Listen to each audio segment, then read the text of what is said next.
rules are something to do with if the ball's going out, you can put your flag.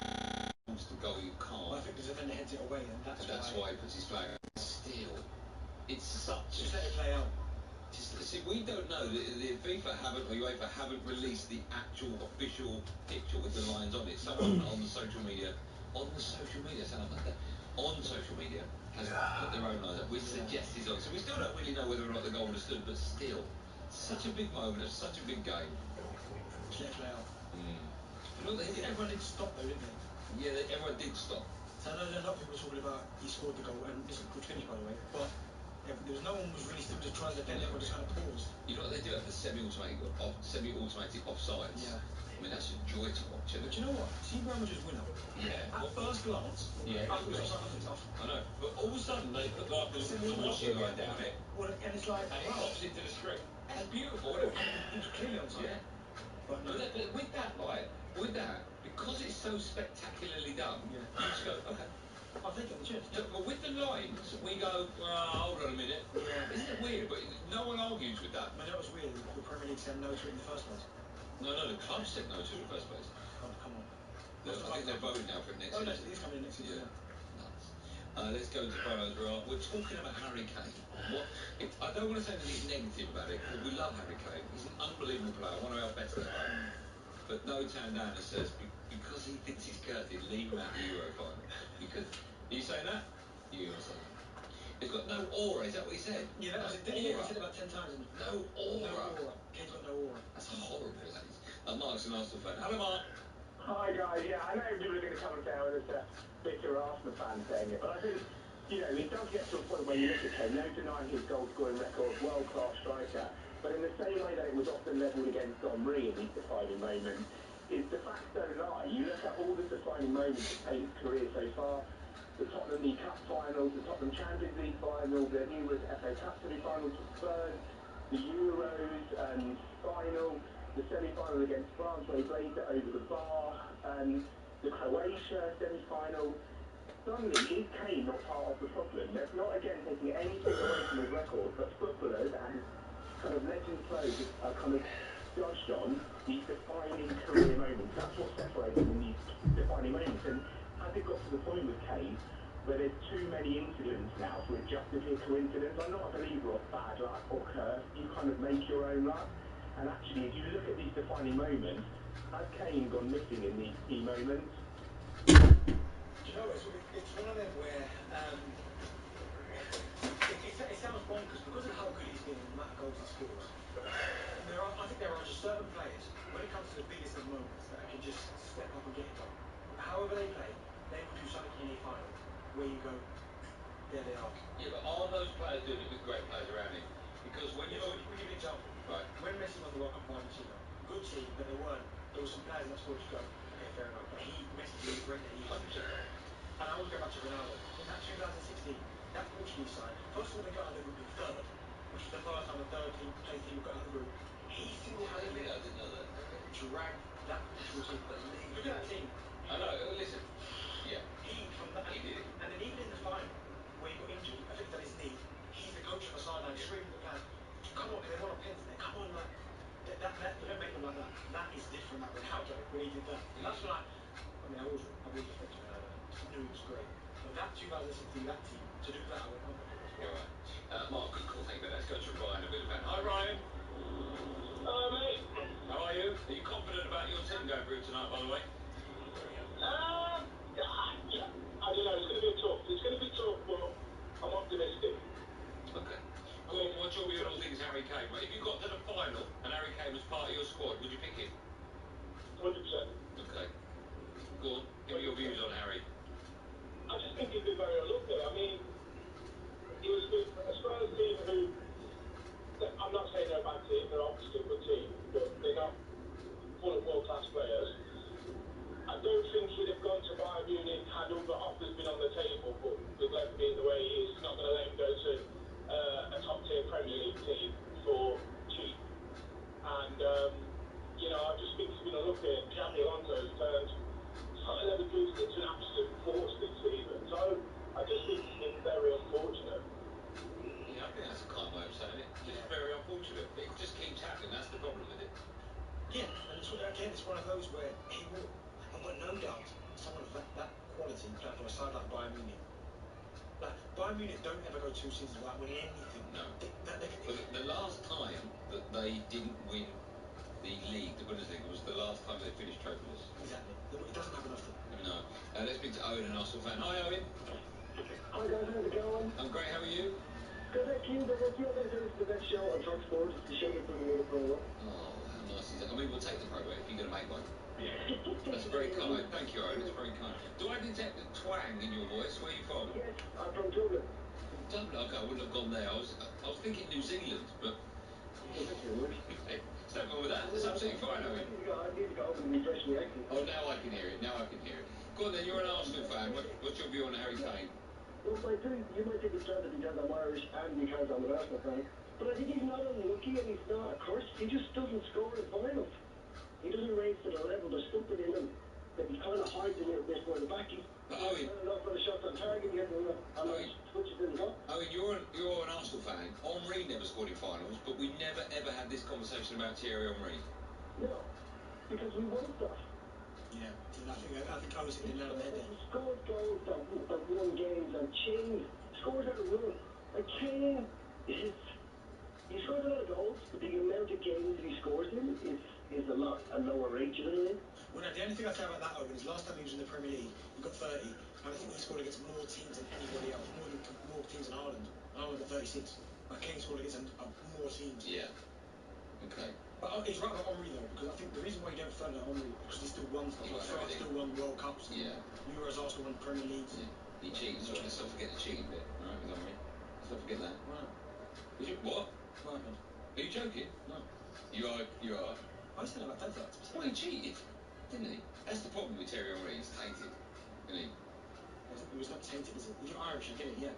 Oh, no, he is. Come on, you can't do that. Listen to you, because you're so Arsenal. Come on, is Thierry Henry cheat? No, he cheated. Not the cheat, he cheated. But the cheese cheat? What? The cheese cheat? No, he made a mistake once. No. Dropping a piece of toast on the floor, butt side up, that's a mistake. Handball, keeping the ball in play, that's a mistake. No, Benny, come on, did he cheat? Yeah, I said that he cheated. Right, is he a cheat? No, he cheated once. Okay. Oh, so once is okay, twice is cheat. Okay. Yeah. When Kane down to the final of the Euros, everyone screamed, oh, I love it. Kane flicks the ball with his hand. Doing a couple of the show, we're hearing Chelsea owner Todd Bowley's thoughts on how his first 2 seasons have gone at the club. First, it's time for No Googling Part 1. A reminder, by the way, David Beckham on today's show. Do not forget that. Along with Peter Schmeichel, Nicky Butt will be on the show as well. Albert the Kitman's coming on. Man didn't even give Nicky Butt a big plug either, just Nicky Butt. Yeah, Nicky Butt, Peter Schmeichel, all of them are coming on. Bex is coming on. Bex is coming on. Harry Kane scored 8 Champions League goals this season, the most of any Englishman in a single campaign. We want to know, can you name the top 3 Englishmen with the most Champions League goals in the history of the competition? Let me say it one more time. Can you name the top 3 Englishmen with the most Champions League goals in history of the competition? Okay, third one, you might not get. It's interesting. The answer to that and more coming up live on Drive on talkSPORT after this. Drive on talkSPORT with Motorpoint. Discover 73-plate BMW 1 Series from just $25499. For price verification, go to motorpoint.co.uk. Drive on talkSPORT with Motorpoint. We're confident you won't find the same car for less elsewhere, but if you do, we'll refund double the difference. That's our price promise guarantee.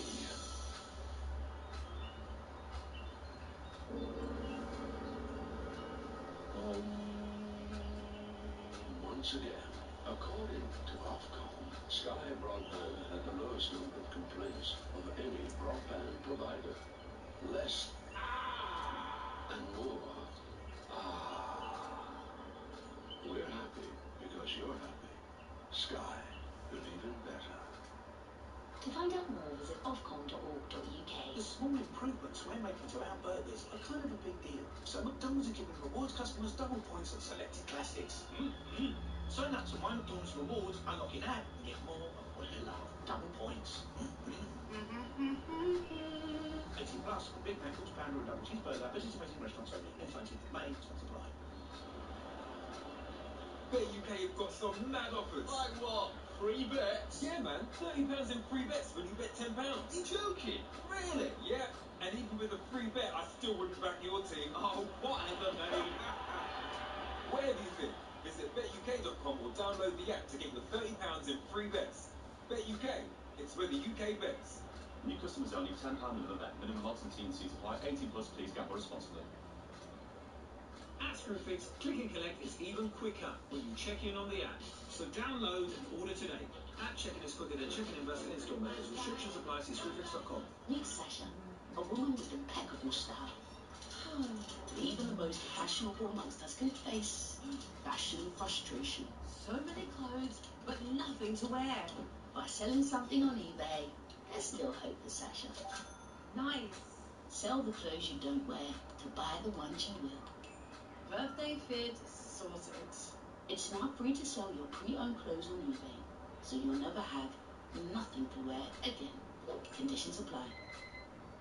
Here we go again. Running a small business, I should be used to early mornings. We've got to stay ahead of the competition. After all, the early bird catches the sun loungers by the pool. With an American Express business card, spend securely and earn points on business transactions to put towards your dream holiday. Right by the bar as well. The card is for business. The points are for pleasure. Search Amex Business Card. Terms and annual fees apply. 18 plus, subject to status. Hear the biggest sports stories first and fast with the Back Page Review on talkSPORT with Tesco Mobile for Business. Listen to talkSPORT Breakfast every weekday morning from 6 for the latest breaking Back Page news, plus unbeatable reaction, opinion and comment. The Back Page Review on talkSPORT with Tesco Mobile for Business. Join Tesco Mobile and get business phone bills for up to 40% less than the big mobile networks. Tesco Mobile, everything helps. For applicable terms and verification, see tescomobile.com/business. On 1089 and 1053 medium wave. Online, on your mobile and on your smart speaker. talkSPORT. It is in the drama talkSPORT. Me, Andy Garcia, Darren Bent alongside from us at 7. He was recovering to kick off ahead of Olympiacos against Aston Villa. That's in the Europa Conference League tonight. A reminder that Sir David Beckham should miss it. Sir David Beckham will be on our show live at some stage between now and 7. You must stay with us. And also on Drive, we'll be taking a look at David Moyes' new job. Is already lined up this summer. talkSPORT. All that and more is coming up first with the news headlines. Is Anna Geary. talkSPORT News. The British Army's built a 3D printer to rapidly repair tanks and other military vehicles on the front line. It's a world first, revealed by The Times. Here's Lieutenant Colonel John Anthistle. It gives us the ability to put battle-winning pieces of equipment back into the fight as quickly as possible. The printer makes new versions of broken parts, saving weeks of waiting time. It also means old vehicles can be brought back into use. 5 babies have died from whooping cough in England. More than 2,700 cases have been reported across the country so far this year. That's more than 3 times the amount recorded last year. Professor Andrew Preston is from the University of Bath. He has carried out extensive research into the infection. The rate at which it's increased over the first 3 months of this year is startling, and it's probably due to a slight decrease in vaccination coverage. The Bank of England's hinted that interest rates could be cut next month. Economists have decided to hold them steady for now at 5.25%. And Pratt, plonker and pillock are among British insults in danger of dying out within a generation. A survey asked people which put-downs they recognised. Just over a quarter had heard of scallywag. Numpty was recognised by 22%. talkSPORT with Bostik.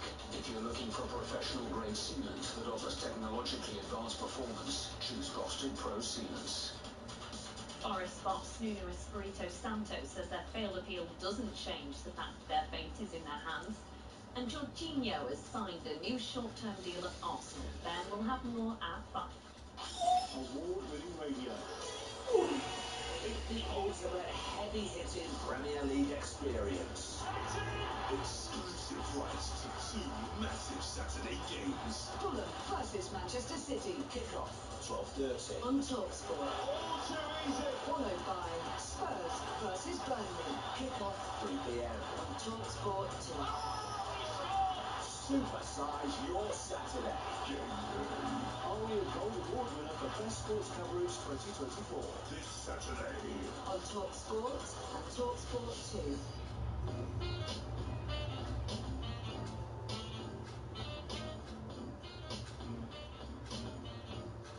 Is it drama talkSPORT? We had to go sit down better myself. Before the break, I asked a great question. First three, no Googlings. Can you name the top three Englishmen with the most Champions League goals in the history of the competition? Englishman, I'm going to go Harry Kane. Harry Kane? Yeah, Harry Kane. Harry Kane is second with 29. Have you looked? Wazza. Have you looked? That's what my kids like. Okay, fine. Wazza. Why'd you put your hands up? In case you crossed your fingers. Yeah, Wazza. Wazza is first with 30. Who's third with 27? Englishman. Yeah. I'm going to go. I can give you clues if you want. Look, Gary Lineker. That's what my kids like. Yeah, you got it right. Oh, what's that one? Just to see your reaction. It's not Gary Lineker. Still plays in the Premier League. Englishman. Oh, that's music. There you go. Jazz. Nah, probably gone. Plays for Chelsea. Englishman. Yeah. Sterling. Yeah, it's Raheem Sterling. Please don't show Bex your so-called goal of the century. You'll never come on talkSPORT again. Oh, Bex has seen it. Bex has seen it. James, Bex has seen it. It was Bex that named it, Chris. Yeah. Talking of Man United superstars, Teddy Sheringham is listening to the show. Hello, Teddy. Hello, Teddy. He says, he texts me, he says, I'm currently racing up the motorway now, as Chrissy, as his other half, to get her hair and makeup done, right? So when I said, oh, I'll give you a little plug, right? And then I thought, are you both in the car? And he's like, yeah, we're both in the car. And I thought, okay, this is the difference between me and you ex-footballers. He said, can you tell the driver to put his foot down? The driver! Drive yourself, mate! Honestly, you lot, totally different world you live in. Not me, mate. The driver, Public transport. Driver, go as slow as you can. Right? As slow as you can. Be safe.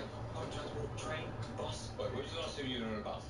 Yesterday. You're such a liar. I do. Okay, what happens when you get on a bus? Pay your fare. Where do you pay? At the front. Where the bus is. Yeah. But some buses Where now... the bus is? No, sometimes now you pay... You're so not on a bus. Sometimes there's a little pay thing. You just tap a little... Right. And when you want to get off, what do you do? Ring the bell. What bell? The bells on the poles. You haven't been on a bus. I have. I go sit upstairs in the back. If you've seen Becky on a bus, let me know. You have so... When was the last time you were on a coach that wasn't a football coach? Oh, You've never been on. Back in the day. Okay, I know you've been on normal train and underground. Yeah. I've been on a bus. You haven't been on a bus. I like to... What bus you got on? Number 97. Where's that go to? No idea. Did you go to 97? Yeah. Where? It dropped me out near here. It dropped me out near here. Where did you pick it up? Near Euston. The 97. I'm going to Google this, find it out. Yeah. It goes towards Stratford, does it? Right, you lied. No, it doesn't go towards Stratford. Right, just told me it's Googling it now. Must 79 then. Oh, 79. Okay, where's that go? Somebody tells me you're playing bingo with me. Now, today's talkSPORT have announced our incredible lineup that we'll be bringing you Euros live from Germany this summer. Some of the big names include World Cup winner Al Davies, Petit Everton defender Ashley Young. I know this word won't be West Ham capper David Moyes, former Burton Albion striker Darren Bent. We've got you. We've got Bent, haven't we? With loads more big names. Ahead of the tournament, Emmanuel Petit caught up with talkSPORT Breakfast presenter Jeff Stelling, who asked him whether he expects France to win the Euros. Do you expect France to win the Euros? It would be great if we could, but yes. Yes, definitely. You've got a lot of English hearts, you realise. I mean, England is one of the favorites as well, just like Germany. Don't forget Germany because they're going to play at home. And we all know the drought of this team, you know, and especially when you play in front of your fans. That could be the factories. Some teams like Portugal, as you said, I agree with you. But England is definitely one of them. Are any favourites, Benny, in your mind? No, the whole arrogance again. Like, yeah, we're going to win it. No, France. I agree with them because they're a good side. You can't back against the Germans because I'm pretty sure in recent times they've beaten France and Israel. Maybe in their last two fixtures. So they're in good form. Yeah. If you Spain, I know they maybe not what they once were. Spain with the Iniestas and the Xavis and the Torres. But England are in the discussion about it. I won't make them favourites, no. We're not favourites, but we've certainly got a first 11 good enough, right? Yeah. Provided he picks them Exactly. right 11. We do. You still take their igniter? Yeah. You are? Okay. Are you excited to be going to Germany for the Euros? Yeah. You've been to Germany before? Yeah, I was there a couple of weeks ago, mate. Yeah, as you all know. Oh yeah, by Munich, yeah. So I'm How'd that turn out for you? First major tournament in my career. Is it? Isn't it? Wouldn't it have been amazing if Liam would have actually left you here and taken Theo Walcott as part of the... As part of the talkSPORT staff, imagine that. Can you imagine if you... What would you have done if you'd have done that? Correct. You'd have gone, we decided to take Theo. Yeah. He was only done 4 shows. Yeah. Yeah, a bit like the amount of games. He didn't play one game for Arsenal, did he? Not until that point. Like What, when he was picked? When he was picked, he hadn't Played one game. It was just Southampton. That's the nuts, isn't it? Shout out to you. What about? Well, it's nice that you're going. It's nice that you're going. About time. Thank you. Well done, Benny. I think I'm doing Poland games. So I need to brush up on some Polish. Yeah. Well, you don't need to... I mean, it's English commentary you're doing, surely. Yeah, but I still need to know their names. Oh, right, I see, yeah. See what I mean? I'm not going to try and speak Polish. For the whole country. I just need to know the names. Benny, I think you've done too much work here. Who have they got, Poland, do you know? Lewandowski's obviously the main one. No, I mean, what teams, what countries have they got? Oh, they've got a few big games. What have they got? Go on. You really do need to brush up. Polish language. When did I tell you I'm on Polish duty yesterday? We've got good news and bad news. Bad news is you're on Poland games. Good news? Good news. France as well. Oh, right, okay, yeah. Netherlands. Oh, see, Austria. But, mate, Netherlands and France, amazing games. Oh, that's good. Lewandowski, I just keep saying Lewandowski. Every single time someone yeah, Lewandowski's in a great position there. Well, I didn't even get Lewandowski. You might get... Oh, okay. Let's turn our attention to Chelsea. We touched on Chelsea when I talked about Raheem Sterling. Chelsea on, it says an unbelievable run currently. I suppose it's a good run. It's unbelievable. I see. Sorry, it's facetious. I read it as it's written. Chelsea run an unbelievable run at the moment with 3 games unbeaten.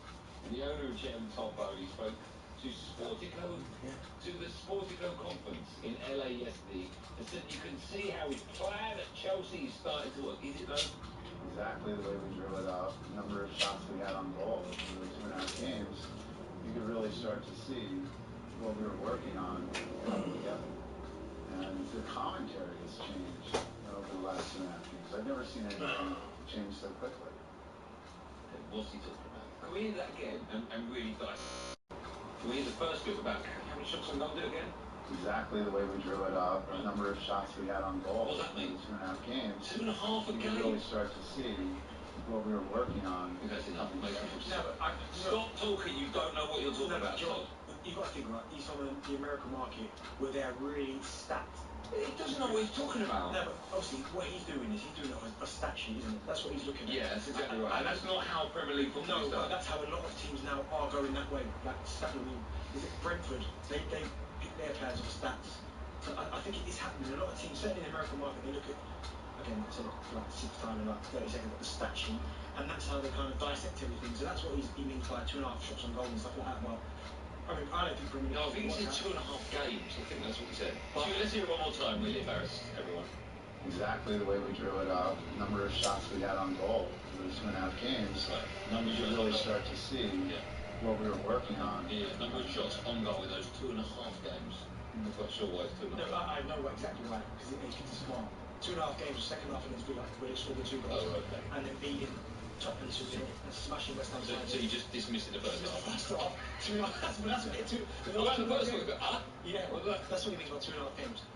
Listen, currently Chelsea are 7th. That's appalling for Chelsea. They were 10th. That's even worse. But you know, and I'm sorry, the reason they're doing better, I wouldn't say well, because they're not. Chelsea are much bigger than 7th, is because of Cole Palmer. Take him out, your problems are still there. Well, in the last 5 games in the form table, they're 5th. Right. The last 5 games. Yeah. See, Crystal Palace, Newcastle, Arsenal, and then Chelsea. You then go to the last 10 games, they're 3rd. Man City, Tottenham, Arsenal, Chelsea. Fine, it's working. So it's apparently if we go to 15 games, they're 5th. Okay. Let's go to 20, 4th. Last 20 games, they're 4th. Okay, well that is good, yeah. Last 25 games, they're 5th. How are you doing this? Yeah. Got it in there. So last 25 games, they're 5th. They're 5th. They've only played 10 more than that. Go to 35 games, see where they are. It goes to 30. Yeah. And they're 6th in the form drive. Alright. 35? Okay. Listen, his plan is to get young players in. Yeah. Right? I don't know. I mean, is it working? I do. I mean, the fact you rattled off the form guys, I'm like, okay, alright. I mean, listen, the sample size is 10, isn't it? You know, we'll go for 30. Yeah,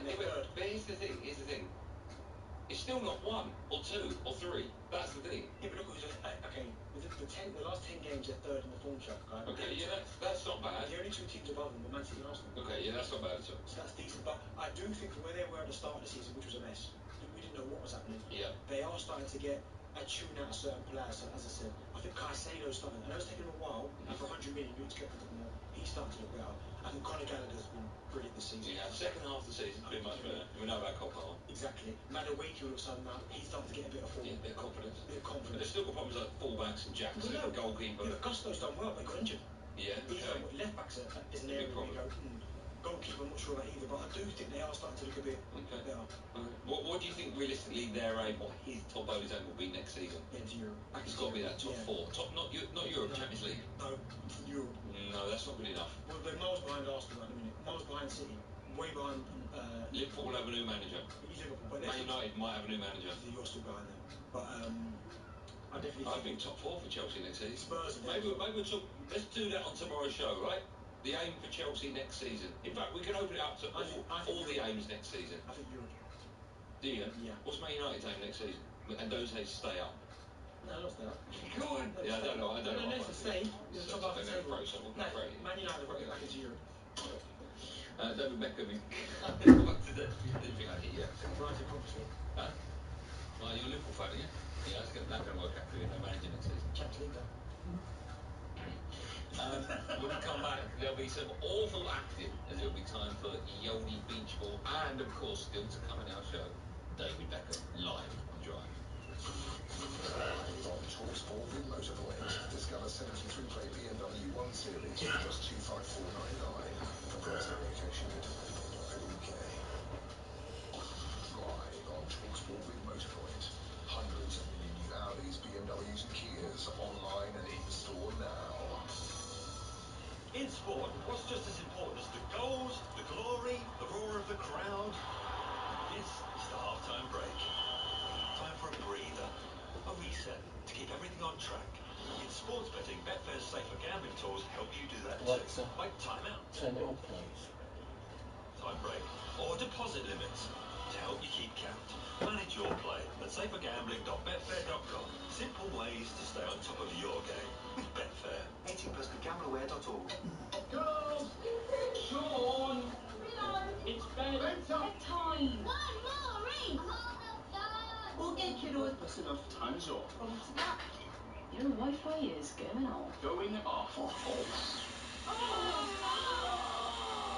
EE Broadband lets you pause the Wi-Fi on your kids' devices, helping them to switch off and drift off. Search EE Home. Eligibility criteria apply. New EE broadband customers. Cricket. The unmistakable sound of leather on rubber. Absolute beauty! Fireworks! Power ballads and t-shirt cannons.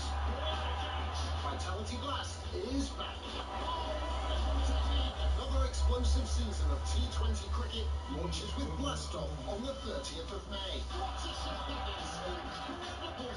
Tickets on sale now. Search Vitality Glass. FX's Welcome to Wrexham is back on Disney+. Join Ryan Reynolds and Rob McElhenney. Here we are in season 3. It's going to be a very harrowing, edge-of-your-seat season. In a whole new league. This division's going to be tougher. If we keep believing, we can turn things round. FX's Welcome to Wrexham. New season now streaming exclusively on Disney+.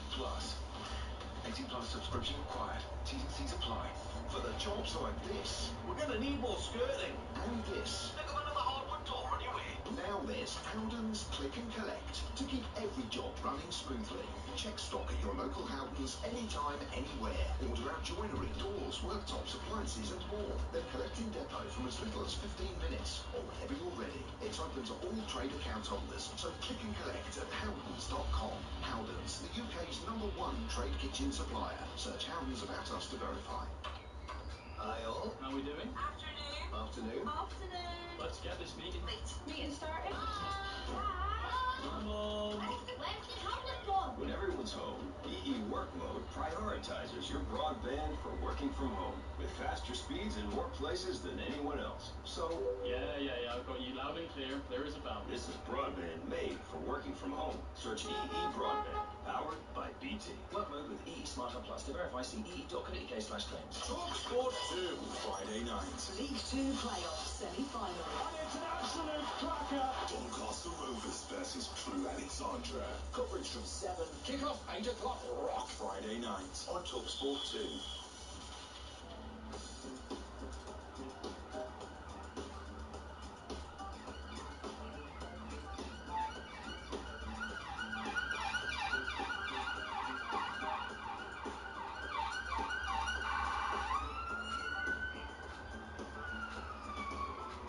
Talksport began to go sit down, Ben. Motorpoint score on a hat-trick on a nearly new car with a warranty, 7-day drive away and saving us thousands of pounds. Just got me steaming to reporting Alex, how do you pronounce his name? Ravel? Is that right? As their manager. Jorginho has signed a contract extension. Arsenal, what do you make of that? Yeah, I like that. Yeah? I like it, but we need it with Party now being fully fit. But Jorginho's experience. Squad, right? Yeah. Good. It's a long season. He'll be very good. Talking of very good. Each has a big game, Jorginho. And another one, Havertz. Havertz, does he? Would you rather in a Champions League final, would you rather Havertz or Kane? I don't like the way you say Havertz. Who'd you How far? Centre forward, who'd you rather have? What's the question? Champions League final, Havertz or Kane? What are you talking about? One of them scored in the smoking something. One of them scored in the final. Who would you rather have? Havertz. No, you wouldn't. Big game player, mate. Benty, look at me. Big game. Look at me. Twirl your kid's eye. Twirl his eye. Big game player. Havertz. Has he scored in the Champions League final? Benny, I would rather genuinely, and I don't know if this sounds like I'm taking a mickey, when you're fit and you're not healthy, I'm taking you over him. You know, Havertz been incredible. He hasn't been incredible. You paid 65 million. Imagine the size of the house you could buy for that. Cup final tomorrow. Havertz or Rashford? That was stunning, isn't it? Rashford. You're crazy. My man, I'm telling you so.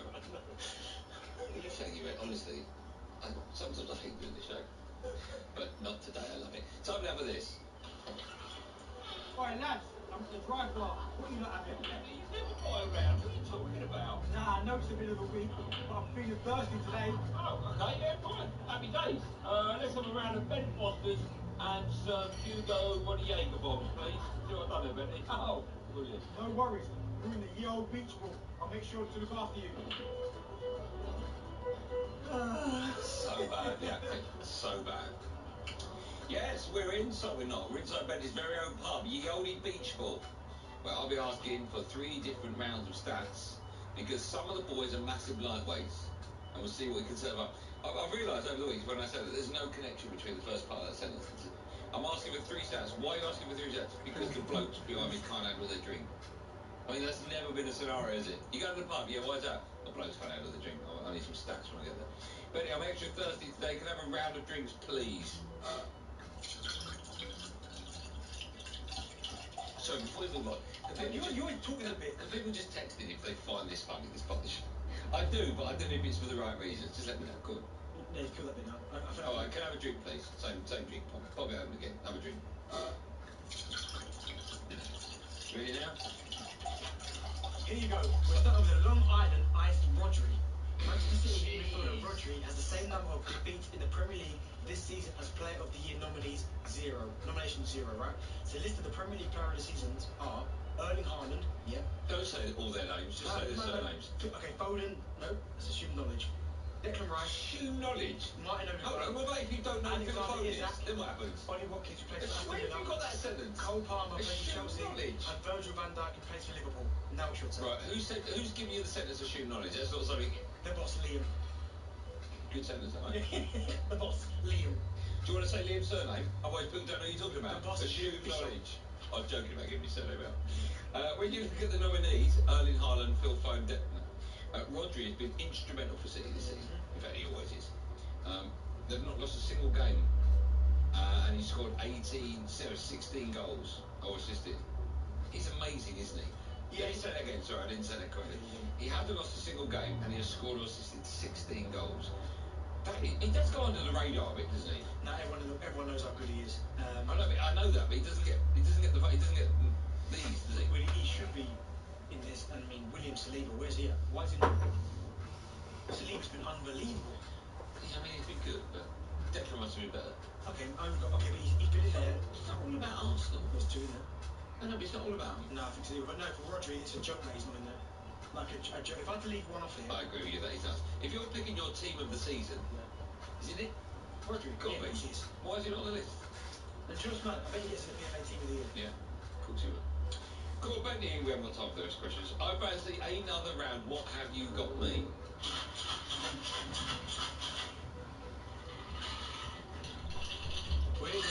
Well, this is awful. Here's your next one. I've got you with 6 Carlos Bergs. What? What have you got me? Carlos Bergs. Carlo Ancelotti is the first manager in UEFA Champions League history to reach 6 finals. Carlos Berg. It's not bad. We've asked this question before. Is Carlo Ancelotti criminally underrated as a manager? Nah, people know he's the world's best. I think he is, you know. Whenever a job comes up for a top club, it's always can we get Ancelotti? Can we get Ancelotti? That's weird. That's nuts. When you look at his CV and you look at that, you go, eh? Why did he take it? But you know what's mad? He still got them 9th. And at the time, I was like... I know, but he did have some weird players come over. No, yeah, like Rodriguez and that. Not Rodriguez. Yeah, it was Rodriguez. But at the time, we were going, well, that 9th's not good enough. But everyone was slapping around over that now. They would. Let me move on to a run out of time, and I really want to get the next one in. Benny, I'm feeling a little bit tipsy. I mean, these don't change from week to week. You've brought me so many rounds, I can squeeze one more in for the road, though, can't I?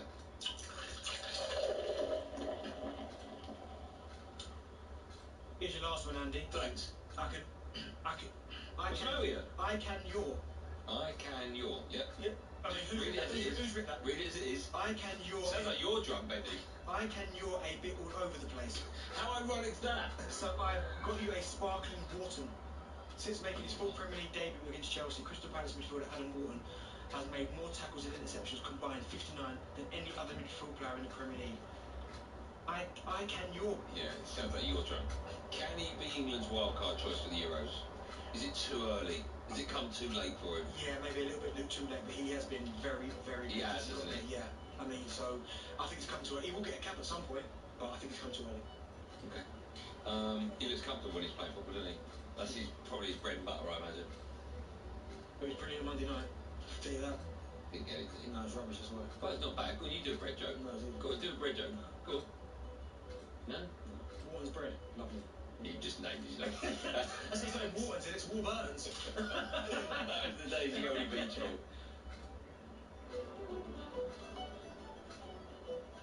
When we come back, David Beckham will join us between now and 7. Stay with us for that, and we'll be asking the question why no English teams in Europe are going to get to a final. I mean, it might be Villa, I know that, but we have been let down with so many teams to start the season with playing European football with just one remain. Why? What's the reason for that? So if you're a team of if you're a support of one of those teams, Man United, Man City, Newcastle, City, Villa, West Ham, Brighton and Liverpool, what has gone wrong for you in Europe? 03717 223344. Drive on talkSPORT with Motorpoint. Hundreds of million new Audis, BMWs and Kias online and in store now. Drive on talkSPORT with Motorpoint. Discover Fiat 500 Dolce Vitas from just $8,999. For price verification, go to motorpoint.co.uk. This Saturday, the £15 million lotto jackpot must be won, or thousands of you will win a share of the prize. But who will it be? Maybe someone bowling, like Les, who's pretty sure his lane's wonky. Or Ellie, who's never bowled it. Get in, Ellie! Today is your lucky day. Lotto, will you be next? Play on app. The National Lottery. Account terms, rules and procedures apply. Players must be 18 or over. When it comes to outdoor jobs, Toolstation knows the grind never stops. You're out there, moving mountains, the keeper of gardens, the setter of standards. There's no garden too great, no fence too fierce. When others fall flat, you keep digging deep. And with thousands of weekly price checks on trade quality products, you can keep nailing the job at hand. Toolstation, for a job done right. Get the business. Hi all. How are we doing? Afternoon. Afternoon. Afternoon. Let's get this meeting. Meeting started. Where's the chocolate spot? When everyone's home, EE Work Mode prioritizes your broadband for working from home with faster speeds in more places than anyone else. So, Yeah, I've got you loud and clear. There is a balance. this is broadband made for work. working from home. Search EE Broadband, powered by BT. Work mode with EE Smart Hub Plus. To verify, see ee.co.uk/claims. At NFU Mutual, we believe business insurance should be tailored to your needs. So we get to know your business personally to give you confidence that you have the right cover. And you can easily speak to your local agent or call our UK team. So it's no wonder over 95% of our business customers renew each year. For business insurance with a personal service, search NFU Mutual Business Insurance. NFU Mutual. Closer to your business and closer to what matters. You're looking good. You're looking sharp. Righty here. I've just given the new Gillette Labs razor a go, and it's smooth. 5 long-lasting blades, and it's got a flex disc that adapts to my gorgeous face. Done in no time, then it goes back on its magnetic stand. For a finish, almost as good as one of mine. And if you don't agree it's the ultimate shave, get your money back.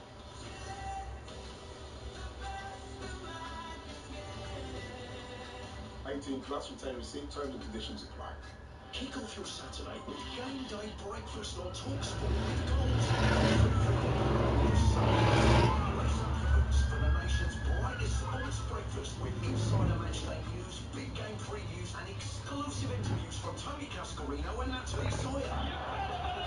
Get fully loaded for football with game day breakfast. Saturday morning from 6 on talkSPORT with goals. The essential free football pull-out with the sun every Saturday, Sunday and Monday.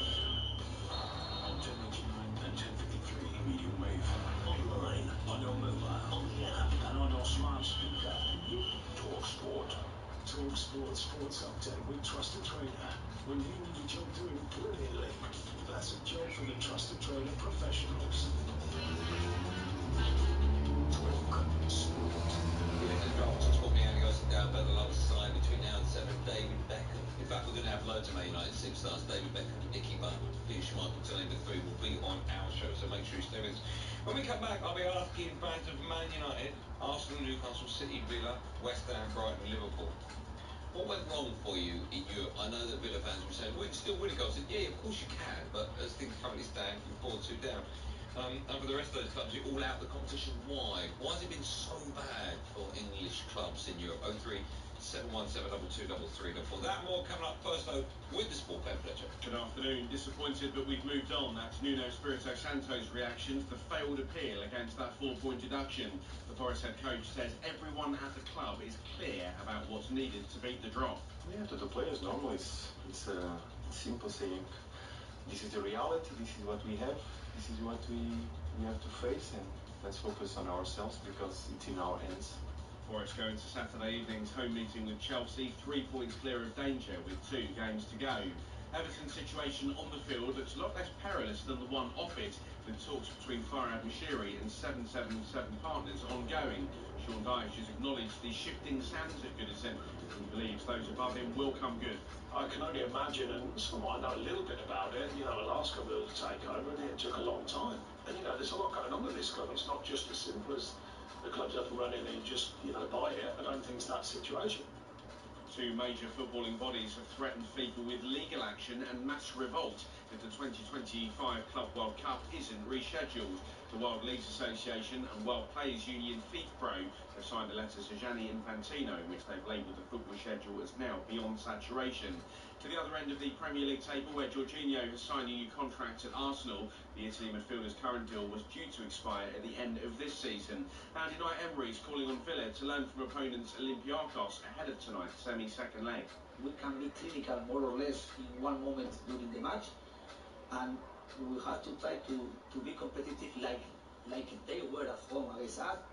It's Olympiacos 4, Villa 2, heading into talkSPORT's live Europa Conference League commentary. The build-up gets underway at 7. talkSPORT News. In a wild first, the British Army has built a 3D printer which can rapidly repair tanks and other military vehicles on the front line. And the Bank of England has hinted that interest rates could be cut next month. For now, though, they remain at 5.25%. There's more from Anna at 5:30. talkSPORT weather with QuickFit. With over 600 centres across the UK, most of which open 7 days a week, we're always there when you need us. QuickFit. Drive away happy every time. Warm, hazy sunshine for most of us. The chance of the odd shower in the far north. 1053 medium wave.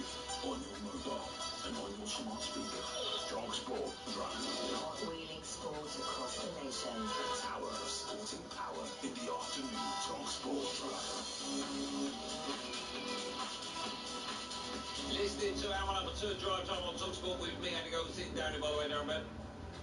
No, he's not going. Really, Ben, you better say yourself, because... It's Darren here, by the way, Darren. Yeah, he just said that live, everyone.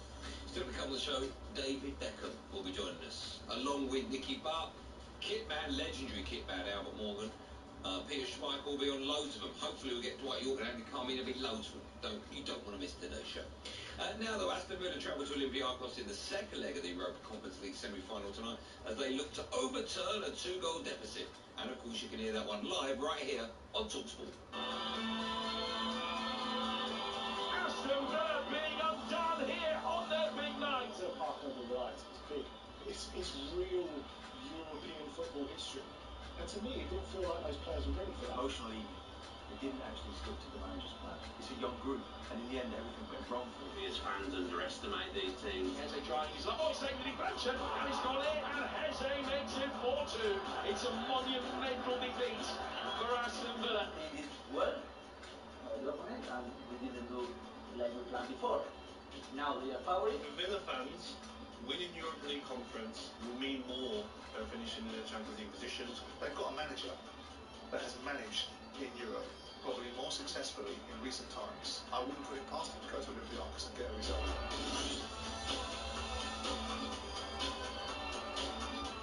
Huge night of football. We'll take calls on it in just a moment. We'll also ask why English clubs haven't done that well. I suppose I could include Villa in that one as well. Man United, Arsenal, Newcastle City, Villa, West Ham, Brighton, Liverpool. Liverpool favourites for the Europa. I think Villa favourites for the Europa Conference, especially. City definitely favourites. But one of the big hitters in Champions League, it's not work. Just before we move on, I have to... Ricky Wilson, of course, works down the end of Virgin. Has just run into the studio, completely unannounced, very rude if you ask me. Said, would you mind giving my wife a shout out on the show? She's listening. Now, how great is that he's on air and his wife is listening to our show? So, Grace, good work. I know you're off to see Nina, but you know where it's at. talkSPORT is where it's at. Good work. Hope you have a lovely afternoon. Let's talk about the clubs, including yours and mine, of course, in European competition. We have had years gone by where we've made all the finals. Yeah. This year, unless Villa pull something out of the bag, quite incredibly, we'll have none. Why is that, Betty? Can you put your finger, or is it just one of those things? Again, it's to put your finger on it. I mean, Arsenal lost to Bayern. Second leg didn't really show up. Not great. I thought they had a great opportunity of getting past Bayern. Didn't take the opportunity. Manchester City lost to Real Madrid on pens. So it was like a, do you know what I mean? It's one of those flick of the coin, whatever happens, it can happen. Some poor pennies and that. So you kind of go, all right, we lost on pennies. Even though they're out, but they weren't outplayed, were they? Although I expected them to get past Real Madrid. You're like, what me, bro? You don't need to be embarrassment. You don't need it. And Newcastle, if I can remember rightly, there was a decision, I think it was a handball, which was never handball, and that went against them. Effectively, that took them out of Europe. Yes, but it's not just one game, that was a group game. Yeah, all right. What do you want to say about your loss, no? Why is it back at back? So, unbelievable. I'm glad you got done there. But then, who was it? West Ham was arguably the most informed team in Europe. Yeah. In Bayer Leverkusen. And no one's beaten them. So, okay, and then you go to Brighton, first year ever in Europe, so experience played a big part. Didn't have the big enough squad for it, had big injuries. So theirs, and they didn't handle theirs, because if I remember rightly, I don't know how I can remember this, but it's the first leg, right? Someone smashed them 4. Yeah. Roma. That was the first leg, wasn't it? 4 or 5 Roma, right? Just didn't handle that occasion too well.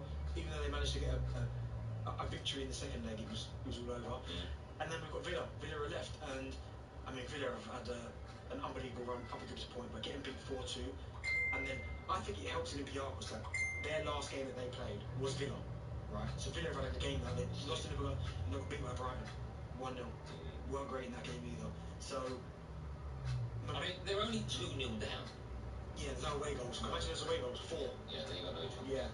Which is why the argument for don't have him or don't have him. I prefer not to. Yeah. Swings around. But anyway, they're only 2-0 down. So at half time, 2-0 down. Yeah, but I mean against Brighton they weren't great, but they got the master in terms of European competition. So I think I still give them a chance, but it'll be really difficult. What I do find weird is what Gabby said this morning. Have a listen to this. This is Gabby Agbonno on the Breakfast Show with Adam Brazil. He said, not supporting Aston Villa tonight. If that's you, you should be ashamed of yourself. Before the game last week, right, on social media, Villa were getting a lot of stick from other fan bases. If there was an English team in Europe still, the last one in there, or any team in Europe, I would support them, even though it's a rival club, but everyone's against Villa and don't want Villa to get to the Europa League conference final. It's a problem in this country where, like, doesn't matter, English team, don't care, not my team, want them to lose. I don't really understand this argument. Me neither. Enjoy there's certainty. Like Villa, obviously I spent a bit of time there, great club. I want them to do well. Yeah, because you've got the affiliation. If Man United get through, there's no, and if Arsenal get through, there's no, exactly, you want Arsenal to do well. I want Man United to do well. Let me ask you now, if Gabby's listening to the show, and Birmingham are in this situation. He doesn't want to get through. Of course he doesn't. Of course he doesn't. No. Absolute nonsense. Okay, but even like... Shall I phone him in and ask him that question? Yeah. Where is he going to be awake? Let's phone him in. I'll ask that question. Even if I don't care if it's on the league. Well, I don't care if he's on the league. He'll still be back. Gabby. There we go. I'll ask him that question now. Just that question, then we'll let him get back to something, maybe. Maybe I should talk just to make sure there's no silence. Don't pick it up. He's probably giggling now. Go Steve! He's not going to pick it up, is he? You might. No, he wouldn't pick that up now. No. Shall I leave the number? Hold on. No, I'm joking. There's no way supporting Birmingham. But do you know what? There are certain sides, obviously more than others. So again, Brighton, wanted them to do well in Europe. I quite like Brighton. I spent a bit of time there as well. Liked it. But there's affiliations. But there's others I don't want them to do well. No. I mean, it's such an easy argument to win, right? I support Man United. The last thing I want is any other side getting stronger. Yeah. The way other sides get stronger is to get more money. Yeah. The way you get more money is to win competitions. Yeah, because I've got a connection with my dad, right? Yeah. But if Aston Villa win this competition, right, they go into the next level up. Yeah. They can attract better players. They can get more money. Then they can win the next. The last thing I want is any club around my club getting better. Yeah. Just it's pointless. There's no point to it. So if Man United got out of any club competition other than Wolves, you wouldn't want any English club to do well? No. And same for you, right? You've got no affiliation with that club. I'll ask you now, right? Man City, you've got no connection with it? No, I don't enjoy it. Right. Liverpool, you've got no connection with it? No. Villa, you have. Spurs, you got a connection with it? No. You don't, because you're an Arsenal fan. Newcastle, no connection. No. Chelsea, your dad, you do. Yeah. Man United, me, you don't. Yeah. West Ham? No. Even you know what? Actually, I've got no connection with West Ham, but when they got to the final last year... I'm going to agree with that. I went, ooh, I want West Ham winning it. Yeah, I thought that as well, actually. And I've got no connection with that club whatsoever. Yeah. But I was like... But I know a lot of my mates are West Ham fans, so I'm like, I'd quite like you to be happy. And it's quite heavy in here as well, West Ham fans. I was almost like, do you know what? Yeah, go on. Yeah, and also, West Ham aren't a threat. And by that I mean... That's why they're not going to... Yeah. I mean, they are now for Man United, blimey, they're only, 5 points above them. Yeah. But you understand where I'm going with it. You don't want another team in and around you being a threat. Exactly, winning especially for Arsenal, whoever won the Champions League. I don't want... Listen, City have done it. Can't do anything about that. Chelsea have done it. Man United have done it. Liverpool have done it. I don't want anyone else to do it. I know Forest have done it. If there was a scenario, I've got to word this correctly, where Man United win the Champions League, and let's say you finished 5th, and if Man United won the Champions League, 5th spot would get Champions League football. Yeah. Would you want us to win it? No. See, I wouldn't want you to win it if it meant we get it. You just don't want anyone to become stronger. Also because of your face. Yeah. Don't worry, you won't be seeing that one for a long, long time. We'll take calls in it, right? We'll take calls on, I mean, we could do the Villa stuff, but I think it's been done so many times. I think you can have your say on it, if you do or don't support other clubs, of course you can.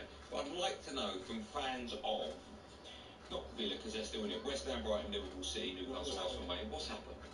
What's happened? Because one of them should have got to the final, one of them should have won it. Yeah. 03717 223344. Dial that, you'll be next, live on Drive on talkSPORT. Drive on talkSPORT with Motorpoint. We're confident you won't find the same car for less elsewhere, but if you do, we'll refund double the difference. That's our price promise guarantee. Flying KLM Royal Dutch Airlines right from Humberside Airport makes it easier to find joy, live new experiences and reconnect with loved ones in 155 destinations with quick transfers via Amsterdam. Flying KLM Royal Dutch Airlines. Take off from Humberside Airport. Find that feeling, fly it home. Fly home with so much more than you departed with. Book at klm.co.uk. Drive on talkSPORT with Motorpoint. Discover 73-plate BMW 1 Series from just $25499.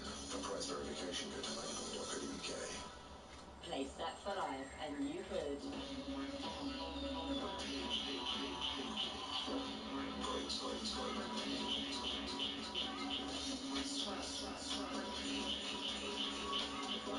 Chill.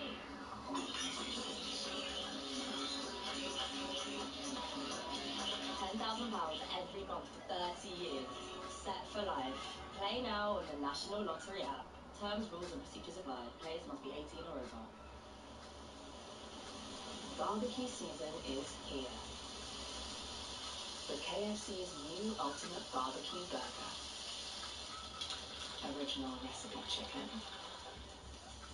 crispy onions, and smoky barbecue sauce. Grab KFC's Ultimate Barbecue Burger before it goes. Available while stocks last and for the night butchering at participating restaurants and delivery partners. Delivery fees apply. Full T's and C's at kfc.co.uk. Ho ho, got it. Ho ho, got it. Thanks. Ho. He just went through a massive pothole. Hold on just a moment. Yeah, I can see that's all done and your car is ready for you. With Direct Line car insurance, whether you've hit a pothole or bumped into a bollard, we'll get you from problem to solution as quickly as possible. Direct Line, we're on it. With comprehensive cover, excess applies. Car insurance underwritten by UK Insurance Limited. Getting a car is all about choices. At Lookers, you choose from over 30 manufacturers and over 6,000 vehicles online. Choose to buy completely online or completely in person, or even a mixture of both. It's up to you. Choose to collect in store or have it delivered to your door. Whatever you want, however you want it, you choose. Lookers, a good deal, better. Visit lookers.co.uk. Get set to prove your undying loyalty for your club and win when we play football fans forever. Every Friday on talkSPORT with 3. Register to play now at talksport.com/win and you can bag some amazing prizes thanks to talkSPORT and 3. Play football fans forever every Friday at Drive from 4 on talkSPORT with 3's rewards app 3 Plus. Download it now and treat yourself to top offers from the UK's biggest brands. talkSPORT Traffic and Travel with My Dear Cooling and Heating. Find an easier route to win heat recovery VRF projects with My Dear. Win more, earn faster. That's the My Dear idea. West Yorkshire, the M1 southbound is partly blocked after a collision between junction 14 at Wakefield and junction 39 for the A636. In Essex, the M25 clockwise is partly blocked after a collision between junction 26 at Walthamady and 27 for the M11. Warwickshire, the M6 northbound is partly blocked for barrier repairs between Rugby at junction 1 and Coventry at junction 2. I'm Adam Moore. Europa Conference League live on talkSPORT.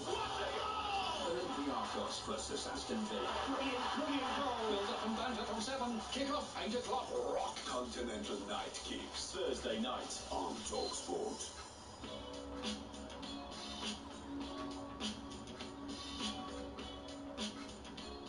This is John talkSPORT. I don't know what you're talking about. With me, I got to sit down, mate. Very excited about something from Motorpoint. Check out hundreds of nearly new Audis, BMWs, and Kias online and in store now. Still to come on the show, we'll be joined by a 6-time Premier League winner and soon to be my new best mate, David Beckham. Hello, Cool J. Do you actually ask Bex if I can get invited to his 50th? No. Hi, Bex. How you doing? Because I'm listening. I come to your 50th. What? Hello? Remember, me listening to this show. I don't want you to embarrass yourself again. I embarrass myself a bit then. Just quickly, right, I'm going to talk about NBA stuff, so correctly. Denver Nuggets. What an idiot. Center off or just center?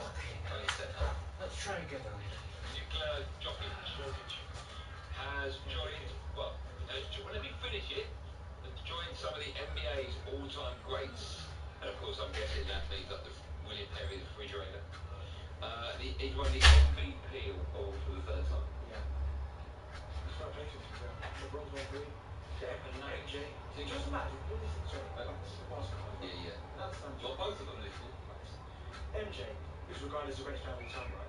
Who? Michael Jordan? Yeah, Michael Jordan. Oh, yes, I was going to Right. Surely he should have about 10 MVPs. Yeah. Like, you see what I mean? He's that good, and I don't think he's got that many. Why? That's why I don't That's know. good. If you act like I don't care. No, I'm not going to lie, I don't care. That's rude. Go on. Couldn't be good. Hey, right, when's Wilson coming back on, right? Kyron Wilson. When's he come back on?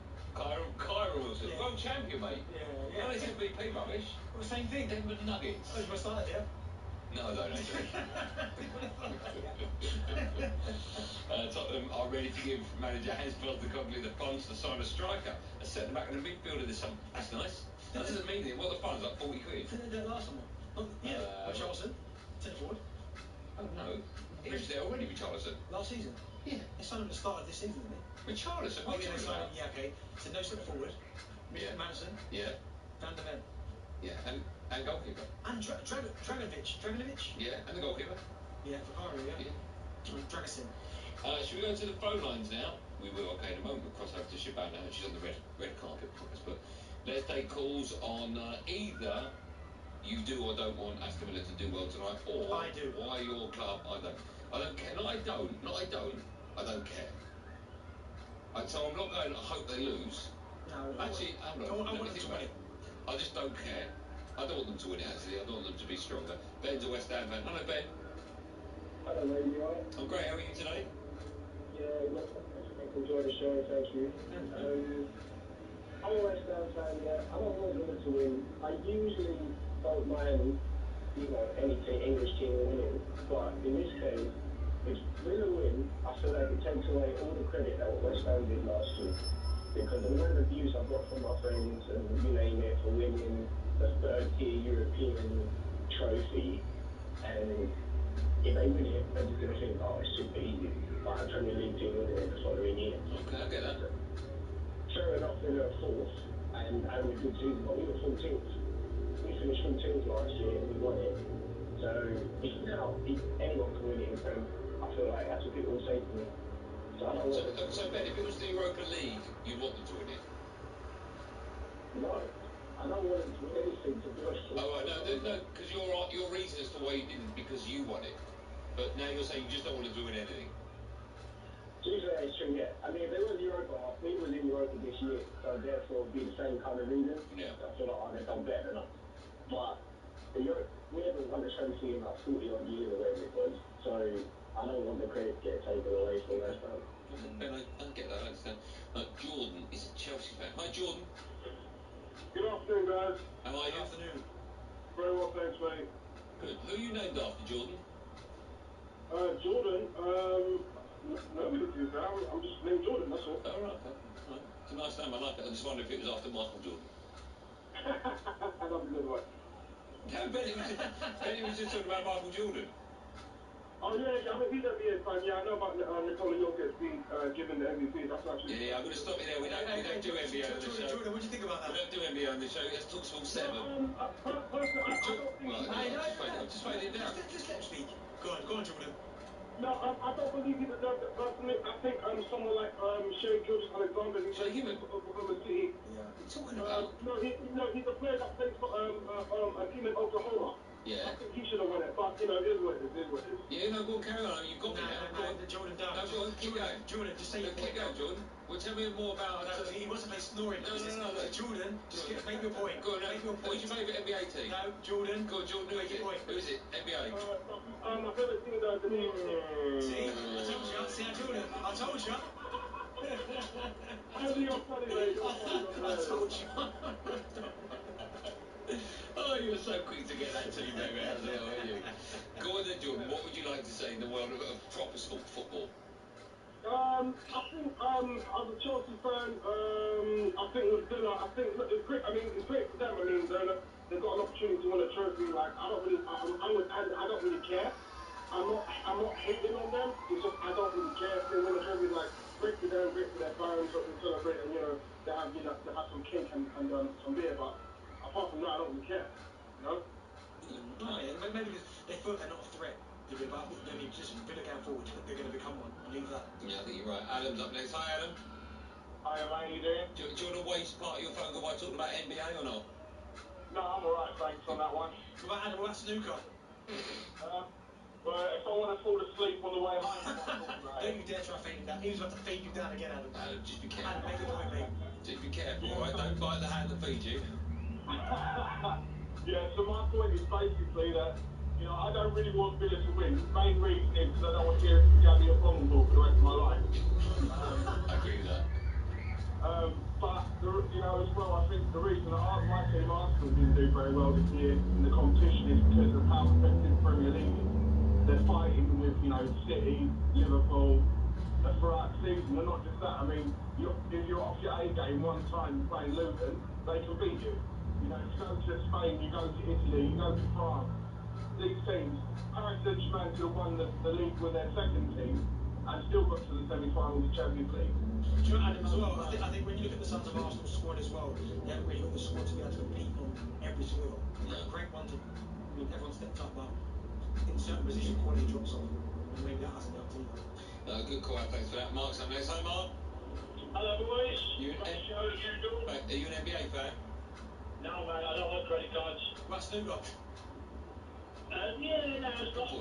That and 9 balls, I like it. No, that's a snooker, is it? Well, you say 9 ball. You like, bearing in mind, I've got all the buttons in front of me. You love snooker, don't you, Mark? I think it's fantastic, mate. I'm snooker loopy. There you go, good answer. Mark, you've got about 90 minutes to make your point. Okay, thank you. 90 minutes? I'm joking, because we like you. Go on, you go. Andy, right. Let's say that Villa do win the Europa Conference League, right? Yep. That automatically puts them into the Europa League next year, yeah? Yep. They finish fourth, they'll get a Champions League spot. Never mind. Yeah. What happens to the Europa League spot that they had?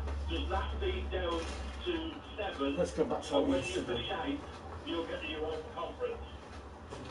It's a great question, and one we'll get Jim White to answer. I don't think that does happen. I think because the Champions League is the bigger competition, you automatically go in that and we lose that Europa League spot, yeah. Fair play. All right. And second thing is, about European teams, I only support 2 teams. That's the Wolves and anybody that's playing the Villa. It's a nice answer. Mark.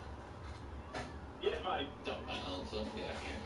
It's still amazing. We had to dump his answer. It still amazes me how people on national radio forget they're on national radio and think they're in the pub. It's a compliment to us. Yeah, that's a horrible question. Horrible question. What would you could repeat your question. What was your question you said to him? Because that probably He goes. said everyone is playing the Villa, so I said, what about if West Brom are playing Villa? Yeah, we can't repeat his answer. But you can guess what it was, right? And it was that. Still to come on the show, going to be joined by Man United triple winners Peter Schmeichel, Nicky Butt and David Beckham. First in time in the Googling Part 2. I have to say this show is flying by the way. Villa are looking to secure their place in the European final for the first time since they won the European Cup back in 1982. They beat Bayern Munich 1-0 that day. Can you name the goal scorer that day? For Villa? Yeah. I know one of them. Well, they won 1-0. How many do you think they were? Oh, I know that is legend. Well, his surname begins with what? You got it. And the answer to that, and more importantly, Peter Schmeichel, Nicky Butt, and my new best mate, David Beckham. He doesn't know yet. Will be joining us live on Drive on talkSPORT. Do not go anywhere. Drive on talkSPORT with Motorpoint. Discover Fiat 500 Dolce Vitas from just $8,999. For price verification, go to motorpoint.co.uk. Flying KLM Royal Dutch Airlines right from Humberside Airport makes it easier to find joy, new experiences and reconnect with loved ones in 155 destinations with quick transfers via Amsterdam. Flying KLM Royal Dutch Airlines. Take off from Humberside Airport. Find that feeling, fly it home. Fly home is so much more than you departed with. Book at klm.co.uk. Brain dead. Drive on talkSPORT with Motorpoint. Drive like a winner. There's no car like a Motorpoint car. I love a bet builder. I just love having a choice. I like betting in the players. I like seeing where the game's going. I'll just put on any goal scorer because I know someone's going to happen. You can now bet in play with Betfred's Bet Builder. So once a game has started, you can choose 2 or more selections to create your own unique bets. Bet in play with Betfred's Bet Builder. Available in Betfred shops. Selected matches only. Maximum stakes apply. Market trade available at Betfred's discretion. T&Cs apply. 18 plus begambleaware.org. Sean! It's bedtime! Do you know what I mean? This is the thanks you get because they're fucking pigeon. Thanks you get. Your Wi-Fi is going. Idiots wear pigeons. That's what's causing it. EE Broadband lets you pause the Wi-Fi on your kids' devices, helping them switch off and drift off. Search EE Home. Eligibility criteria apply. EE broadband customers. The future of eco-friendly gardening and landscaping is here. In Introducing the Ego Pro X range of battery-powered outdoor power equipment. A super tough, super powerful range for the hard-working professionals, the landscapers, the groundsmen, and the gardeners who demand the best. Say goodbye to the noise, the fuss, and the fumes of petrol, and embrace a greener, cleaner solution. The Ego Power Plus Pro X range. Power beyond belief. Search Ego Pro X today. As we all know, prices keep rising. So at B&Q, we nailed down hundreds of hours. Prices nailed at B&Q. Do it at B&Q.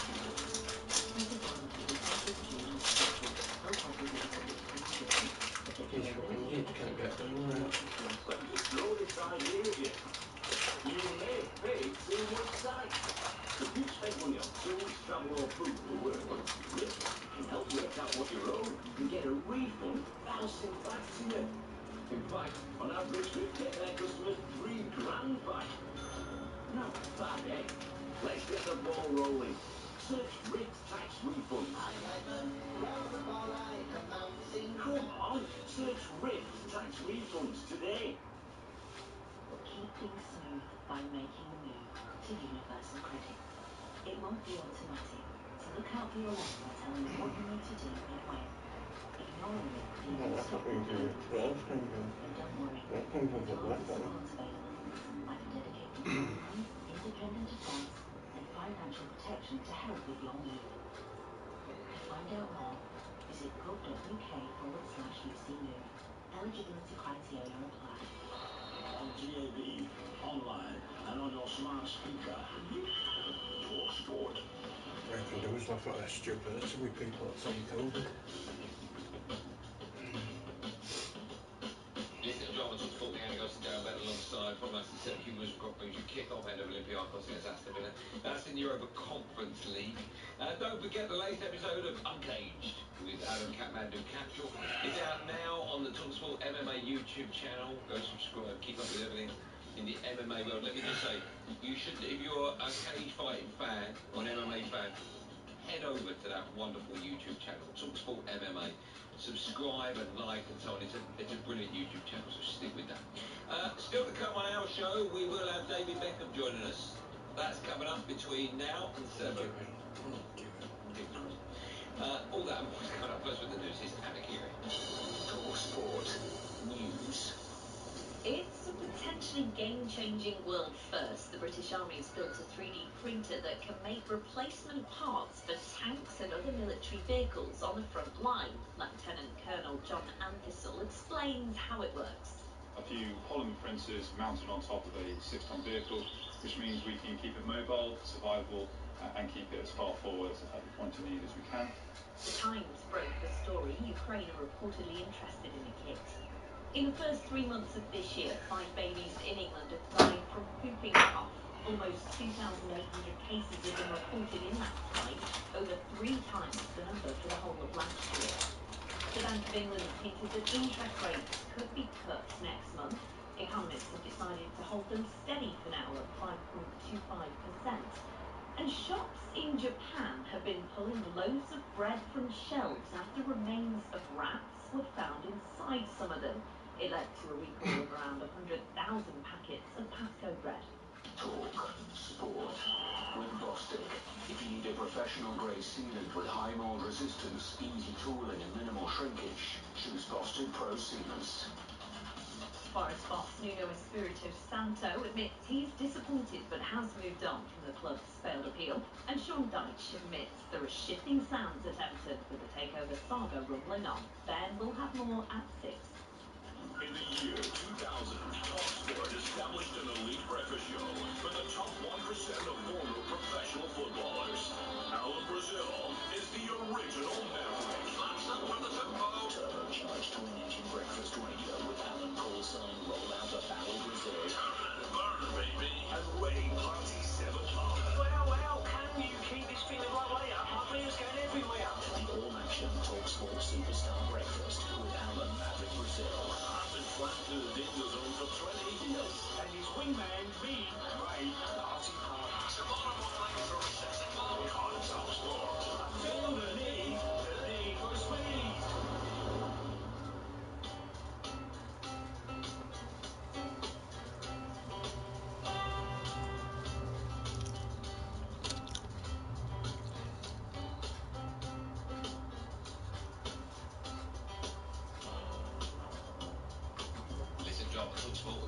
obviously the superstar is Darren Bent alongside. Before we start talking about more superstars, including David Beckham. The answer to the second no Googling of the day, it was when Aston Villa beat Bayern Munich 1-0 in the European Cup final. Who scored the goal for Aston Villa? Peter With. Peter With. That's a great team. Nigel Spink, Peter With. Gordon Cowans. Shaw, was there a Shaw in that side? He was a winger, blonde hair. It was. Someone's going to tell me. Is it Gary Shaw? I can't remember. Was it Gordon Cowans? Yeah. He was a great player. He was a great player. How do you remember them? Gordon Cowans was my coach at Villa. Was he really? Yeah. Oh, it was Gary Shaw, just be told. Is that what I said, Gary Shaw? Yeah, I got it right. Yeah. Was he really your coach? Yeah. That's pretty cool. I think he was both feet. I bet. Superstar. Now, I'll talk to superstars. Oh no, it sounds like I'm going to say Shabana Hearn's a superstar. I mean, she is. talkSPORT early presenter, breakfast show.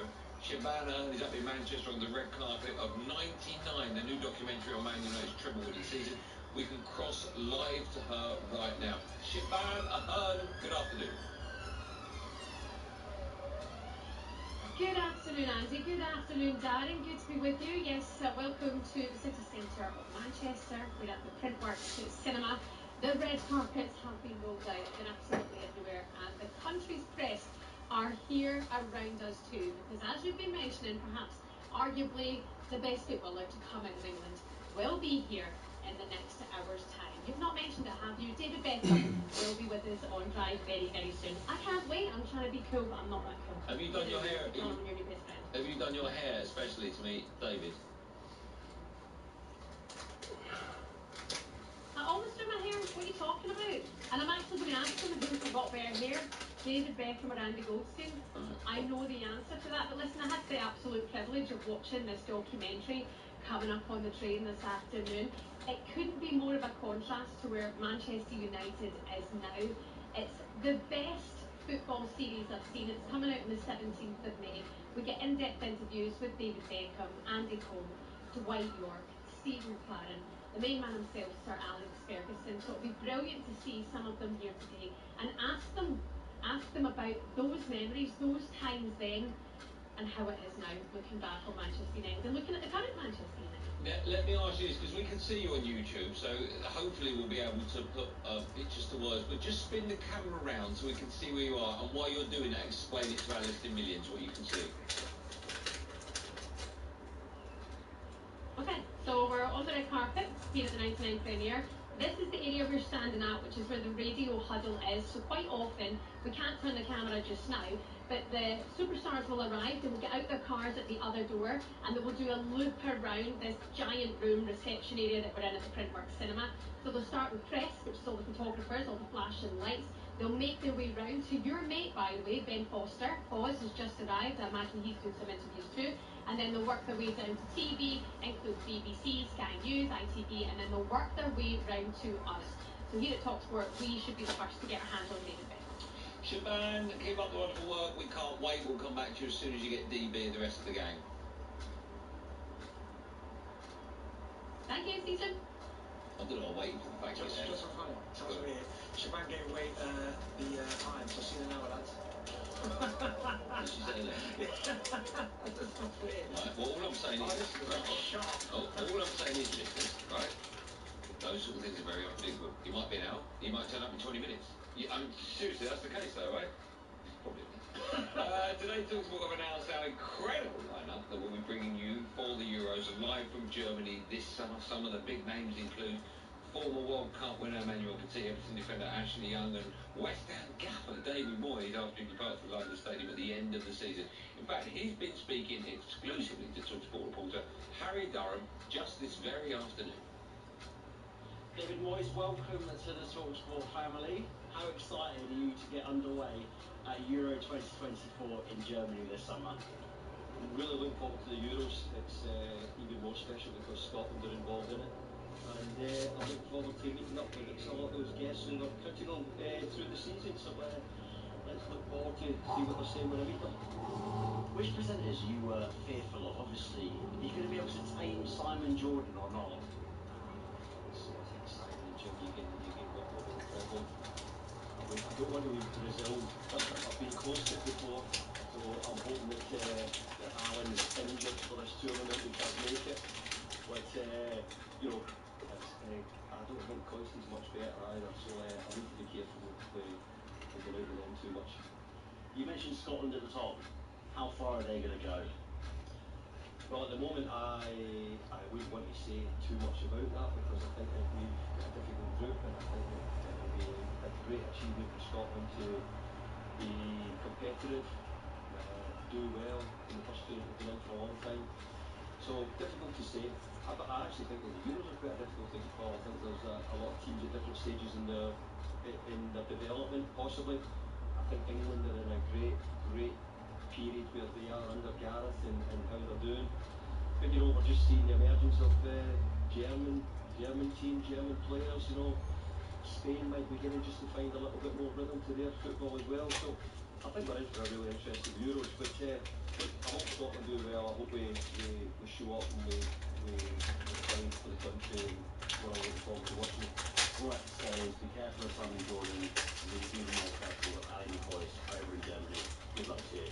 I'm certainly taking your information into it because I've got to be careful about what you're saying. Brazil was enough, but I think the others are beginning to take his place now. I'd say that the fact that we've got David Moyes, along with Emmanuel Petit, actually young, to name but three, you're going over there on the northern edge of unbelievable run. I know I work for talkSPORT, and in theory I have to say, but you know, if I didn't think it, I wouldn't say it, so I wouldn't be out there. But that is a great lineup. David Moyes as well. I didn't even know that until this morning. We've got a habit of getting great guests, and remember it was Jose.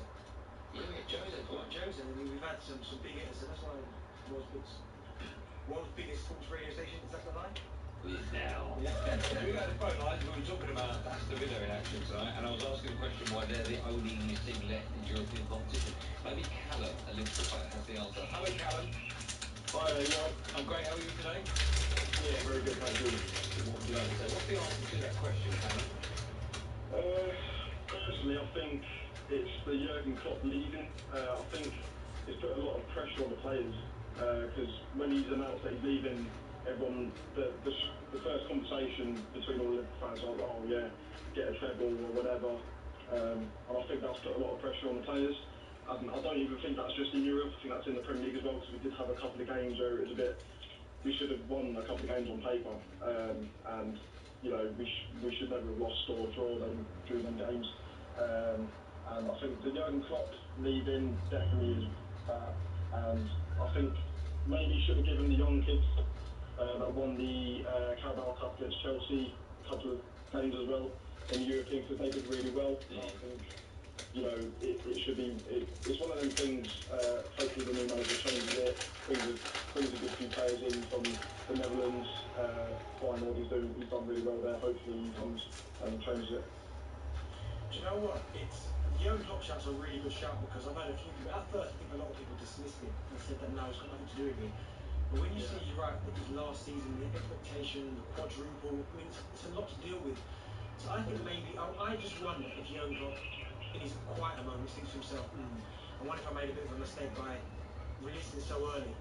Yeah, that's what I thought. I think he should have maybe done it, like, maybe the last game of the season, maybe just after that game. Do you know what? From what I've heard, Callum, I think he was worried about it getting out before he had the chance to make the announcement. Probably, yeah, you're probably right there actually. I just think it was too soon, because we had a lot of important games coming up, and I think that just took a load of pressure on the players, and I think that's taken their, because they wanted it to have a good send off for him. It's like, you know, it's got to their heads a little bit, and I think they've just kind of slipped with that reason. Not that they were playing bad, because we do play great football. It's just, you know, the pressure gets to them and their heads go a bit. And then we were just coming out unfortunate in the games of them. And, you know, we were drawing games that we shouldn't have done on paper. So. Callum, good call. Thank you for that. Thanks for your time. Some good calls this afternoon. And they will continue. Benny, you've got to do your still to come voice on Drive. Still to come on Drive. It works. It's good. We'll hear Alan Brazil's response to learning what a Karen is. Karen's a woman's name. That's it. We'll also hear Benny confronting Fulham winger William about flying kites. They had fun when we did. We'll also hear from an absolute superstar. Big time. He's coming up on today's show. All of that and so much more coming up the final hour Drive. Drive on talkSPORT with Motorpoint. Discover Fiat 500 Dolce Vitas from just $8,999.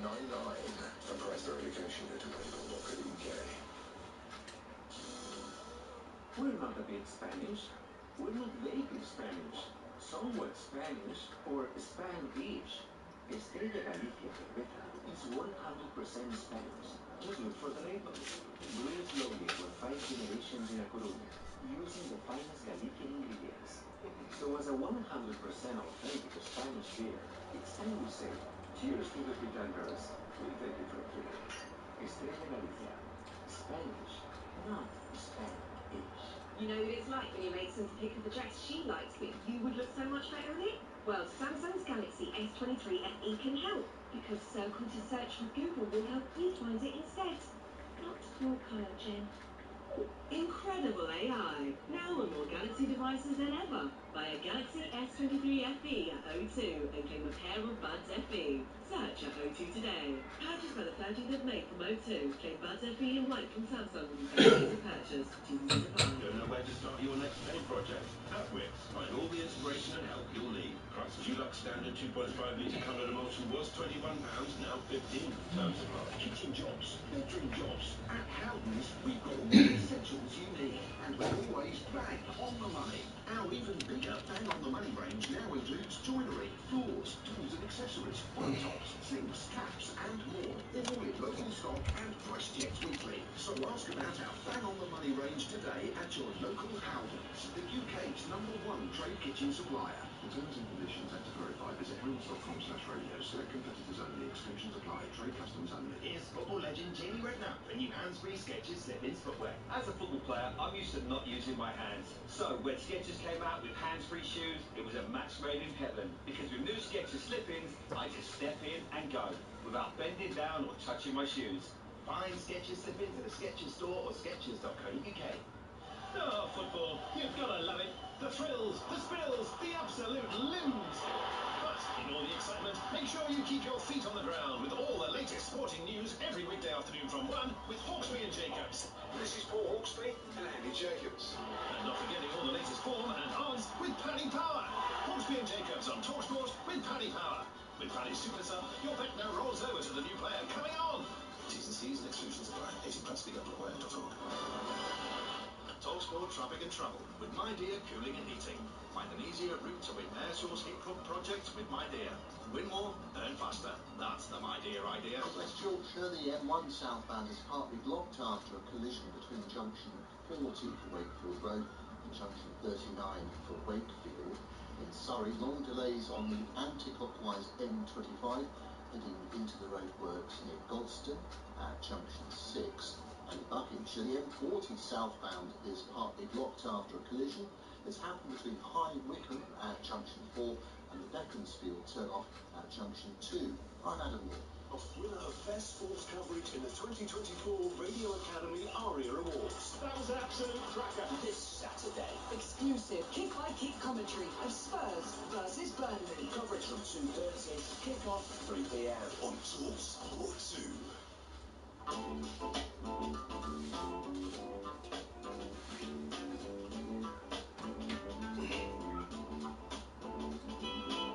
Loving the music there. It's nice. What about you? Pardon? Man always plays the bangers, man. Always plays the bangers. Those are good tunes, but usually it's the same genre of music. This is Nah, he does funks up. No, I'm talking about you. He does what? Funks it up. He don't make mistakes. Funk. Oh. To drive on talkSPORT with me, Andy Goldstein, Darren Bennett alongside. And Motorpoint.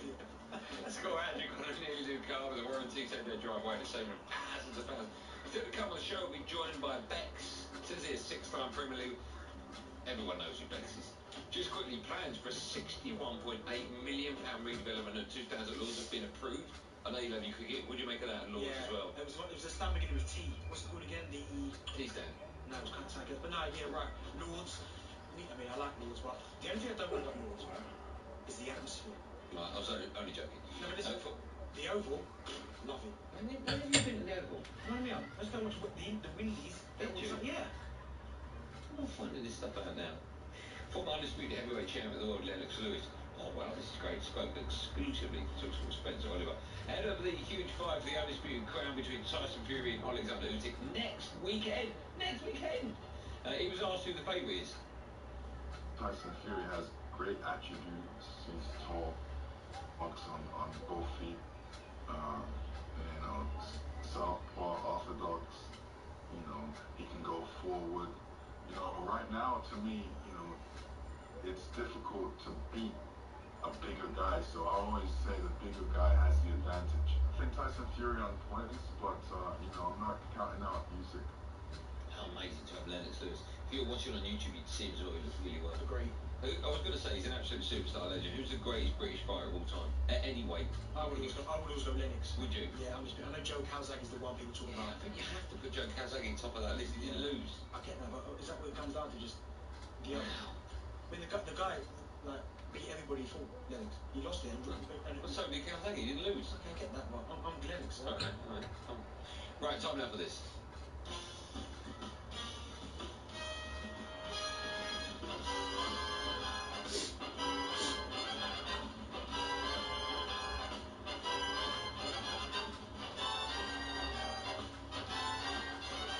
I think there's a problem. Just turn the music down. Have we not got the audio for it? Have we not got it? We haven't got it. There's no audio. Right. Stop the music. We'll do a bit of the best of talkSPORT. Sometimes these things happen. It's live radio. There's nothing you can do. When I say they haven't dropped the audio in, you'll go, what does that mean? Very, very, an easy way to describe it. There's a little computer in here, and we need all the audio bits on the computer. What should we talk about then? I quite like this actually. We talk about nothing. No. Because, my friend, have you got breaking news? talkSPORT breaking news, have you got that?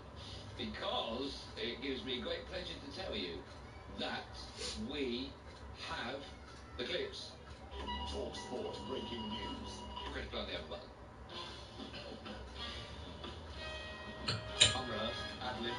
Some of the best talkSPORT friends, where we run you through some of the recent moments from across talkSPORT and our sister stations. Let's start with this morning's breakfast show. Alan Brazil was back alongside Gabby and Shiban. Have a listen to Alan Brazil. Find out the meaning of the word Karen. Karen's yeah, what does it mean? It's like when people say, oh, she's such a Karen, man. So angry. Shaban, they're stupid. I'm sick of the younger generation. And Karen obviously dumped him. Karen obviously broke his heart. We would say that you're a male Karen. You totally are. Tell me what it is and I'll agree with you. Karen is a term used as slang, typically for a middle-class white woman who is perceived as entitled or excessively demanding. Bloody hell, can we use that kind of language? That's what a Karen is. I've never known that. Which slang do you use the most? I use loads. Go on. There's bro, brother, boss, wagwan. Do you use rhyming slang? What was that? Hold that. What's hold that mean? Like when me and Dad are arguing, I message, which is often, Dan Kane. Yeah. No, Dan. Every time I put something when I won the argument, I said, hold that. Which means I'm like, okay, fine. Like mic drop. What's one slang term that you used back in the day that isn't around anymore? Sick? Do you ever use that? Yeah, sick. Yeah, sick, bro. I don't use it anymore. Do you use rhyming slang, like apples and pears? No. Dog and bone? No, Anton Ferdinand is the king of that. You can't have a proper conversation with him without him doing about 5 minutes. Who's the most annoying person that you've ever worked with? Annoying? I mean, if you put me on the spot, I'm just going to say, even though he wasn't, but he's probably the only one I can think of, Alex Crook. Okay, fine. Don't forget Alan Brazil. Yeah, it sounds like it. Don't forget Alan Brazil was back alongside Arsenal unbeatable Ray Parlour tomorrow morning at 6 a.m. Invincible. Over to last night's sports bar where Jason Cundy was back alongside Jamie O'Hara. Have a listen to Logan, the Arsenal fan, have his say on Harry Kane's Bayern Munich crashing out of the Champions League. The amount of people on talkSPORT that are saying how much he deserves to win a trophy and how he should be winning a trophy. Goldstein earlier, honestly, this is probably the root of my anger today. The way Goldstein was talking about how he wanted Harry Kane to win because he deserves it and all that sort of stuff. He doesn't deserve it because he does not show up. What's the crime? What's the crime? Is there crime? He deserves it. Do you take pleasure in rattling so many That was just my opinion. I don't do that on purpose. There are presenters that do rattle fat. I don't do that. Which of the Drive production team, Producer Joe, Ryan Bryan, Delva Back, No Tan Dan, Joe, Joe's in there, is the easiest to rattle in the group? That's easy. No, I think you're gonna be surprised. Del. Oh no. Because if you write anything negative about Arsenal, he bites. He's biting now. Look at him. He bites so quickly. See, I don't even come back in the group because it will wind me up. Whereas Dan will message the group and then message me personally. Does he? Yeah, little rat. I didn't know he did that. Yeah, he does. Yeah. What do you mean, little rat? Yeah, he does. Well, So give me an example. We went up to Arsenal, and then you lot were banging in the room, Yeah. and Dan on the side will give me a little message like, to make sure I've seen it. He is a little rat. Did anyone in there know about that? Yeah. That's terrible. On the side, come alive. When was the last time you cried or whatever? And what over? Bit dark that, isn't it? When was the last time I cried? I've seen you cry.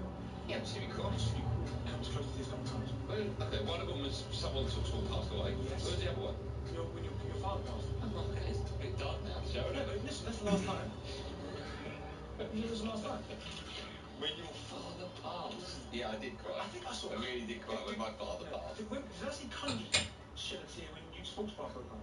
Yeah, he did, didn't he? I watched that. Bloody wuss. No, I was back the next day with him.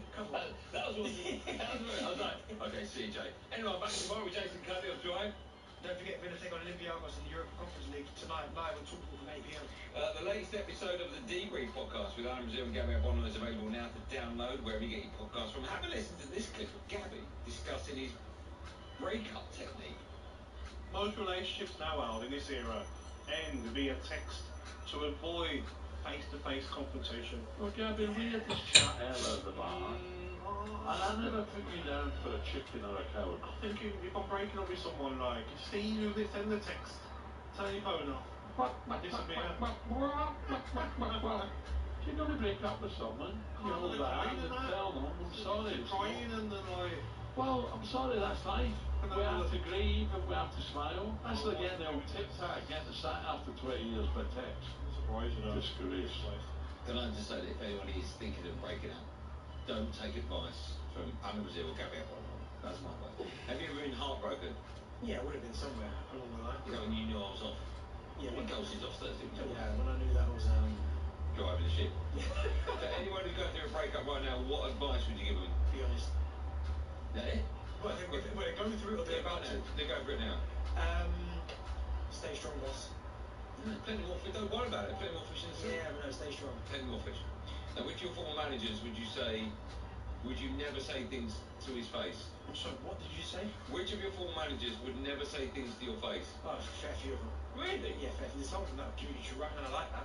But there's some that just talk nonsense. They're on your back? Yeah. Also, shout out Shirley Bent, my mum, she's listening. Your mum's called Shirley? Yeah, got to shout her out. Shirley Bent? Yeah. Why are you giving your mum a shout out in the best of talking friends? Well, I see you shout out someone yesterday. Yeah, but not in the middle of... Some random. Who? Exactly, random. Alright. That was today's best of talkSPORT friends, dedicated to Shirley Bent, mother of Dan. Produced Darren. Without Shirley, there would be no drive time. That's the DB podcast with Alan Brazil.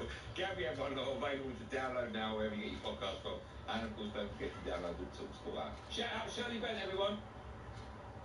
Ride on talkSPORT with Motorpoint.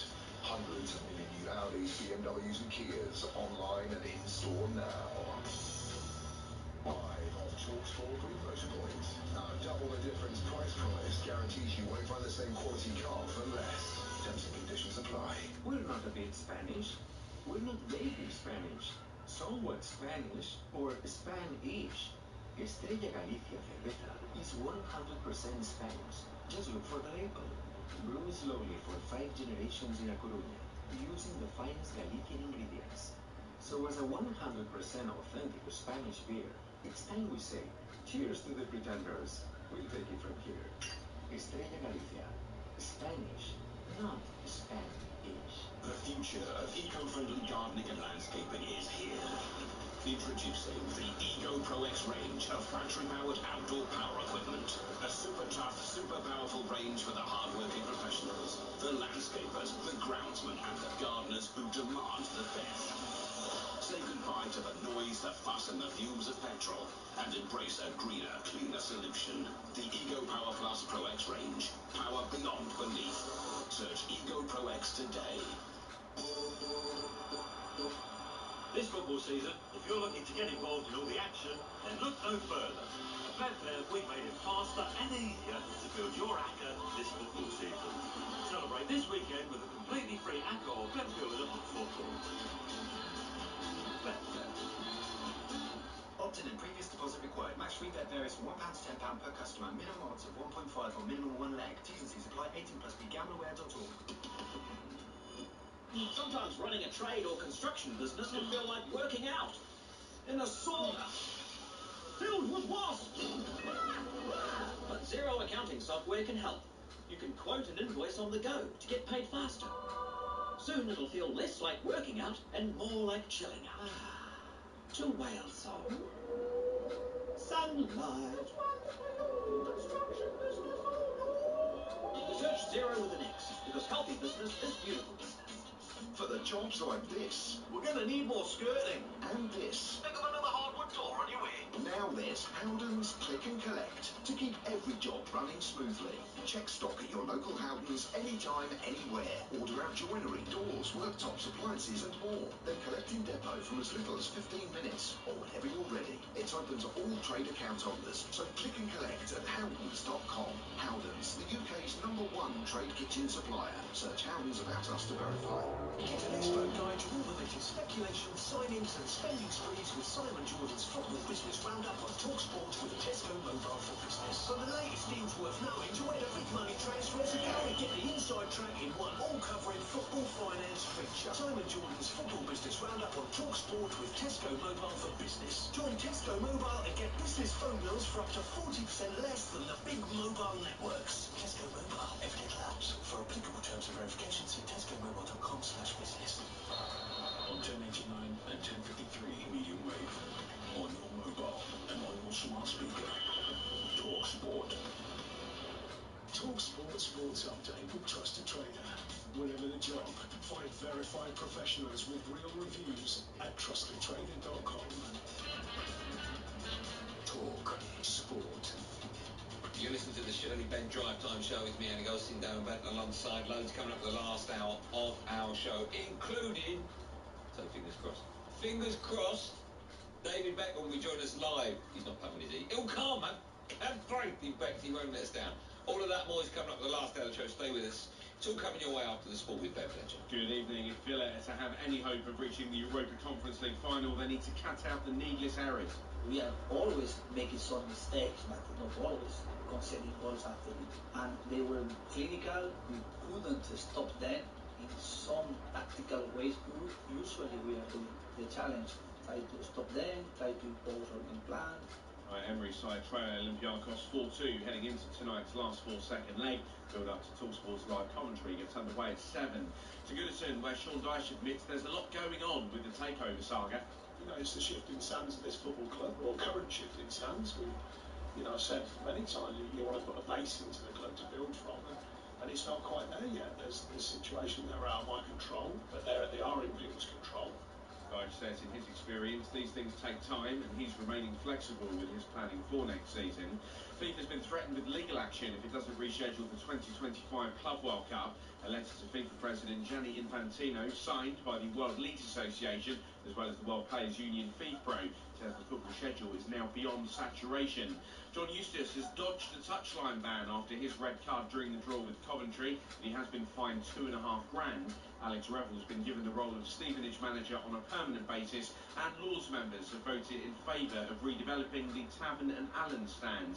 The project, which will increase capacity by over 1,000 seats, gets underway in late September. It's expected to finish in 2027. talkSPORT News. In a potentially game-changing world first, the British Army's built a 3D printer that can make replacement parts for tanks on the front line, and hopes are growing for an interest rate cut next month after the Bank of England kept them unchanged at 5.25%. Anna will have more at 5:30. talkSPORT weather with QuickFit.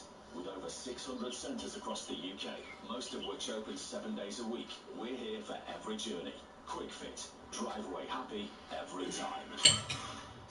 Chance of the odd shower in the far north, but otherwise warm and sunny this evening for most of us. On DAB, AM, on the app, and on your smart speaker. talkSPORT Drive. Hot-wheeling sport across the nation. The fastest football on the way home. talkSPORT Drive.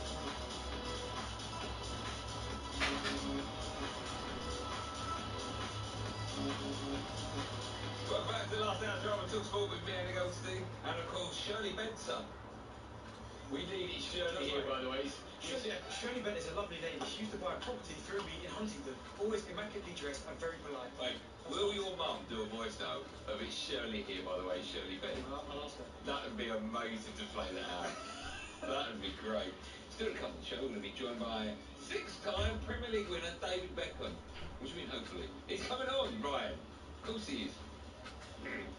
Now that Game Day returns to the talkSPORT network this weekend. So much still to be decided. The league title. The runner who shoots into the near corner. Oh, it's a terrific finish. They are going to be incredibly difficult to shake off. Brilliant. Then he goes on the underlap and he picks it up. Squares it in the centre and Immobile there to tuck it in. 2 from 3 to the top. Many Champions League places not confirmed yet for Aston Villa. Son with a shot deflected. Aaron! It's yet another late show in North London. And now Fofana inside the area. Touching around the keeper. And Burnley have a second. We're really looking forward to the end of the season. And we hope you can join us on the talkSPORT network. Yes, I'm sure you will. It all kicks off at 12:30 on Saturday as Fulham host Man City's live and exclusive on talkSPORT. Straight after that, 2:30, Adrian Durrell will be taking you around the grounds with all the goals as they go over on talkSPORT 2. At the same time, you can hear live and exclusive commentary of Spurs as they take on Burnley. And a reminder, of course, you can hear all of the EFL playoffs live and exclusive on talkSPORT and the network of talkSPORT across the weekend. Oh, weekend, full stop. You need a big gap there, right? Now, you standards. We were having a debate in the office. I think this is a great question. We touched on it ever so briefly about a week and a half ago, but we didn't really talk about it. Soon we're going to be joined, fingers crossed, by plenty of treble winners from 1990. Okay, fingers crossed. But I'll take one now. But either one. I'm going to tell you a secret. You will. Right, listen. You're listen. I'm being honest with you. He should be with us at 6:30. That's when he's born. Now, I'm not saying things aren't looking good at the moment, but Albert the Kit Man hasn't turned up, and he was meant to be with us about an hour ago. Right? So what I'm thinking, if Albert the Kit Man's not turned up, Also as well, I mean, he's a superstar, right? All he turns up is any kind of party, function, hostess. yeah, but you got the Premier League. No, the Premier League. Yeah, no, you're right. It starts when I get there. Yeah, so I'll sit there, I'll see you at 7:30. Yeah. I think I'm being honest with you lot, because you're our listeners. We're one big family, we have to be honest with you. I don't think we're getting there. I mean, there's only one way to find out and stay with us. No, I'll phone him later and see what happened. Pardon? I'll phone him later. You got that his number. How annoyed would you be? You haven't got his number? I know you haven't got his number. How annoyed would you be? I've been down your phone and looked when you were in the toilet the other day. I don't know if we'll get him. I'm very excited about it. We'll find out in about 20 minutes. But it might even be 25 minutes, because he might be 10 minutes late. But we've got to listen. If he gets out of his car, we've got him. Put it like that. Yeah. He's contracted to speak to us. The only reason, I'm just telling you how it works. The only reason we've sent people up there is because they guarantee us bets. Otherwise, we won't well recover. And they know you've got bets, so we should have Davey Beckham. Yeah. We should have him. What show? Is it you after us? No, me and them. You was a group after us? Yeah. He might get us too. Chop the line at 7 o'clock, right? Chop it. So talking to Joe Wilson, we were having a debate the other day about which is, I think it's the one, a better achievement. Is it a treble in one season or 4 leagues on the bounce, which is what Man City is set to do? Right? What's the matter? Why are you looking at that? No, I'm here. I need to close that window. Well, no, because all you do is look at them when they will pass. You know about 5,000 people every 2 minutes. People walk past the window and wave on their way back. Okay. Can you put the blind down on that? No, don't do that. I could probably do that. I reckon I could do that. You're going to carry on blind control. Which one is it? What do you reckon it is? No, listen to me, right? You can't do that. Right. Right. Well, carry on. Man of the people, I like to see the people, so that's waving them. Okay. Look, he's closing the blind. He's closing the whole building. So, look at this, the whole building. Every blind, watch the lights go up. Every blind in the whole building has gone down. Every single blind. I didn't know which one it was.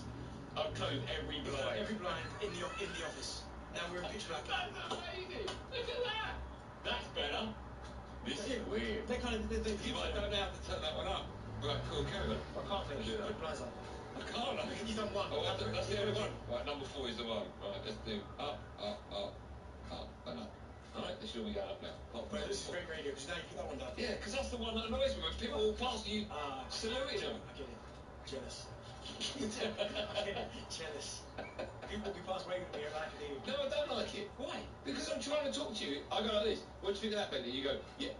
And then you say, no, it's middle No, you can't see. That's how it should be. That's... No, Jack, when I look at the... that was amazing. I mean, I didn't even know I had that power. When I think the treble is incredible. But it's all, and this is sound stupid, but it's one season, right? So, I mean, Man United, they did it, Manchester City did it, right? But I think the 4 in a row, a lot could go so wrong in 4 years. Like, you sell players, new players come in. I know injury happened in 1 season, but I think you've got a lot to do. If people get older, do you know what I mean? You've got lack of form in 4 years, that big space, I think that's some achievement. That to finish, to win the Premier League 4 times in a row, I think is incredible. I mean, both are crazy. Oh, but listen, I'll take either. I would take either. See, I wouldn't take either. If both were in front of me and I could choose, I'm choosing the treble. Oh no, I'll give you the 4 in a row. Because the treble's got the Champions League in it. I get it for 4 years straight. Yeah.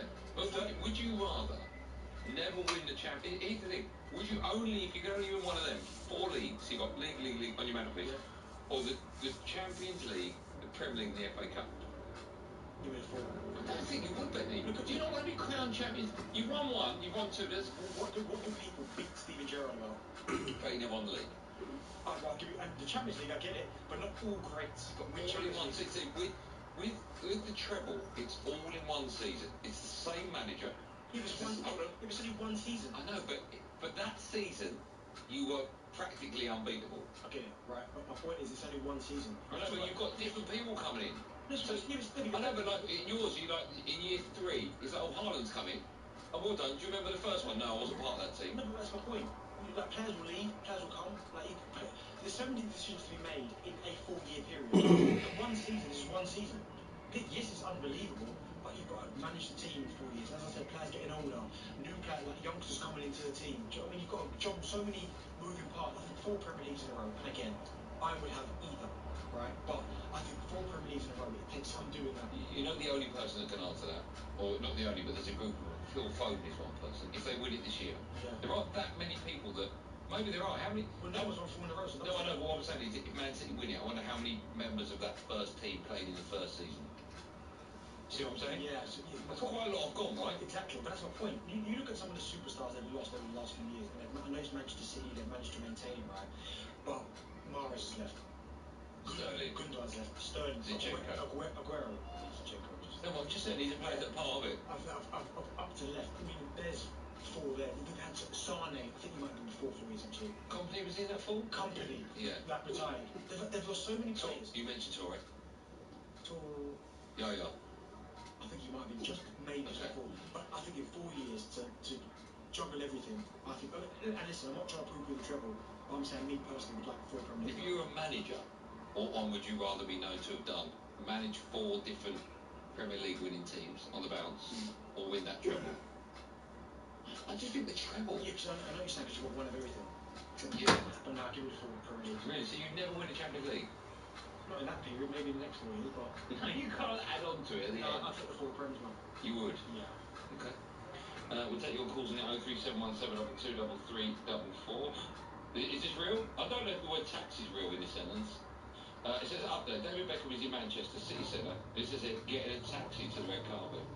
I don't know if he's getting a cab. Right, Bex? Where to, mate?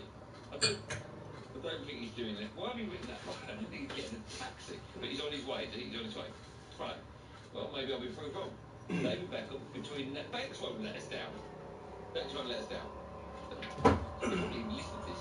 03717223344. What's the question? Not what's more difficult, or what would you rather win? It's a personal preference, I think.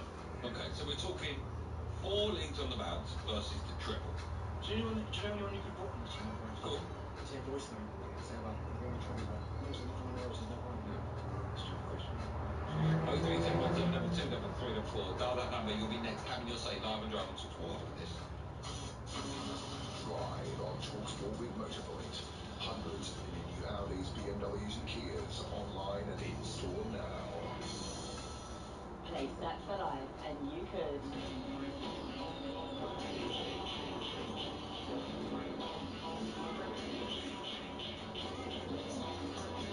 £10,000 every month for 30 years. Stat for Life.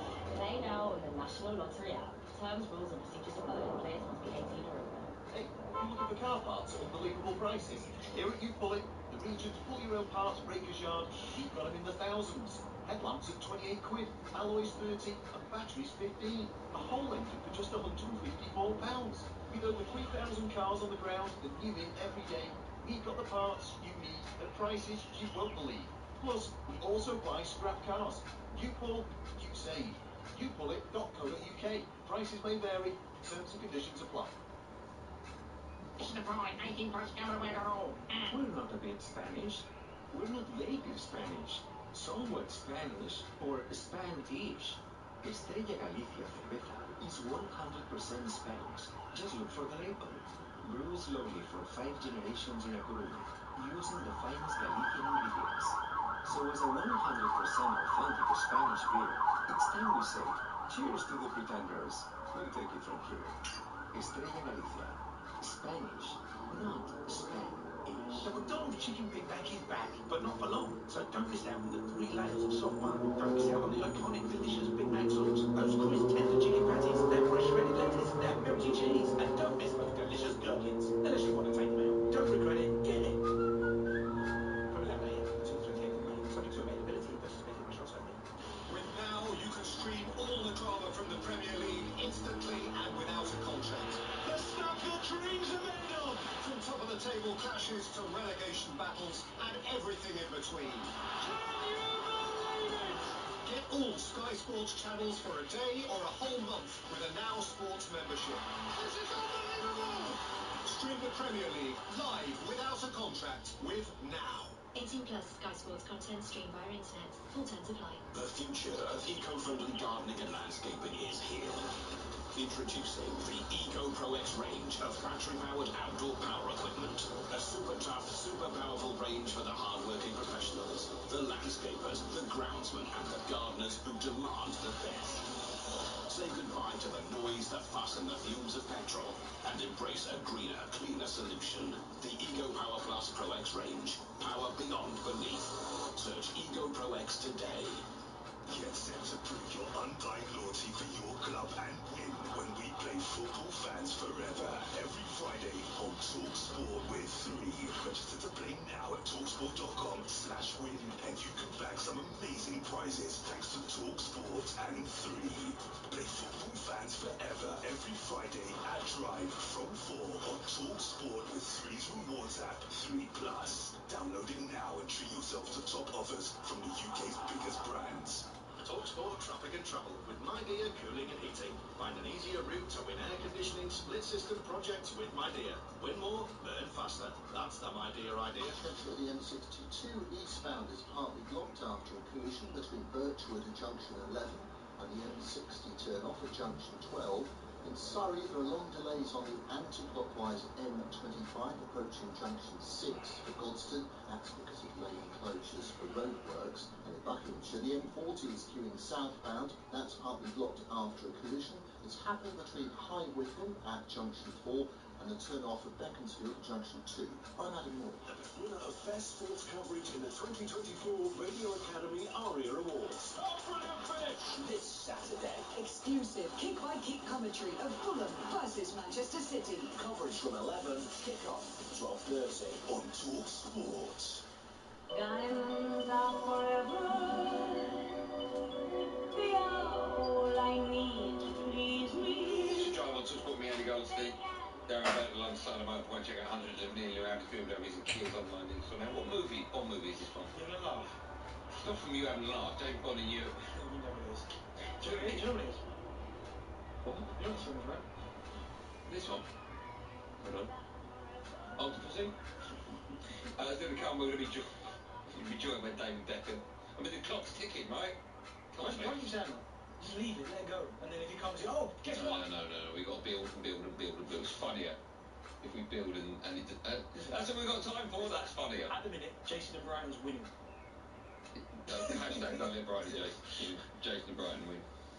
I've just got United Forest have moved on despite disappointment. Their appeal against the 4-point deduction failed, says their manager Nuno Espirito Santo. And Chelsea and Villa have been put off a deal for Athletic Bilbao and Spain winger Nico Williams because of his wage demands. Now, Fendi, tell us what Premier League player you've been speaking to. Well, I caught up exclusively with Fulham winger Willian ahead of his side's match against Manchester City at 12:30 on Saturday, live and exclusively on talkSPORT. And I joked and asked him why he was flying kites in training and not focusing on beating last year's champions. No, it was after training. We did our session, and then after training we had fun a little bit. But you don't worry, we're gonna try to do the best the best result for you guys, maybe. What a guy. What a guy. How long were you chatting to for? About 15 minutes, 12, 15 minutes. Nice. When are we going to play the whole of that out? I don't know. Maybe do it tomorrow's show we're doing that. Yeah, it was really in good spirits. What a guy, what a legend. You know, it's bizarre, because when he went to your gaff, his career went downhill a bit. Well, he said that was the worst year of his footballing career. Did he put it down to anything? I've read various articles. He doesn't really go into detail, but he obviously went back to Corinthians. But since he's got back to Fulham, he looks sharp. He's always had that. There's some players you just think they're good. I would hate to play against him. Yeah. Because you notice that little 5 yards where he just drops his shoulder. He's quite small, isn't he? Yeah. But he was full of smiles. He was happy. He looked to me like he was really enjoying his time. That's nice. Yeah. Really good player. Likes Marco Silva. We spoke about Rodrigo Muniz as well, fellow Brazilian. Yeah, really enjoyed the interview. And what time were you scheduled to interview him? So I got there. It was for 2:20. Yeah. And he came on air about 2:30. So he turned up. Yeah. Okay. If you're listening, Bex, take that. Should we go to the phone lines? 037172233. What is the number you looked up? We're asking the question. I don't really know what the question is, but we're comparing 4 league titles on the bounce, which is what City might be doing. Comparing that to the treble. Which they've done already. I think that we're asking which is better, which would you rather do? It's such a tough question. I don't think anyone can come and go. You can't poo-poo either one. No. Personally, I would like 1 trophy of each. That's my view. You want the other, you want the 4. Adam's an Arsenal fan. Hello, Adam. How you doing, lads? Very good, as usual. Nice one, Ad. You alright, Ad? Yeah, I'm good. How are you guys? Yes or no, just yes or no, will Beckham turn up on today's show? No. Sorry, guy. Go on then. I'm sorry. That's alright. Listen, we don't know. We're fingers crossed, but we don't know. Go on, Ad. What's your view on all things treble versus 4 on the bounce? Yeah, to be honest, I agree with Andy on this one, to be honest. Sorry, Ben, but I think 4 in a row is over 4 years. Obviously, really good as well. But treble, you get 1 of each within 1 year. And let's be honest, a team that good is highly likely to be winning trophies either side of the 4 years. So I just think the treble is unique. I can name many clubs of Europe that have won 4 in a row nearly. Bayern Munich, Man City, probably going to do it. Real Madrid, probably Barca, like loads, man. But treble, how many treble teams can you win? Name in the last 10, 15 years? Quite a few. Bayern, Barca, United, and City. That's 4 in the last 20 years. 25. 4 in a row. 25 years. Yeah, exactly. 99 was so long. But I just think treble's a bit more unique. But they're both great. As you know, it's very hard. Can I ask you, Adam? Would you rather score the Solskjaer goal to win the Champions League or the Aguero goal to win the league? That's a good one. I would say Ole Gunnar Solskjaer. I think again, the Champions League is better. Yeah. Okay. Good answer. Honestly, yeah, both great. Thanks, Adam. What would your goal scorer? I'd rather we'd score Aguero, their first one in their history. Because whenever people talk about first Premier League, not league title, yeah. When people talk about Manchester City in the Premier League, they always go back to that moment. They feel like Manchester City would be where they are now if it wasn't for that moment. Yeah, they probably would be that. George is a Man United fan. Hello, George. Yeah, hi, good afternoon. How are you, Georgie? Yeah, not too bad. I'm a United supporter, but as much as I am a United supporter, I think 4 in a row is better. Why? It's the longevity. It's you see, the treble is a knockout competition. It's the luck of the draw. And the manager that is there at that particular moment, like Di Matteo, they can come in and win a trophy, no problem. But it's a knockout. And it's the luck of the draw. But here, it's the longevity of building the team over a period of time, and then rebuilding again after maybe a couple of years again. But here's the thing. I hear what you're saying. But over 4 years in the league, you're probably going to lose between 20 and 25 games, right? Possibly, yeah. You're not going to lose that many in a treble-winning season, are you? No, you can't. Well, in the knockout for a start, you can't. Yeah. So what I'm saying is, you said winning the treble.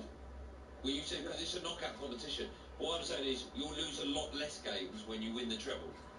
True. Yeah, you lose. Well, depending on the league, no matter how tough the league is. I mean, when Leicester won the league, for example, all the other teams were beating each other. That's why Leicester won it. Okay. It depends on what other teams are doing. Okay. Not like it's a knockout, but the 4 in a row, that's the longevity. That's the one you'll go for. Okay. Yeah. George, yes or no, would David Beckham be joining us on today's show? I hope so. No, but yes or no, do you think he will? Yes. Good answer, George. Let's go to Gareth, Man United fan. Hi, G-Dog. Hi guys, you okay? Good. Do you think Bex is going to show? I hope so. Yeah, I hope so. I'll put my David Beckham signed shirt on. Okay, how did you get that? My dad used to be security in Millwall, and Man United played against Millwall in the old Carabao Cup. Yeah, did he nick it? No, it was my shirt. He took it with him and said, "Oh, can you sign it?" Yeah, cool. Oh, that's nice. Did he show up on time for that signature? Well, he had to play the game, so yeah. Okay. Right, what's your view on all things treble versus 4 on the bounce? I'm probably biased a little bit because I'm a United fan, but from a footballer's head point of view, I'd say winning the treble, because not only are you beating teams in England, you're also beating all the best teams in Europe. You're also beating all the best teams in the FA Cup, so not just Premier League, but League One, League Two. So you're beating teams across the nation and also Europe. You're the best team in the whole of Europe, not just in one league. Okay. No, I mean, back to be cool, Gareth. There is no right or wrong. Have I got time for one more? Producer Ryan says no. There is no right or wrong answer to that. But it's interesting. It's interesting that you've gone for the 4 and I've gone for the treble. Did you ever score a goal in the Premier League finale? The Aguero goal? Yeah, I would, yeah. Is that the pinnacle? Is that, apart from World Cup, is that it? I don't know, Champions League final takes some doing, but what I mean, World Cup just sits above anything. Yeah. Anything. Would you rather score the first goal in a World Cup final and you win 4-0? Yeah. Or the winning goal in the treble winning season and you get the Aguero goal, the Solskjaer goal, and you win the FA Cup? Now give me that World Cup goal. First one. Yeah. You love the World Cup. So do you. World Cup. I know. It is. You're a hero. It's the greatest medal you can get, right? Better than a gold medal. Jeff Navas at the minute, he's only got that trick now. He is. Yeah, is that the greatest medal you can own? Yeah. The World Cup winners medal. Yeah. Especially he's got a World Cup winners medal and the ball. Yeah. Didn't want to get the ball only 2 minutes. Still to come on the show, we'll be joined by David Beckham. I mean, he's meant to be joining us after this. But this was when it was booked. They're moving about quickly behind the glass. Let's quickly go to a break. You never know. Time for no googly. They are getting very excited behind the glass. 1:30 is when we're meant to have Becks. During Beckham's international career, he only ever played with 3 different numbers on his shirt. Great question. Can you... I don't know if that's right. And 2 of them, one of them was high. International. That's an unbelievable question. International. And 2. 3 numbers on his back. What were they? Answer to that. And 3. Yeah, but that's the question. Is 3. Can you name them? Answer to that. And fingers crossed, Becks. Live and Drums talkSPORT after this. Drive on talkSPORT with Motorpoint. Discover Fiat 500 Dolce Vitas from just $8,999. For price verification, go to motorpoint.co.uk. Drive on talkSPORT with Motorpoint. Hundreds of new Audis, BMWs and Kias online and in store now. The manager is subbing on the big man. And another change now. Rodgers comes on, the veteran right back. And now the third choice goalie enters the field. They can barely contain themselves here. The new super sub from Paddy Power. All subs are now super. Because if a player in your bet is subbed off, it carries over to the new player coming on. Paddy Power. Football, you gotta love it. Valid on selected leagues and markets only. Pre-match and in-play bets on qualifying player outcome selections only. T's and C's and exclusions apply. 18 plus BGambleAware.org. Hi all. How are we doing? Afternoon. Afternoon. Let's get this meeting. Meeting started. Come on. Where's the tablet gone? When everyone's home, EE Work Mode prioritizes your broadband for working from home with faster speeds in more places than anyone else. So, Yeah, I've got you loud and clear as a bell. this is broadband made for working from home. Search EE Broadband, powered by BT. Work mode with EE Smart Hub Plus. To verify, see ee.co.uk/claims. With Now, you can stream all the drama from the Premier League instantly and without a contract. The stuff that dreams are made of. From top-of-the-table clashes to relegation battles and everything in between. Can you believe it? Get all Sky Sports channels for a day or a whole month with a Now Sports membership. This is unbelievable.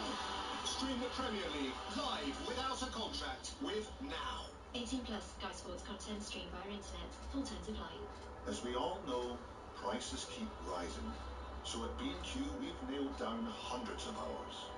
Prices nailed at B&Q. You can do it when you B&Q it. Prices held until at least 17th of June 2024. Held prices may be subject to temporary discounts, subject to availability, excludes B&Q local stores. Kitchen jobs, bedroom jobs. At Howden's, we've got all the essentials you need, and we're always bang on the money. Our even bigger bang on the money range now includes joinery, floors, tools and accessories, worktops, sinks, taps and more. All in local stock and price checked weekly. So ask about our bang on the money range today at your local Howden's, the UK's #1 trade kitchen supplier. For terms and conditions and to verify, visit howdens.com/radio. Select competitors only. Exclusions apply. Trade customers only. The Emirates FA Cup on talkSPORT with Carling. We're talking last-minute thrillers, epic draw killers, a non-league fairy tale, cup football's holy grail, goal-scoring Goliaths, underdog pluck. We're talking game-changing football. We're talking the Emirates FA Cup. From Southampton to Sunderland, get your mates together with Carling for the football competition where anything can happen. The Emirates FA Cup live on talkSPORT with Carling, the official beer partner of the Emirates FA Cup and the Derby Women's FA Cup. 18 plus, please drink responsibly. On 10.99 and 10.53 medium wave. Online, On your mobile. on the app. And on your smart speaker. TalkSPORT. Listen, John, talkSPORT, me and Gosling. Darren Bent alongside following us to 70 Wheels of Rockbridge kick-off ahead of Olympiacos against Aston Villa in the Europa Conference League. Following that, Jeremy Hara and Jason Cundy will be taking your calls on the sports spot. I'm told that David Beckham is arriving as we speak at the red carpet. We're meant to have him next. We should be having him next. David Beckham next. Fingers crossed. Right after the news headlines with Anna Geary. talkSPORT News. The British Army's built a 3D printer to rapidly repair tanks and other military vehicles on the front line. It's a world first revealed by The Times. Here's Lieutenant Colonel John Anthistle. It gives us the ability to put battle-winning pieces of equipment back into the fight as quickly as possible. The printer makes new versions of broken parts, saving weeks of waiting time. It also means old vehicles can be brought back to use. Israeli officials say a military operation planned for Rafah in Gaza will proceed as planned. That's despite the US president warning the offensive would lead to a cut in military aid. Expectant mothers are urged to have the whooping cough vaccine after 5 babies in England have died. So far in 2024, the number of cases across England is more than 3 times higher than the whole of 2023. And the Bank of England's hinted that interest rates could be cut next month. Economists have decided to hold them steady for now at 5.25%. talkSPORT with Bostik. If you're looking for professional grade sealant that offers technologically advanced performance, choose Bostik Pro Sealants. Forest boss Nuno Espirito Santo says their failed appeal doesn't change the fact their fate is in their hands. And Jorginho has signed a new short-term deal at Arsenal. Mark will have more at 7. talkSPORT Podcast League. Outspoken with White and Jordan. The best of White and Jordan is now available in one unmissable daily podcast. So you've got a perfect scope from the top flight to the big fight. Get opinionated debate that's always on the ball. Time to hire somebody who can win. And on the money. This is a long way from done deal. Outrageous. Outstanding. Outspoken. It's hard to say that, but it's the truth. Out now. Listen or download for free on the talkSPORT app or from your favourite podcast portal.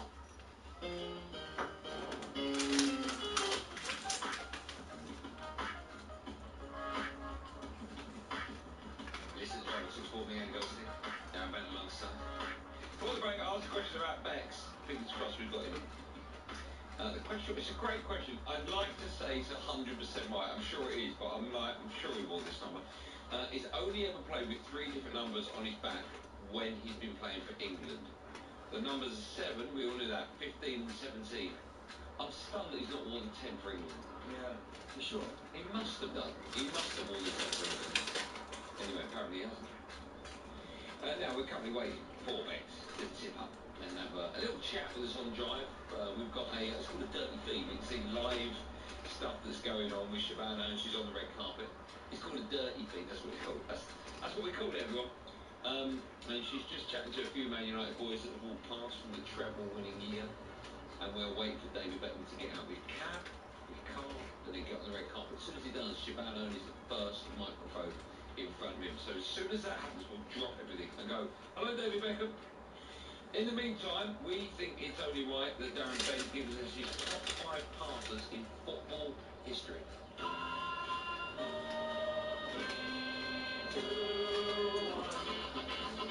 I can tell you that Ben has been very excited about this all day. He's making notes, he's written down all the top 5 passes. This is in world football, right? Yeah, all right. Can we start at number 5? No. Let's go for it.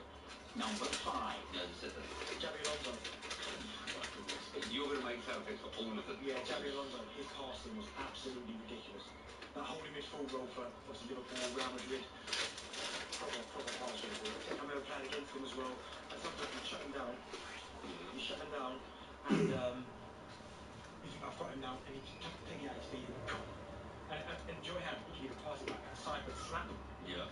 The drill, the little clip. I mean, I think the drill's the hardest one. Like the low. We call it a graft daisy cutter. Yeah.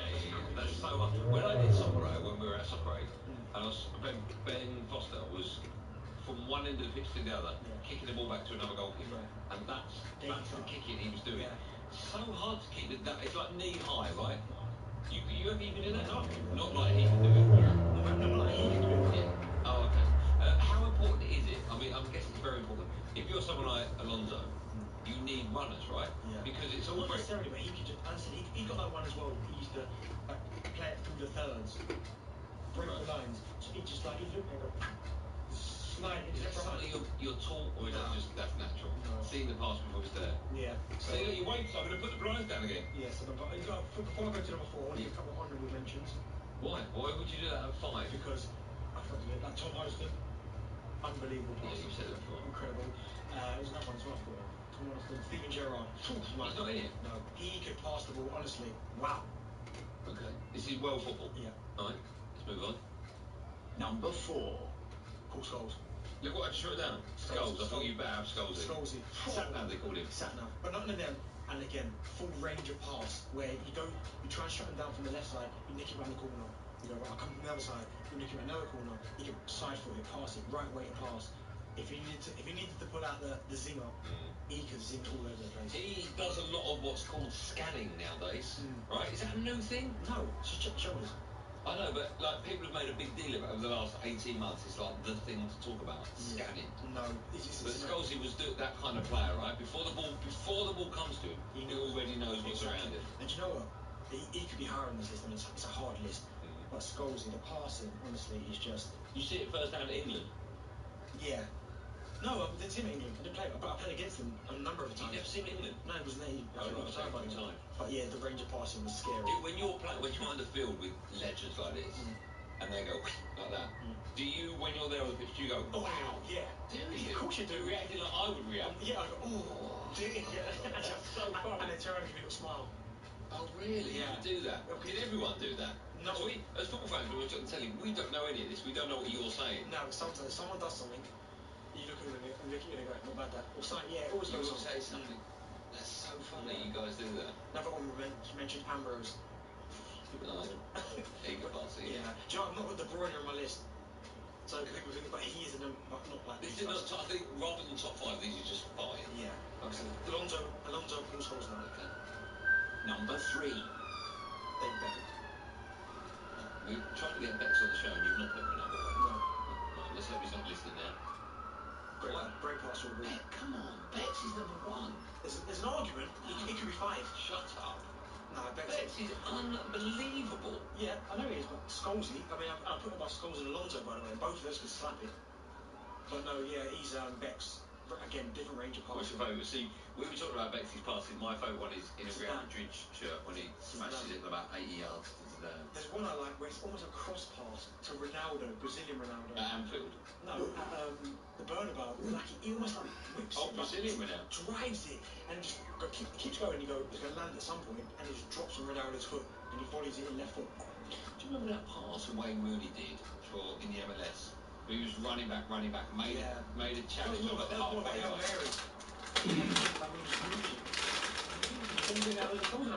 He didn't aim to hit it into the area. Hail Mary. Oh, do you think so? Yeah, of course. Do you think, of course? Hey, I mean, you could say that about Ronaldinho. But hey, he could be in there right now. He said, I don't want to be here. What age he going? Ronaldinho. Ronaldinho wasn't known for his passing, was he? But no, yeah, Beckham, again, all range of passing, but... Okay. What was that, number 3? Yeah. Okay, move on. Number 2. Pirlo. Honestly, weren't the most mobile, but... Right, talk to you, what's going on? He's passing again. Wait the pass, side foot, outside of the boot, drill, Hold on. No, go on. drill, clip, smash it if he had to. That wibbly wobbly pass. Yeah, that's not a thing, is it? Wibbly wobbly. Yeah, you see them guys. Wibbly wobbly is a thing. Yeah, you know when you hit the ball and it moves all over the place. Yeah, but you don't do that on purpose. Yeah, of course you do. Why would you whack wibbly wobbly on? Have you ever seen Jorginho? No, Janino. Yeah. What's the benefit? Janino from Lyon. Right, but what's the purpose of putting wibbly wobbly on? Well, that's the reason you do it. You can't. There's no one. A lot of people shoot it. I don't believe you can purposely put wibbly wobbly on. Of course I can. I can do it to you. Next time we play football, I'll show you. Tom Hudson used to do it for Kenneth. Okay, tell me what you do when you hit the ball. If the ball is a clock face. You hit that near, it's hard. You hit the back near the valve and it wobbles. It's crazy. Some of the guys I played with could do it like that. Oh, so you're doing it from a dead ball? No, Tom Hudson could hit it on the move. Wibbly wobbly? Wibbly wobbly. Didn't even know wibbly wobbly was a thing. The amount of people that shoot doing that as well. Yeah, but I don't think they do it on purpose. They do. Some of them do, yeah. I don't know. Janino from Lyon, he used to do it for fun, for anywhere. Okay. So now we're left with 1. Yeah. Right. Number 1. Lionel Messi. Yeah, see that? I mean, millions, right? Millions. See that one he did recently in the MLS? There's not even a space there. Somehow he creates passing lanes when they're not even on. Passing lanes? They're not even on. He's passing again. You very rarely see him do the drill. If he has to, he'll pull that if he has to. But he's those ones where, you know, the little 5-yarders where there's no space, but he'll find a way to get it through there. Yeah, Lionel Messi. Okay, nice. Yeah, maybe swap that one for Bex. Are we, ready for it? No, not yet. In fact, before we hopefully chat to David Beckham, that'll be after the break. It's time now to take a look at tonight's European football action with our friends at Village Hotels. European football preview on talkSPORT with Village Hotels. Visit villagehotels.com. Now, Aston Villa boss Unai Emery has been speaking ahead of his side's Europa Conference League semi-final second leg against Olympiacos. Villa have to overcome a 2-goal deficit to make it through to the final. Emery believes it's a great opportunity for his side to show what they can do. With my experiences I did before, building a new experience here with our players, with our idea, with our experiences this year with Aston Villa Club, with the players they will play tomorrow. And this is the challenge tomorrow, the biggest challenge we are going to face this year. It should be, well, hopefully for Villa fans, it'll be a massive night of football. And a reminder, of course, from 10 o'clock on the Sports Bar, the boys will take your call. That was a look at tonight's action, thanks to our friends at Village Hotels. When we come back, I'm led to believe it will be David Beckham time. European football preview on talkSPORT with Village Hotels. Visit villagehotels.com. Drive on talkSPORT with Motorpoint. Score a hat-trick with unbeatably priced cars, all with warranty and checked by experts. Drive on talkSPORT with Motorpoint. Discover Fiat 500 Dolce Vitas from just $8,999. For price verification, go to motorpoint.co.uk. Catch something big at your local Admiral Slots Casino, because Big Bass Bonanza can now be played on the high street. Ditch your phone's small screen and bad internet connection and upgrade your gaming experience at Admiral Slots today. Hook some big free spin bonuses and play for up to £500 jackpot at your nearest Admiral Slots Casino. If you're ready to play, spin safe at Admiral Slots, where our friendly team are on hand to help you play responsibly and stay within your limits. Visit admiralslots.co.uk for more. Over 18s only. Please gamble responsibly. Hi all. How are we doing? Afternoon. Afternoon. Let's get this meeting. Meeting started. Where's the tablet gone? When everyone's home, EE Work Mode prioritizes your broadband for working from home with faster speeds in more places than anyone else. So, Yeah, I've got you loud and clear. There is a bell. this is broadband made for working from home. Search EE Broadband, powered by BT. Work mode with EE Smart Hub Plus. To verify, see ee.co.uk/claims. McDonald's are making small improvements to our classic burgers. See them now 100% British and Irish beef patties, so they're even juicier. And we're serving them hotter for meltier cheese, all in new toastier buns. The classics, now a little more Comparison with prior classic burgers, served after 11 a.m. subject to vein. With Now, you can stream all the drama from the Premier League instantly and without a contract. The stuff your dreams are made of. From top-of-the-table clashes to relegation battles and everything in between. Can you believe it? Get all Sky Sports channels for a day or a whole month with a Now Sports membership. This is unbelievable. Stream the Premier League live without a contract with Now. 18 plus Sky Sports content streamed via internet. Full terms apply. Come on, the Blues.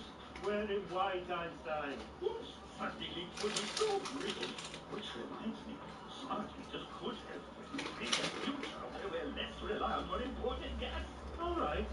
They help us manage our energy use, which improves the balance of supply and demand. So we could use more wind and solar energy from Britain. Help Britain create a future that's less reliant on imported gas. Search Get a Smart Meter today. Eligibility may vary. Consumer action required. Is your hair thinner than United's defence? Thinner than a League Two touchline at the end of the season? Is your hair thinner than England's chances of winning on pens? All right, wind it in. KSL Clinic has been chosen by footballers, golfers, rugby players, and over 3,500 people like you for hair loss surgery. One procedure, one day, and you'll be back on track for a full head of hair. Visit kslclinic.co.uk or text KSL to 60777 and book your free consultation today. TalkSPORT Traffic and Travel with My Dear Cooling and Heating. Find an easier route to win heat pump chiller projects with My Dear. Win more, earn faster. That's the My Dear idea. Sorry, there are long delays on the anti-clockwise M25. It's partly blocked for roadworks just before junction 6 for Godstone. The queue's back past Leatherhead at junction 9. For Warwickshire, the M6 northbound is partly blocked for barrier repairs. There between Rugby at junction 1 and Coventry at junction 2. And near Bristol, the M32 is queuing southbound. There's a lane blocked by a broken down van at junction 2, the turn off for Eastville. Find out more. Come over here. You're looking for a bit of sport in the side, yeah? Try TalkSport 2. They've got loads of like football, cricket, rugby, boxing, and all the best TalkSport documentaries. Get TalkSport 2 on DAB, on the app, and on the smart speaker. It's your other national sports radio station. What are you waiting for?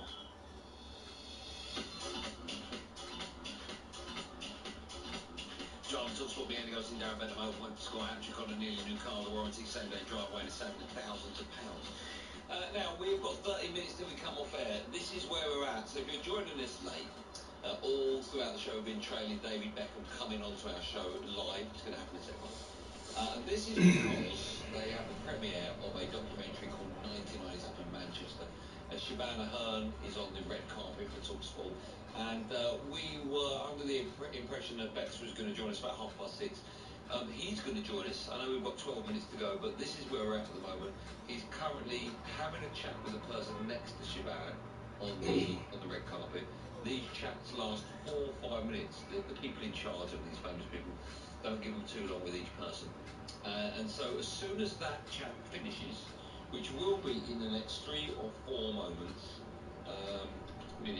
David Beckham will be joining us live on our show. We don't have him yet, do we? We don't have him yet, but we will have him any moment. This is why we love live radio, because if you're listening now, you'll be thinking, well, I'm not getting out of the car, I'm not going to leave the kitchen. I know that at any moment now Bexy's coming on.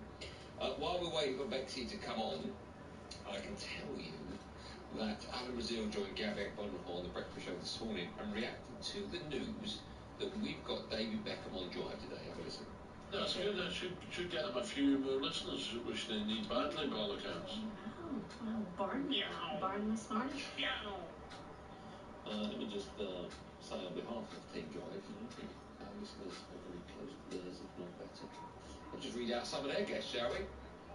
Oh, hold on. Let's stop that because it's time for the moment we've all been waiting for. David Beckham is alongside talkSPORT Shabana Hearn and should be joining us live on Drive now. David Beckham, hello, good evening. Hello, good evening, David Beckham. You're live on talkSPORT. Ignore Gary Neville for now. It's hard to. Can you hear his voice? He's everywhere, can't you? Everywhere. In new suits, apparently. Well, yes, you're live on talkSPORT. There was a bet from Teddy Sheringham 10 minutes ago that we would not get you, but we have you. You're getting used to this documentary life. Congratulations on this one. Teddy loves a bet. Well, yeah, I must admit, you know, I enjoy it. I've enjoyed setting the studio up, Studio 99. I've enjoyed working with like Gary's company, Buzz 16, and then obviously working with great people like Ventureland, obviously that were part of my documentary, and obviously with Ronnie O'Sullivan. And to be honest, we make these shows because we want people to feel good, and we want people to remember, you know, these important moments. And you know, making this one was something that was actually very personal to all of us. So yeah, it was a special time, and hopefully people love the documentary. They will. It's absolutely incredible. I felt inspired. I'm sure it would inspire the current Manchester United dressing room too. Yeah, you know, I think that, you know, sorry, can you answer that again? I was trying to... I'm sure it would inspire the current Manchester United dressing room. Yeah, we'd like to think so, and that's one of the reasons why we want to make things like this, because, you know, I was just asked the same question, you know, how do you think the new crop of players would think about this, and what would they take from this? I think the inspiration of the success that we had, you know, obviously it's been a tough 5, 10, 15 years at United, and we all know that, but it was never going to be easy when the boss left, Keeney left, Giggs left, Gary left, so all of these important players and personalities and characters all left United. It was always going to be a difficult time, but in all honesty, you know, that's what we want, you know, the lads to feel from this documentary, that the inspiration of being, you know, this successful. And the focus as well is 10 days, 3 trophies, one big dream. You got the job done. Is it so easy now for managers to complain about fixture scheduling? Well, you know, you do hear that a lot, but there's a lot of games that we played in back then, and I think there was the same kind of conversations back then about the games and the amount of games that we were playing. But you have a season like we had, then you don't care how many games you play. You play another 20 games to have experiences like what we had. And I think if you ask someone like Pep, he'd say exactly the same thing. You know, yes, you know, he will always come out and try to protect players, and all managers will do and have the right to. But I think if you was to ask Pep about, you know, his season last year, he'd say exactly the same thing. I don't care how many games we played, what we achieved was incredible, and obviously we were able to do the same thing. So, you know, we'd have gladly taken 20 more games that season. That's the spirit. Listen, Sir Alex Ferguson, the insight from him is incredible in this, how he pushed you guys and motivated you to win every game too. Big one's coming up for Manchester United. How important is it now, when times are tough for Erik ten Hag, to motivate that dressing room? Is he listened to by his players? Well, in all honesty, you'd hope that the manager doesn't have to do much. I think that's the whole point of being a Manchester United player and playing in these big games. You know, you should be motivated. When you're a professional footballer and you're doing the job that you love and you're at the club that you love, when you're playing in any game, whether it's a regular season game or whether it's an FA Cup final against your rivals, then, you know, that should be enough motivation. If it's not, then you're in the wrong team and you're playing the wrong sport. So I think at the end of the day, we went into every game, whether it was a Youth Cup game, a friendly game, off-season, or a European Cup final, with the same mentality and the same drive, and that's what you'd hope that any team and any player for Manchester United go into an FA Cup final against Manchester City with enough motivation that the manager shouldn't have to say much. The importance comes across in this documentary of your friendship with the players, all the youngsters coming up together. That's something we're starting to see more of under Erik ten Hag. Yeah, I think that, you know, we all know that, you know, Eric's a very qualified manager and a good manager, and he has the right motives. But, you know, I think that we were lucky in our day that we had, you know, Sir Alex Ferguson. We were lucky that we had Eric Harrison and Jim Ryan and Nobby Stiles and all of these great managers and motivators. So, yeah. Brilliant. Also, just one more question before I let you go. How excited are you for England? Euro's just around the corner, 36th stage, Jude Bellingham in an England shirt. You buzzing? I think we all get excited about these big competitions. You know, as England fans, we're always excited for when the Euros come around or the World Cup comes around, and our fans will get right behind the team. I think we have a real opportunity, but we all know that once you're in a tournament, then it's a whole different ball game. But no, I'm excited. As an England fan, I'm excited for these Euros, and obviously the season that Jude's had, you know, the talent that he is. But it's not just the talent with Jude. You know, it's about the way he is, the way he handles himself. He's a model pro that knows exactly what he needs to do. You know, for someone that is so young to have the maturity that he has is incredible. And I think him playing abroad has helped him with that. And now he's obviously at Real Madrid, where the expectations are higher than most other clubs around the world. And he's living up to those. So it's great to see his smile. It's great to see, you know, the talent that he is. And when he gets in that England shirt, we'll all be very happy as well.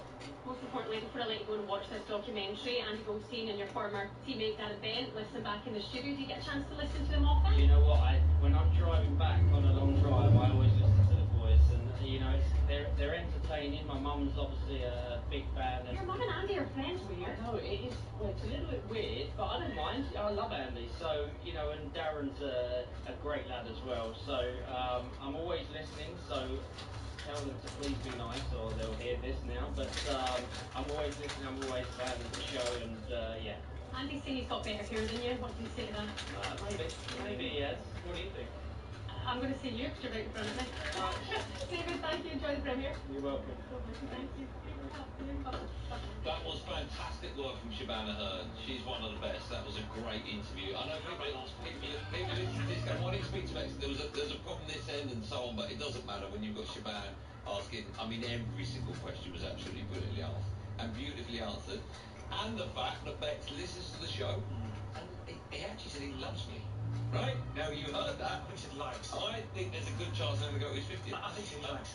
That was a great interview. It was great. And a great insight as well. Some brilliant questions asked there. Interesting his views on the current Manchester United team compared to you know, the wonderful one who's involved with. And also his views on Jude Bellingham, who's playing for his old side of Real Madrid. And Bex is very excited about where this England side can go with the likes of him and the other superstars we've got, including Declan Rice, obviously Harry Kane. But it was great to hear from Bex. He looked brilliant, didn't he? Yeah, look, you know, tell the truth, you don't want to talk about nothing else than what he said. You've asked all them questions, and I know you better than anyone, right? All you're thinking about in your head right now is the fact that he said, "Oh, I love Andy." So you've asked me a whole bunch of questions. Make sure we go out on that bit, all right? You've asked me a whole bunch of questions there, and you don't even care about the answer. Don't care. I don't care. About the answer. I don't care. How nice that he listens to us. Yeah. That's great. Come on, great lad. I will make it my job in life. And I know his mum's listening, right? Because we're friends, me and Sandra. I'll make it my life goal to get Bex in the studio for an hour. It will happen. All these little things are moving closer and closer towards us getting Bex in the studio. It will happen. Listen, we're sort of done now. A reminder that interview was fantastic. She's done a great job. Better than great. She was brilliant. A reminder, if you want to see it all, and there's other interviews as well that will play out throughout the next 24 hours on talkSPORT, including, I know a chat with Dwight York and Andy Cole and Nicky Butt was on there and Bex. This will all be on the website, so you can go to talksport.com, or it'll be on the various social media channels that we've got all under, of course, talkSPORT. So, there you go. We promised Bex live on the show. We got it. Happy days. You were honestly, he don't care about nothing else but that line at the end. I know him. I can see by his face. Can you make that my text alert? We'll be back tomorrow for the last drive time of the week. Me, Benny, and of course Bex. I love you too. Be safe, everyone. Drive on talkSPORT with Motorpoint. Discover 73-plate BMW 1 Series from just $25499. For price verification, go to motorpoint.co.uk. Drive on talkSPORT with Motorpoint. Discover 73-plate BMW 1 Series from just $25499. For price verification, go to motorpoint.co.uk.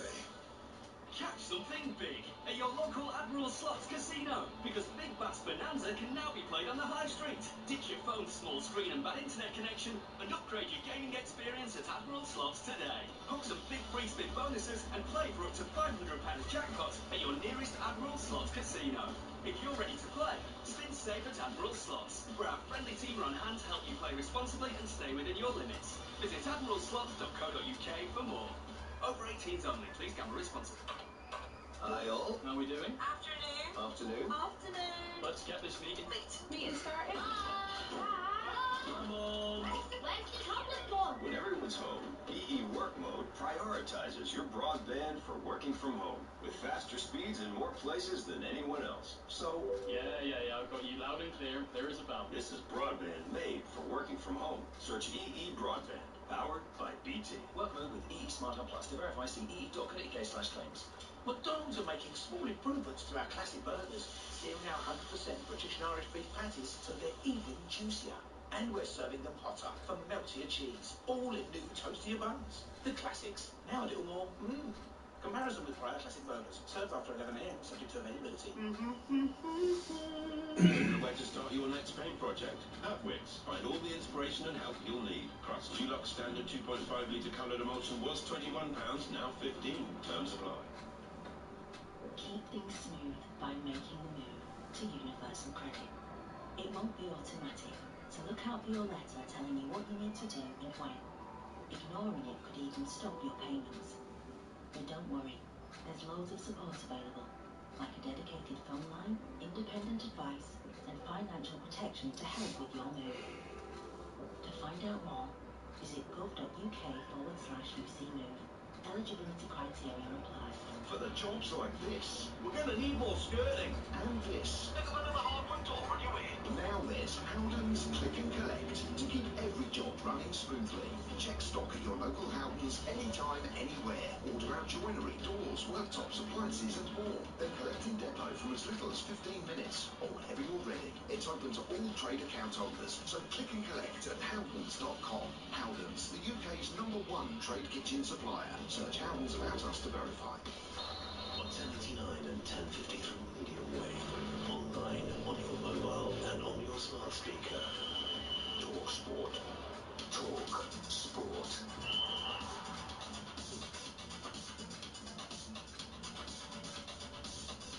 On the way, a massive game for Aston Villa as they head to Olympiacos, searching for a place in the Europa Conference League final. All the build-up with Andy Townsend, the former Villa captain, and Jim Proudfoot after the latest headlines with Mark Tyler.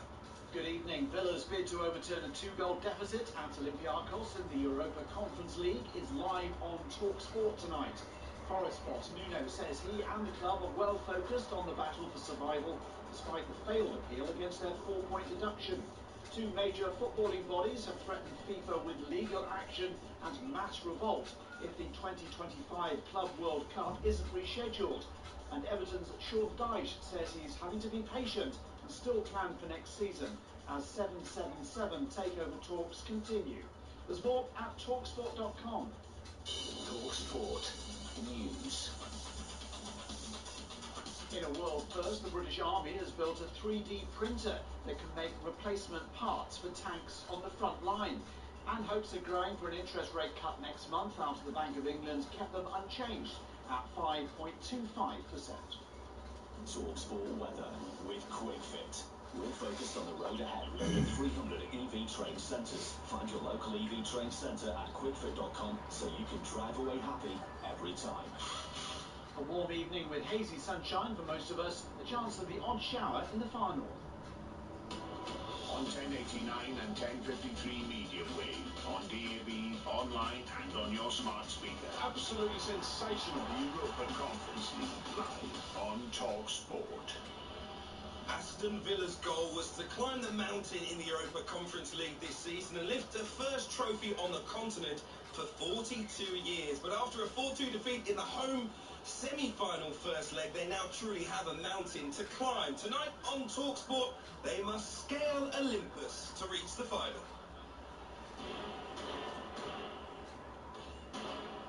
Left footed effort goes in on goal. He scored again. It's El Kami. Villa Park under the lights is big. This is real European football history. And to me, it didn't feel like those players were ready for that. They came out the traps really nervous. And Heze makes it 4-2. Their mountain to climb has got bigger. That experience we have is very important. They've got a manager that has managed in Europe. probably more successfully in recent times than most managers. I do think in a weird way, being behind in the second leg might suit Villa more than having something to go there and protect. It's a monumental defeat for Aston Villa, dreaming of being able to make it through to the Conference League final. But Olympiacos didn't read the script. It was all Greek to them. For Villa fans, winning Europa League Conference will mean more than finishing in a Champions League position. With Aston Villa club, with the players, this is the challenge, the biggest challenge we are going to face this year. Aston Villa were left shell-shocked after Olympiacos destroyed their unbeaten home record in this season's Europa Conference League as the Greek Giants put one foot in the final. They head to Piraeus tonight into the hostile cauldron of the Georgios Kariskakis Stadium, knowing it will be an almighty war if they're to stay on course to lift the first European trophy since that famous night in Rotterdam in 1982. It's time for Villa to evoke the magic and nostalgia, the history of that campaign. Who will be in Unai Emery's Spartans tonight, though? Let's get the team news from talkSPORT's Jim Proudfoot. Good evening to you, Hugh. Well, Emi Martinez returns to a Villa who made 2 changes to the side that lost to Brighton on Sunday. Martinez was injured and also suspended for the first leg, but he is fit enough to return tonight. But Morgan Rogers injured his hamstring in Sussex at the weekend, and he's out. So Matty Cash is recalled and is set to play on the right wing. Olympiacos without Francisco Ortega, who was injured in the first leg. His replacement that night, the Englishman Omar Richards, is also out, and that creates a problem at left back. So the veteran right back, Kini, is drafted in to play on the left, and that could be a situation that Villa can exploit. So Villa have Martinez in goal, Konsa, Diego Carlos, Pau Torres and Digne, Cash, McGinn, Douglas Luiz and Javi, with Bailey off Watkins up front. The impressive Salakis is in goal for Olympiacos. The back four of Rodinei, Retsos, once of Sheffield United, David Carmo and Kini, Heze and former Leicester midfielder Vicente Iborra, for Tunis, Chiquinho and Pedence, who's on loan for Wolves, and El-Kabi, who scored a hat-trick in the first leg, plays up front. On the bench for Villa, Olsen and Gochi, the keepers, Longley, Duran, Tesla Hayden, Irabunum, Candyman, and then youngsters Munro, Patterson and Young. And among the Olympiacos subs, Stevan Jovetic, some way past being a youngster these days, and 2 men who missed the first leg through suspension, the Greek winger Georgios Masouras and Albanian defender Andreas Ntoy. Kick-off is at 8 o'clock. Alongside Hume, the former Aston Villa captain who lifted their last major trophy, the League Cup, back in 1996. Good evening, Andy Townsend. Hi, Hugh. How you doing? Very well, excited for this, still believing that Aston Villa can turn things around. I have to say, Unai Emery saying it's the biggest game of their season. What is the magnitude for Villa tonight, do you think? Well, look, it's huge. Of course, they've had such a good campaign, and this is a competition in particular, I think, probably from even before the quarterfinals, where all the Villa fans honestly, genuinely felt that this was theirs to win. So we'll go down as a major disappointment if they don't turn it around tonight. It's a huge task. Yeah, if they went to Olympiacos level pegging, 1 apiece or 0-0, whatever, it's always difficult going away from home in Europe and winning matches. Now, to be 2 behind before you kick the ball is a monumental task. It's going to take everything that they've got. It's going to take composure, discipline, patience, as well as ever in European football, Hugh, when those big moments come your way, you can't afford to pass them up. You've got to take them. The big team news tonight, and Villa fans will rejoice. Emi Martinez back from a thigh injury, suspended for the first leg as well. How important is that? Because I know some fans were critical of Robin Olsen, particularly for the 4th goal last week. Not big fans of his kicking either. It is a big boost for them, really, though, isn't it? Yeah, I thought Robin Olsen actually played well against Brighton last week in the game against Olympiacos. Yeah, he had 1 or 2 moments, but as did the rest of the team, to be perfectly honest. However, Emi Martinez coming back is significant. It's a huge boost. When the coach says it's the biggest game of the season, then we're in an era nowadays where if players aren't 100% fit, they rarely play. This is one of those occasions where if Emi Martinez just tells Unai Emery, I think I can do it, I'm good enough to go, then these are those sort of nights when you have to go with your gut. You give him the nod and you put your best players in. So great that Emi Martinez is back. He's a world-class goalkeeper, and in in behind Pau Torres and Diego Carlos, that's a little bit more solid feeling and looking than perhaps it has been just recently. Jim, I know Andy underlined it there. You have to take your opportunities when they're handed to you. It was for Douglas Luiz in that first leg in particular, missing the penalty that would have made it 4-3. He also gave away a penalty earlier on in the game. So really a night for redemption for him. He could be a crucial player for them. Well, and he'll come into the game knowing that he has had his worst game of the season, because it wasn't just those 2 penalty incidents. His all-round play was a player I much admire. Was just off the boil. He was a proper 4 out of 10. He looked like somebody that had played more than 50 games over the course of a long, tiring season, where in that area where the injuries that Villa have had, they haven't had the opportunity to rotate really. So McGinn and Douglas Luiz have been in there week in, week out. He'll play better tonight, without a shadow of a doubt. I would certainly back him to score another penalty that came his way. That was the first out of about 10 that he's missed over the course of this season. But unfortunately, he just had one of those nights. Now, I can pretty easily make a case for Villa tonight. That clearly would have been even easier had Douglas Luiz put his penalty away 6 minutes from time to make this 4-3. Then I think that Villa, while still being outsiders, would have been backing themselves. Now it is tougher, but I guarantee Douglas Luiz will be better tonight than he was last week. Let's hope so. Olympiacos will feel very confident though, Andy. They haven't played since the first leg. That might be an interesting subplot as well. Only one change made, the fullback Kini replacing the injured Francisco Ortega. Ayub El Kaabi scoring a hat-trick last week. Clearly we know what he's all about now. And the Aston Villa backline not really being in unison was the key issue, I think, last week. So can they improve in that area? Yeah, look, they can. They've got to make sure that they don't give away too many easy opportunities. Look, it's going to be a cauldron tonight that the Villa players are going to face. The atmosphere will be frantic, chaotic. It will be all of that. So they have to show an element of calm. They have to be together. They have to make sure that they close all those avenues down and don't let El Kaabi find the sort of room that he did last week. And keep, in particular, that first 15 minutes very, very safe and secure. All of a sudden, the longer the game goes without a goal tonight, then all of a sudden, perhaps the mindset of the Olympiacos players might be one step back rather than one forward, protecting what they have. And I think it's at that point that if Villa can find a way through, can potentially score in that sort of period, that's when the game is very much up in the air. It's all on. So look, I think we've got a fascinating game in store. Yes, Olympiacos big favourites, but Villa, if they bring their A game tonight, we could see a very dramatic turnaround. Well, Villa boss Unai Emery all about the A game. He wants his team to improve game by game and learn from their defeats. When we are losing, we are making mistakes, just like another teams. And of course, before the match, we are trying always to analyze and to respect the opponent and to get the objective. Don't make mistakes. But we did more than normal the first leg, more than normal. And even doing mistakes, we came back the result. Not came back, draw. We draw after 2-0. But again, we weren't progressing after, maybe emotionally, after our draw at home, and they responded very well, scoring 2 goals more. Unai Emery there, the Aston Villa boss. Andy Townsend, if anyone is going to be able to prepare their side for this and the task that is in front of them, it's got to be a 4-time Europa League winner. What advice do you think Emery will give his players?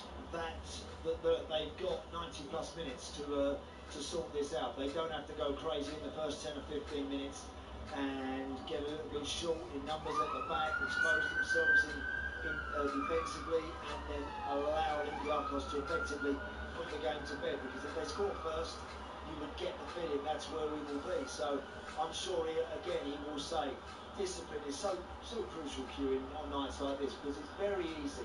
It's very easy to lunge in, to dive in, to make a challenge.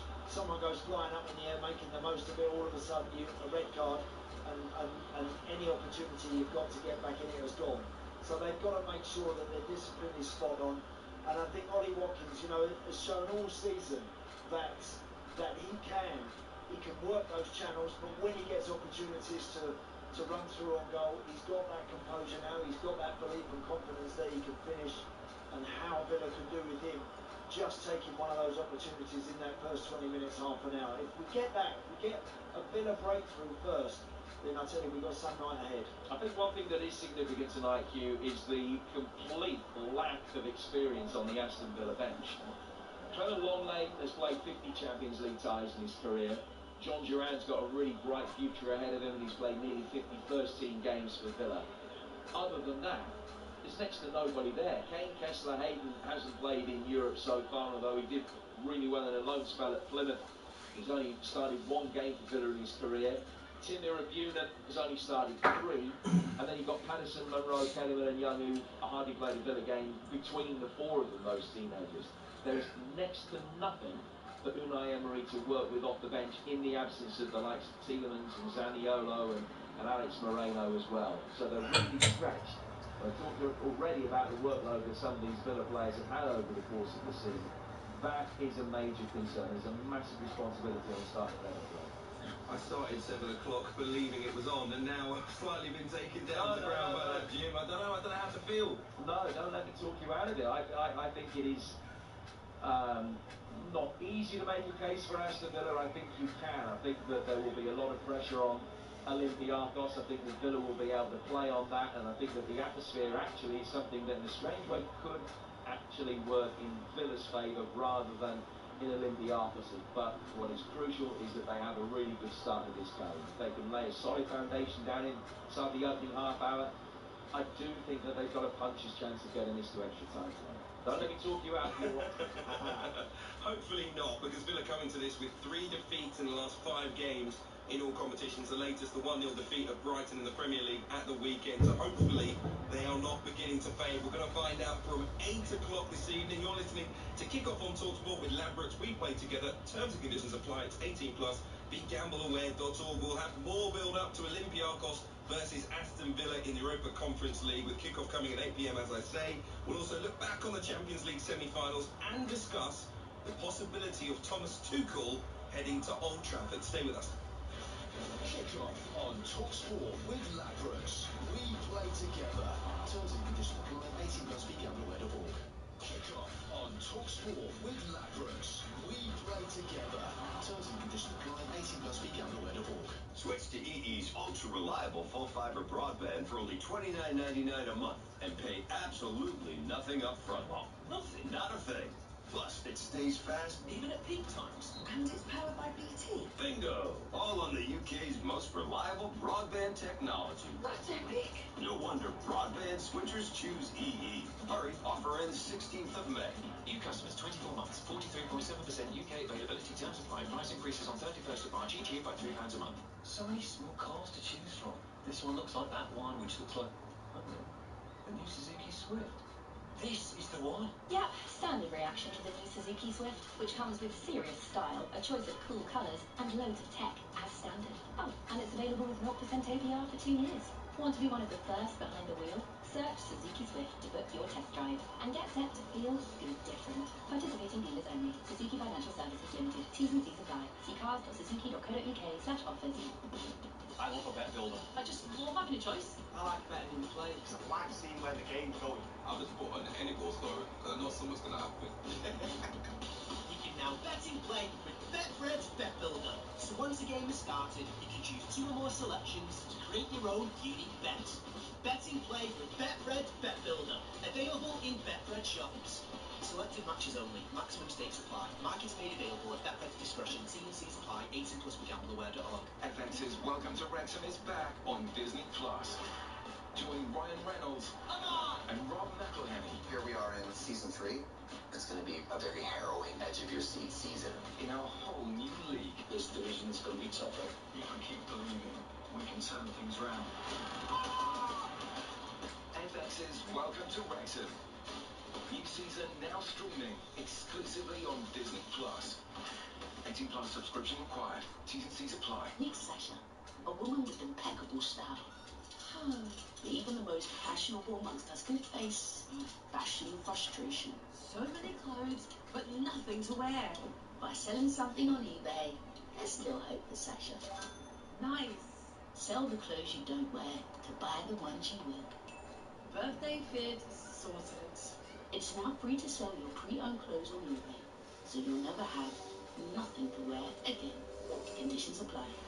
Say it on the car garage. When you're this busy, you're feeling totally pumped up. But when you're wasting time trying to understand your card payment fees,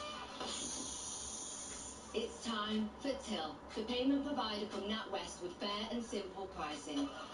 It could save you time and money.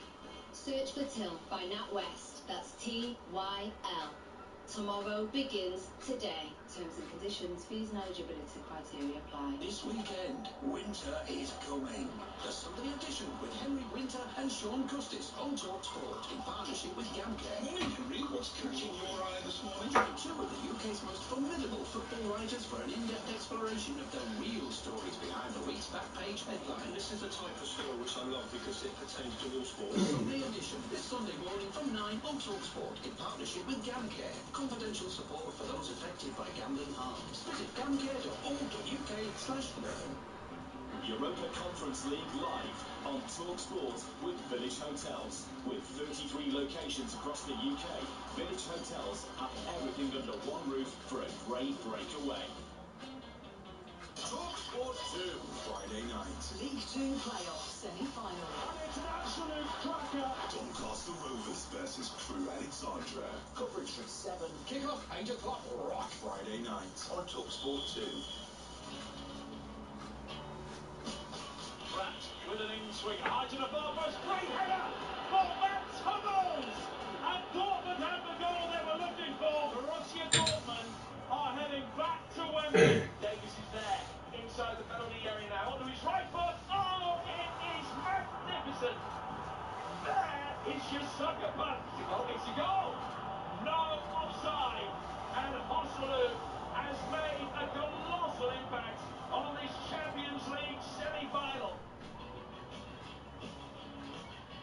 It has been a definitive week in European football. The masses may well have been proved right about some, proved wrong about others. We'll discuss Kylian Mbappe and Harry Kane's semi-final exits in the Champions League and ask, what's next for Thomas Tuchel? That comes, though, after an odds update with Ladbrokes. Odds update on talkSPORT with Ladbrokes. We play together. Terms and conditions apply. 18 plus BGambleAware.org. Alex Aparti from Ladbrokes joins us now. Good evening, Alex. It's all about our live game here on talkSPORT this evening. Olympiacos versus Aston Villa. Villa needing to overturn a 2-goal deficit for a place in the Conference League final. I know you'll be cheering them on. Not quite, no. Look, I mean, to qualify, they are still in it. The odds suggest at least. Anyway, Aston Villa 3-1, Olympiacos big favourites 2-9.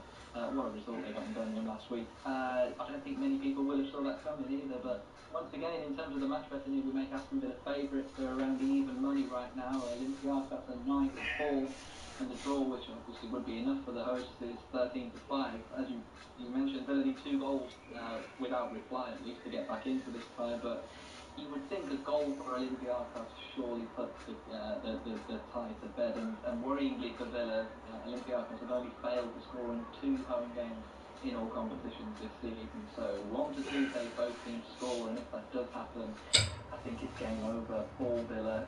It's a big ask, but Aston Villa, I think a lot will depend on how the Villa start. You said that they're 3-1 to score inside the first 15 minutes, and look, if they do that, then it's game on, and I'll be signing off. Listen, another team that needs to overturn the 2-goal deficit is Roma. They go to Leverkusen, of course, unbeaten all season. Can they do it? Yeah, I mean, no. Look, who's back against Bayer Leverkusen right now? They're 1-2 to win this game tonight. They're 1-100 to make the final. 1-2 to score 2 or more tonight, and they're around even to keep a clean sheet. So everything points towards a routine win, which obviously puts Leverkusen one step closer to the ultimate invincible season, isn't it? Roma, I think they've won 1 of their last 5 in all competitions. They've been far from convincing on the road this season, particularly in Europe.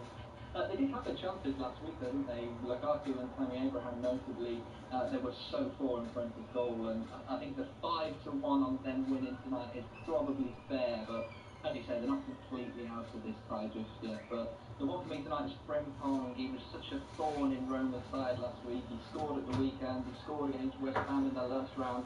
2-1 on him getting a goal tonight is a good bet for me. Atalanta against Marseille. This one's a lot tighter. How do you see it? Yeah, I've got this the most interesting game of the night for me. Quite a few people, I think, have written Marseille off before the ball was kicked, but they've got a great chance of making another Europa League final here. I think it's 6 years since they did, back in 2018. Atalanta are 4-5 favourites to win tonight and 4-11 huge favourites to make the final. Marseille are 9-5 to qualify by any means. And you've got to say, I think they were the better team last week. They had the better chances and are probably kicking themselves. They're not coming into this game with a lead to protect.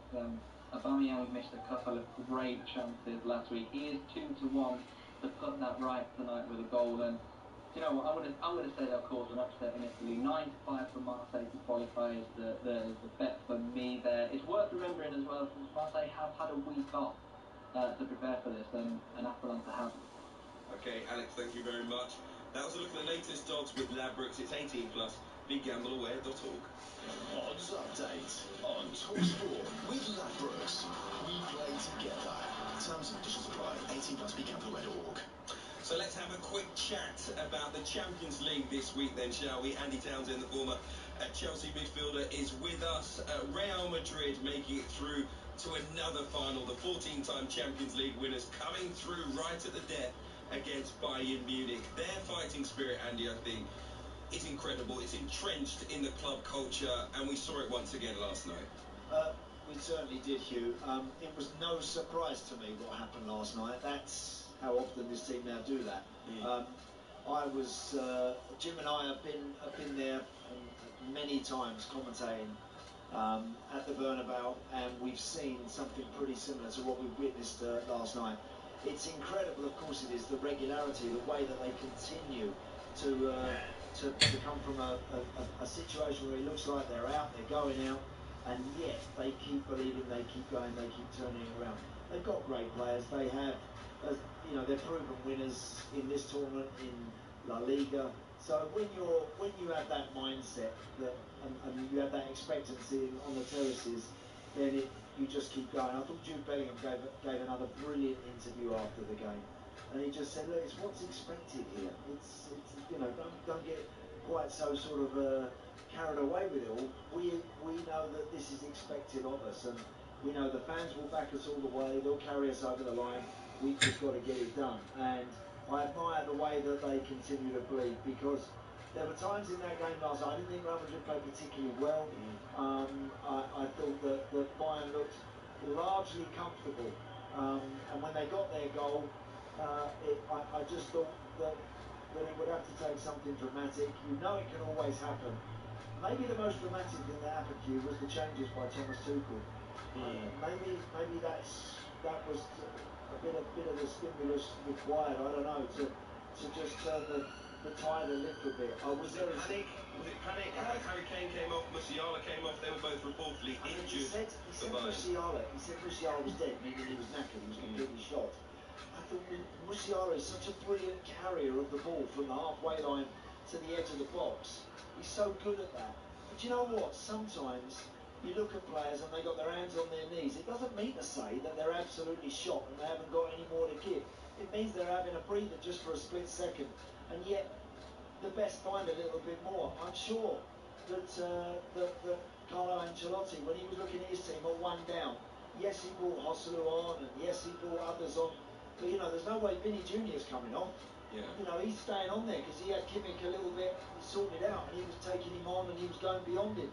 So I just felt that those changes just seemed to hand a little bit of impetus to Real Madrid at a very crucial point in the game. I was very surprised. It happens to the best of them, because Pep Guardiola, I think, did something very similar when Manchester City went there a few years back and took off the likes of Kevin De Bruyne and conceded, I think, 3 late goals late on, was it? Yeah, Jim and I were commentating on that one, and that year it was Chelsea as well, PSG. They were all extraordinary games that they somehow managed to turn around. Full credit to them for being able to do it, but wow, what an opportunity missed for Bayern Munich, because they'd essentially done the hard part and and yet somehow it got away from them. Yeah. Carlo Ancelotti, by the way, after the game, Andy, hailing his Real Madrid squad, he's called them the best squad I've ever had in my career, which should stun the Everton squad from 2021, to be perfectly honest. You cheeky devil. But I think there are two major candidates for this. His squad at Real Madrid in 2013-14, Casillas, Marcelo, Pepe, Sergio Ramos, Xabi Alonso, Modric, Casemiro, Di Maria, Isco, Bale, Benzema and Ronaldo all in that squad. Yeah, that's a better team than last night. And then 2002-2003 at AC Milan, Dida, Maldini, Costa Curta, Nesta, Serginho, Pirlo, Gattuso, Seedorf, Rivaldo, Inzaghi, Redondo, Rui Costa and Shevchenko. Was Carlos just maybe high on life last night? I think, you know, again, I think he just hailing the remarkable never say die attitude, never give up spirit that those players showed last night. And again, he has managed some incredible teams. I mean, that Madrid team you just mentioned there from years ago, Hugh, is there's some pretty special players in amongst that. But look, you know, again, they seem to just be able to pull it out the fire when they need to. Incredible stuff last night. It really was. And of course, with that huge call from the referee late on in the game to deny the De Ligt goal with an offside was also just another layer to add what was an already very dramatic night. Okay, we'll talk a little bit more about Thomas Tuchel and Harry Kane straight after this. But you're listening to the Europa Conference League live on talkSPORT with Village Hotels. Find everything under one roof for a great breakaway at Village Hotels. Kick off on talkSPORT with Ladbrokes. We play together. Terms and conditions apply. 18 plus BGamblerWare.org. Kick off on talkSPORT with Ladbrokes. We play together. Terms and conditions apply. 18 plus BGamblerWare.org. With so many holiday homes on Booking.com, there are so many Tina Feys I could be. I could book a beach house and be relaxed, Tina. Could someone bring me everything, thank you? I could book a ski cabin and be sporty, Tina. I'm gonna skip the Black Diamond and do the hot chocolate run. Or maybe I'll book a villa in Italy and be Vespa, Tina. Do I look cool on it? Because I feel cool. With so many holiday homes, you can book whoever you want to be. Booking.com, Booking.yeah. Switch to EE's ultra-reliable full-fiber broadband for only $29.99 a month and pay absolutely nothing up front. What? Nothing? Not a thing. Plus, it stays fast even at peak times. And it's powered by BT. Bingo! All on the UK's most reliable broadband technology. That's epic. No wonder broadband switchers choose EE. Hurry, offer ends 16th of May. New customers, 24 months, 43.7% UK availability. Terms apply. Price increases on 31st of March each year by £3 a month. The small improvements we're making to our burgers are kind of a big deal. So McDonald's are giving rewards customers double points on selected classics. Sign up to My McDonald's Rewards, unlock an app, and get more of what you love. Double points. 18 plus for Big Mac, Quarter Pounder, or Double Cheeseburger. Participating restaurants only. Ends 19th of May. Terms apply. Same with a toy shop. When your shop's this busy, you're one happy back-flipping bunny. But when your cash flow stops flowing, you can't buy more stock. It's time for Till, the payment provider from NatWest that puts customers' money in your account the next business day. It could save you time and money. Search for Till by NatWest. That's TYL. Tomorrow begins today. Terms and conditions, fees and eligibility criteria apply. At NFU Mutual, we treat our customers fairly. That's why our business insurance has no admin fees, no charges for cancellation or making changes to your policy. And if you want to pay monthly by direct debit, that won't cost you extra either. It's no wonder over 95% of our business customers renew each year. For business insurance you can rely on, search NFU Mutual Business Insurance. NFU Mutual, closer to your business and closer to what matters. I love a bet builder. I just love having a choice. I like betting in play because I like seeing where the game's going. I'll just put on any goal scorer because I know someone's going to happen. You can now bet in play with Betfred's Bet Builder. So once a game has started, you can choose 2 or more selections to create your own unique bet. Bet in play with Betfred's Bet Builder. Available in Betfred shops. Selected matches only. Maximum stakes apply. Markets made available at BetPred's discretion. T&Cs apply. 18 plus begambleaware.org. Stu White and Simon Jordan on talkSPORT. Mid-morning radio that's up for the job. I'm hot under the collar with this. Concrete sports talk. Takes that one in stone. Rapid setting opinion. I still think there's a lot of questions that need to be answered. Oh, no. Come on. Big names all bagged up. David Moyes. John Hartson, Ian Rush. Stu White and Simon Jordan. Delivered tomorrow morning from 10 on talkSPORT by Selco Builders Warehouse. Check out this month's real deals at selcobw.com. Europa Conference League live on talkSPORT with Village Hotels. With 33 locations across the UK, Village Hotels have everything under one roof for a great breakaway. On 1089 and 1053 medium wave. On your mobile and on your smart speaker. talkSPORT. Talk Sport with Bostik. If you need a professional grade sealant with high mold resistance, easy tooling and minimal shrinkage, choose Bostik Pro Sealants. It's the biggest European night for the mighty Aston Villa in over 40 years. They head to Olympiacos, needing to overturn a 2-goal deficit in the Europa Conference League at semi-final second leg, and it is live here on talkSPORT this evening. We'll continue our build-up after the latest sports headlines with Mark Tyler. Good evening. Aston Villa's bid to overturn a 2-goal deficit at Olympiacos in the Europa Conference League is live on talkSPORT tonight. Emi Martinez and Matty Cash back in the Villa side.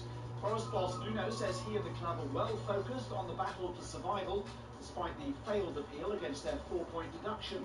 Two major footballing bodies have threatened FIFA with legal action and mass revolt if the 2025 Club World Cup isn't rescheduled. And Italian midfielder Jorginho has signed a new contract at Arsenal. There's more at talksport.com. Live Gallagher Premiership Rugby on talkSPORT 2. Saturday afternoon from 5.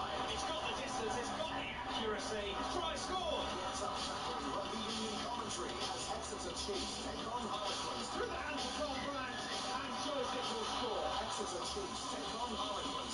Saturday afternoon from 5. Live on talkSPORT 2. Tonight, Olympiacos are aiming to etch their names into Greek football history and become just the second team from the nation to reach a European final after their big rivals Panathinaikos made the 1971 European Cup final. It has been some wait, and the road to a final in Athens awaits no less. So an absolutely massive night. But Aston Villa are out to spoil the party. It's live here on talkSPORT from 8 p.m.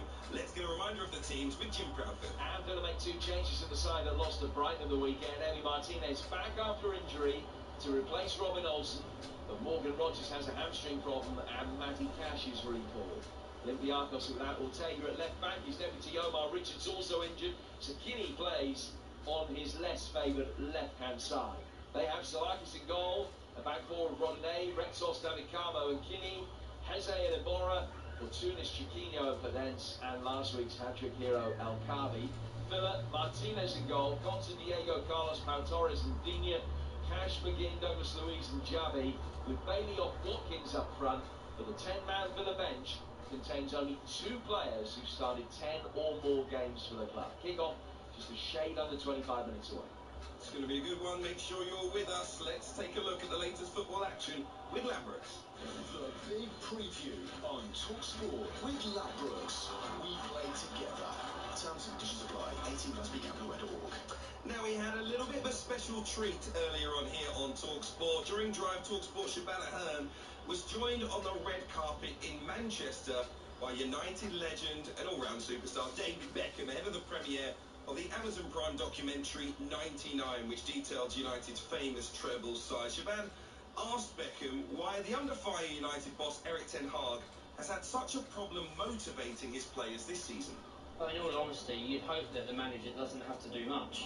I think that's the whole point of being a Manchester United player and playing in these big games. You know, you should be motivated. When you're a professional footballer and you're doing the job that you love and you're at the club that you love, when you're playing in any game, whether it's a regular season game or whether it's an FA Cup final against your rivals, then, you know, that should be enough motivation. And if it's not, then you're in the wrong team and you're playing the wrong sport. So I think at the end of the day, we wedge into every game, whether it was a youth cup game, a friendly game, off-season, or the European Cup final with the same mentality and the same drive, and that's what you'd hope that any team and any player from Manchester United go into an FA Cup final against Manchester City with enough motivation that the manager shouldn't have to say much.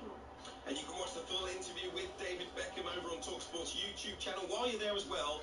And make sure you subscribe for more exclusive interviews from the biggest sporting stars. Let's head back to Jim Proudfoot, who's alongside the former Republic of Ireland midfielder Andy Townsend. Andy, listening to David Beckham talking about that, I think we all would assume that he's right. However, it just doesn't seem to work like that, particularly under Eric Ten Hag. What do you think the issue is? Well, look, I mean, I was commentating on a game against Palace the other day, and they were absolutely dreadful. They were hopeless, United, really were. I sympathise a little bit with the amount of injuries that they have in their defensive ranks. I mean, that can devastate any team. I just felt that the personnel that he ended up deploying in those positions, I felt were a bit strange and a bit wrong. I felt inevitably playing Casemiro in the middle of a back four, he's going to start getting found out. He looked completely bewildered and totally fed up with everything that is going on in and around him. There was no Bruno, obviously, and they'll always miss him when he doesn't play. But they lacked the spirit for it, and that's very rare for a United team. You know, in saying that, I just didn't see anything the other night that suggested that's a United team that all right, are without a good players and can't be at their absolute best, but they're still a handful, that they're still a threat. There's nothing there. There's nothing there. Like Palace, very, very good. All credit to them. They were the team with the shape, the plan, the idea, the movement, the ability, the technical ability required. United were just flat and devoid of anything, and that, when it gets that bad, Hugh, that's when it drops on the manager's lap. That's when it's at his door. You know, I think sometimes you get the odd performance, as Villa did last week, and Unai Emery has to say we weren't at our best, we weren't this, we weren't that, and then you've got to pick yourself up and you've got to move on from that. But when you get a performance like United gave against Palace, I'm afraid it was so at odds with everything that United are about that I'm afraid you can only look at one man, and it's Ten Hag.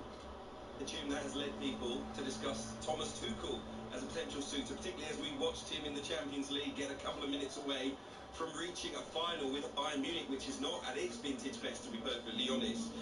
What do you make of the prospect of him possibly heading to Old Trafford? Well, I think that there are very few realistic candidates at that sort of stellar level who are out of work and who would be in a position to take the job, and I think that there's every chance that it could happen. I think that Thomas Tuchel will feel that he's got a bit of unfinished business with the Premier League. He had some stellar days, of course, in his time at Chelsea, taking them to the Champions League final, but not quite being able to marry that up to fantastic domestic form as well. I think that he would look at Manchester United as being almost a blank sheet of paper. I think that there's going to be a bit of money to spend. There's obviously going to be a fire sale in the summer. It's interesting what Andy said about the fact that the finger of blame has to point at Ten Hag. And Andy, I agree to a large extent, but I do also remember the closing days of Ralph Rangnick's reign, where it was very similar. And I commentated on a game at Brighton, may well have been with you, where they were beaten by 4 goals to 0, and it was the same kind of listless, almost can't be bothered. And the game that cost Ole Gunnar Solskjaer against Watford. I mean, it's happened repeatedly with this group of players. So what do we do? At the end of any reign, and I think that's where we are with Ten Hag. I don't think he'll be at United next season, Hugh. I think at the end of any reign, you will always see performances like we saw the other night. And ultimately, it's that. I think if Sir Jim Ratcliffe and if Dave Brailsford and all of those guys that are running United now, running the football business side of things, if they look at that the other night, they're seeing a team lacking motivation, lacking belief, lacking any plan and idea, and that's another thing that Ten Hag has never really implemented at United. They've had enough to win a trophy, right? Now you can win trophies by pinching games and being decent on the day and producing some big moments. But in order for Manchester United to really recover and get back on the straight and narrow, they need a domestic campaign that will suggest that. They don't have that, and that is because they don't have a way of playing. They don't have something tangible for the United fans to see and think, yeah, we're getting there. They're not getting that. They're not seeing that. And that's a huge problem, Hugh. I think that is a real problem. They could win the FA Cup. They could beat Man City. Look, if Wigan can beat Man City in a cup final, I know Man United can. So it could happen, but it's highly unlikely at the moment because of the lack of belief and the lack of motivation that the players appear to have. Jim, should Arsenal fans be worried about a possible Manchester United backlash proving something to their fans at Old Trafford this weekend? I look at Manchester United's best said it all, Jim. Well, I look at Manchester United's best performances over this season and think of the cup success that they had against Liverpool probably as being right up there. And what was that? That was the desperate need of players to represent the club in the right way against historical rivals and be able to lift themselves for a fixture that is out of the ordinary. So the game against Arsenal would come into those categories, really. So from that point of view, yeah, there has to be a chance that there could be a backlash. But similarly, you have to say that there's got to be such wholesale improvement in every department of the pitch if they're going to be able to take off anything off Arsenal in the form that they're in at the moment. Okay, we've also got another big game in terms of the title race, live and exclusive here on talkSPORT as Manchester City go to Fulham on Saturday lunchtime. So make sure you're with us for that. More to come before we get there, though. You're listening to Kick Off on talkSPORT with Ladbrokes. We play together. Terms and conditions apply. It's 18+. BeGambleAware.org. We will have Olympiacos against Aston Villa straight after this. The big preview on talkSPORT with Ladbrokes. We play together. Terms and conditions apply. 18+. BeGambleAware.org. Kick off on talkSPORT with Ladbrokes. We play together. Terms and conditions apply. 18+. BeGambleAware.org. Kick off on talkSPORT with Ladbrokes. We play together. Terms and conditions apply. 18+. BeGambleAware.org. As we all know, prices keep rising. So at B&Q, we've nailed down hundreds of ours. Prices nailed at B&Q. You can do it when you B&Q it. Prices held until the 17th of June 2024. Held prices may be subject to temporary discounts. Subject to availability, exclude B&Q local stores. This Saturday, the £15 million lotto jackpot must be won, or thousands of you will win a share of the prize. But who will it be? Maybe someone bowling, like Les, who's pretty sure his lane's wonky. Or Ellie, who's never bowled it. Get in, Ellie! Today is your lucky day. Lotto, will you be next? Play on app. The National Lottery. Account terms, rules, conditions apply. Players must be 18 or over. Let me just throw this idea at you. You may have paid too much tax. If you've spent money on tools, travel or food for work, Rift can help work out what you owe and get a refund bouncing back to you. In fact, on average, Rift get their customer £3,000 back. Not bad, eh? Let's get the ball rolling. Search Rift Tax Refunds. Come on, search Rift Tax Refunds today. I'm Martin Sherman. I write a column for The Times and Sunday Times, and you can read my take on the weekend's football every Monday online or through our app. You'll also find the latest news and exclusive football features. Enjoy the game podcast, the football newsletter, and in-depth tactical analysis of the trend. The digital subscription is just £1 for 3 months. Visit thetimes.co.uk/talksport to join. Also renews at £26 a month. Let's cancel. This football season, if you're looking to get involved in all the action, then look no further. At Betfair, we've made it faster and easier to build your ACCA this football season. Celebrate this weekend with a completely free ACCA or Bet Builder on football. Betfair. Opt-in and previous deposit required. Match free bet varies from £1 to £10 per customer. Minimum odds of 1.5 or minimum 1 leg. T's and C's apply. 18+. BeGambleAware.org. Hear the biggest sports stories first and fast with the Back Page Review on talkSPORT with Tesco Mobile for Business. Listen to talkSPORT Breakfast every weekday morning from 6 for the latest breaking Back Page news, plus unbeatable reaction, opinion and comment. The Back Page Review on talkSPORT with Tesco Mobile for Business. Join Tesco Mobile and get business phone bills for up to 40% less than the big mobile networks. Tesco Mobile, everything helps. For applicable terms and verification, see tescomobile.com/business. Europa Conference League live on talkSPORT with Village Hotels. With 33 locations across the UK, Village Hotels have everything under one roof for a great breakaway. Passion, heartbreak, glory, despair, triumph. Fantastic strike. Ultra Conference League. Brilliant reaction. On talkSPORT. Aston Villa being undone here on their big night. Park under the lights, it's big. It's real European football history. And to me, it didn't feel like those players were ready for that. Emotionally, it didn't actually stick to the manager's plan. It's a young group, and in the end, everything went wrong for them. We as fans underestimate these teams. Eze trying his luck. Oh, it's taken the deflection, and it's gone in, and Eze makes it 4-2. It's a monumental defeat for Aston Villa. They did well, the opponent, and we didn't do like we planned before. Now we are favourite. For Villa fans, winning Europa League Conference will mean more than finishing in the Champions League positions. They've got a manager that has managed in Europe probably more successfully in recent times. I wouldn't put it past him to go to Olympiacos and get a result.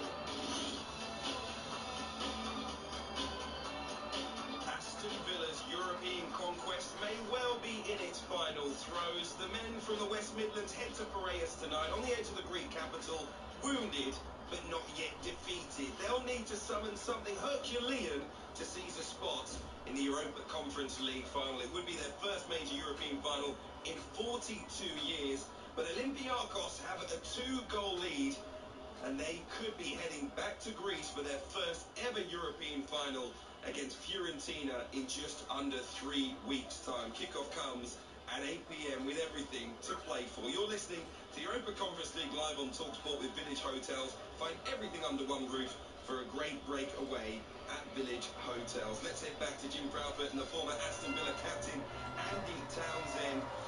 Andy, Unai Emery is usually a man with a plan. Not often the plan is to go out and attack. But that certainly can be a byproduct of his tactics. His teams have scored many goals in the past, but he has to be wary of conceding tonight in particular. So how do his tactics change going into this? Well, I think that certainly tonight, when you're two down in a European tie, second leg away from home, then all aspects have got to be spot on. So he's delighted to have Emi Martinez back in. No surprises that we see Pau Torres, Diego Carlos back in there tonight. Ezri Konsa struggled last week, so we'll see how he fares as a right back as well.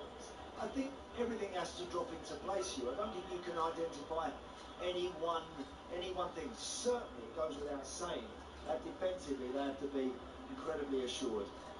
But what's the approach, do you think, Andy? Do you think the first 20-25 minutes they think, let's go out there, let's make sure we get the first goal and be on the front foot? Or do they say, do you know what, if we get to half-time, still 0-0, don't worry, a 2-0 victory is enough to go to extra time, so let's not panic? Exactly. Very much the latter. Okay. It's all well and good going crazy early on. If the encouragement is there, if the team start brightly, and if they're sitting back and they look a little nervy and a little anxious and look like a team that are sitting on the 2-goal cushion that they've got, then yeah, get the back four up on the halfway line what Villa like to do anyway, and then look to play from there and be really proactive and positive. However, this atmosphere tonight in the stadium, Hugh, is going to be loud and very proud. I'm telling you. So make sure early on in the game that mistakes are going to happen. They're going to make mistakes again tonight. That happens in football. But it's how you react, how you deal with those mistakes, and how you make sure that they don't really hurt you and cost you. So I expect Olympiacos to be firing in this opening 10 or 15 minutes. Villa have got to make sure they nullify that threat, and then if they can carry and pose a problem or two of their own, that just might drag the home team back a little bit and make them feel like they're not going to be quite so ambitious. That, I think, for Villa is a really good start to the game. How confident do you think they'll be going into this, though? I mentioned the fact that they've only won one of their last 5, 3 defeats during that time, beaten by Brighton in the Premier League at the weekend. You know, if you are to come into a game needing to win by at least 2 goals, you want to be feeling really good about yourselves. Yes, you do. Are Villa in that spot right now? No, they're not at their best. I saw them recently at home against Chelsea, where they raced into a 2-goal lead and never really took control of that game. Chelsea, to their credit, certainly deserved their draw, could have ended up winning it.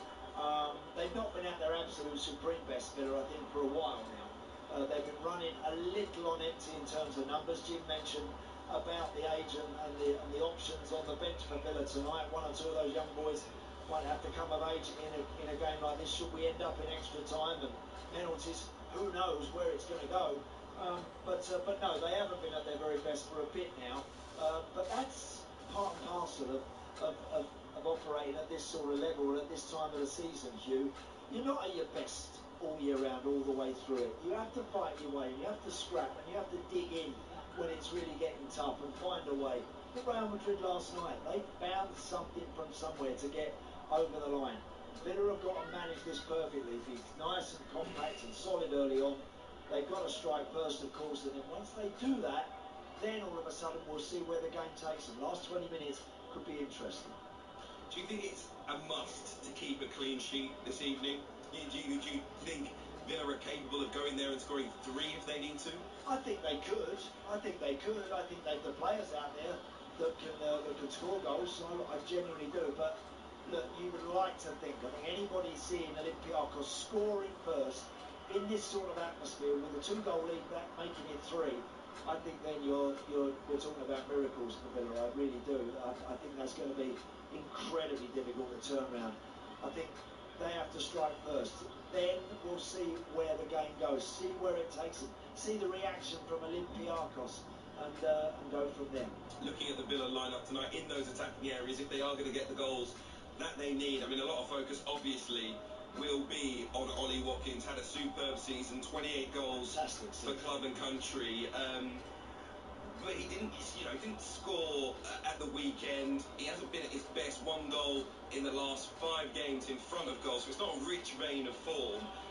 He has to step up to the plate tonight. We may see him truly emerge as an even bigger figure for this team and this club than he has already been to in a game like tonight where he could be the talisman. Yeah. But how does he have an effect? Well, look, we could well see Olympiacos with a 2-goal lead come bouncing out the blocks here and attacking Aston Villa and looking like they're the team that are making all the running. Then all of a sudden you break away. Bailey flies down the right side and he crosses something, half a chance for Ollie. Do you take those half chances that come your way? Yes, you've got to on a night like tonight when you're 2 down. So it doesn't. We don't have to see Villa being the team making all the running, asking all the questions, etc., etc. We just got to see a Villa team that defends as a unit. The goalkeeper's going to have to play well back in the side tonight. Those centre halves are going to have to be assured. The full-backs got to make sure defensively they're right. They might get a little counter-attack. They might just turn the ball over. Douglas Luiz releases Ollie Watkins. He races through and Villa score against the runner play. That can happen. And that's how these ties can turn on their head very, very quickly. So, again, I would just want to see Villa first quarter now looking like a team, playing with composure, playing with control, and looking like they're handling any of these threats that Olympiacos throw at them. How much does experience count, do you think? Olympiacos have only missed out on the group stages of European competition once in the last 28 seasons. It's 11 years since Aston Villa got into Europe before this year. Do you think it counts for much? I think it always helps, but I think in a situation where we find Villa tonight, I don't think it's going to be a lack of experience. These boys that have played out here have played enough top-flight football at various clubs down the years. You know, the likes of Leon Bailey and others. They've operated at a level. Pau Torres has won European trophies. So I don't think that's going to be the issue. What's got to happen is those big moments. Those big moments, if they come Villa's way, Hugh, and they take one, they are right back in this tie. The decibel levels have gone up just a little bit in Greece there as the players step out onto the pitch. You hear the theme for the Europa Conference League there. Remember, there are other matches tonight in Europe too. We'll keep you right up to date with those. It's Bayer Leverkusen and Marseille and Roma. And Atalanta tried to reach the Europa League final. It is Aston Villa and Olympiacos here. The villains out to invade Greece. Unai Emery's side find themselves in a very tricky spot, trying to overturn a 2-goal deficit at Olympiacos to reach their first European final since they conquered the continent back in 1982. Can the current crop write their name into Villa folklore, all against the odds? It's the Europa Conference League semi-final second leg live on talkSPORT in the company of the Aston Villa League Cup winning captain Andy Townsend and our very own Jim Proudfoot. Thank you, Hugh, and good evening to you for the night that Aston Villa hope isn't the biggest of their season. Last week's first leg defeat has taken some coming to terms with. performance that bore no relation to the vast majority under Unai Emery. And tonight, their biggest European night for 42 years, leading to one of the best comebacks in the club's history. But of course, there is still hope as they look to overturn the 2-goal deficit. It's less than 4 weeks since Villa won by 2 at Arsenal. And that performance on the back of 2 substandard league displays was one of their best for years. Emery himself has been in this position before, masterminding a comeback from a 2-goal first leg home defeat in the Sevilla days on the way to claiming the Europa League trophy. But this is a night amidst the raucous, deafening atmosphere engendered by the passionate home support who are expecting a first ever European final. A night where everything is going to have to go Villa's way. And it is that fervent expectation that might just give Villa hope. The prize of that maiden final, played just 10 miles from this stadium in Piraeus, is so large, and with so many thinking this is a foregone conclusion. How much would it take for doubt to set in? How would supporters and the team react if Villa were to score first? Well, these are the teams: Salakis in goal for Olympiacos, back four of Rodinei, Retsos, David Carmo and Kinney, Heze and Iborra, Tunis, Chiquinho and Cadence, and last week's hat-trick hero El Khabi. Villa have Martinez in goal, Conce, Diego, Carlos, Pau Torres and Digne, Cash, McGinn, Douglas Luiz and Javi, with Bailey off Watkins up front. Not a night for the faint-hearted, Andy Townsend. Not a night for the faint-hearted at all, Jim. Look, they're going to be playing big on emotion tonight, Olympiacos. They've got a very healthy lead. They're in front of such a fervent, packed home crowd here, an expectant crowd, that all the signs suggest they're on their way to a final. Villa have got to buck that trend. They've got to show that they can handle whatever they get thrown at them this evening and come back with a punch of their own.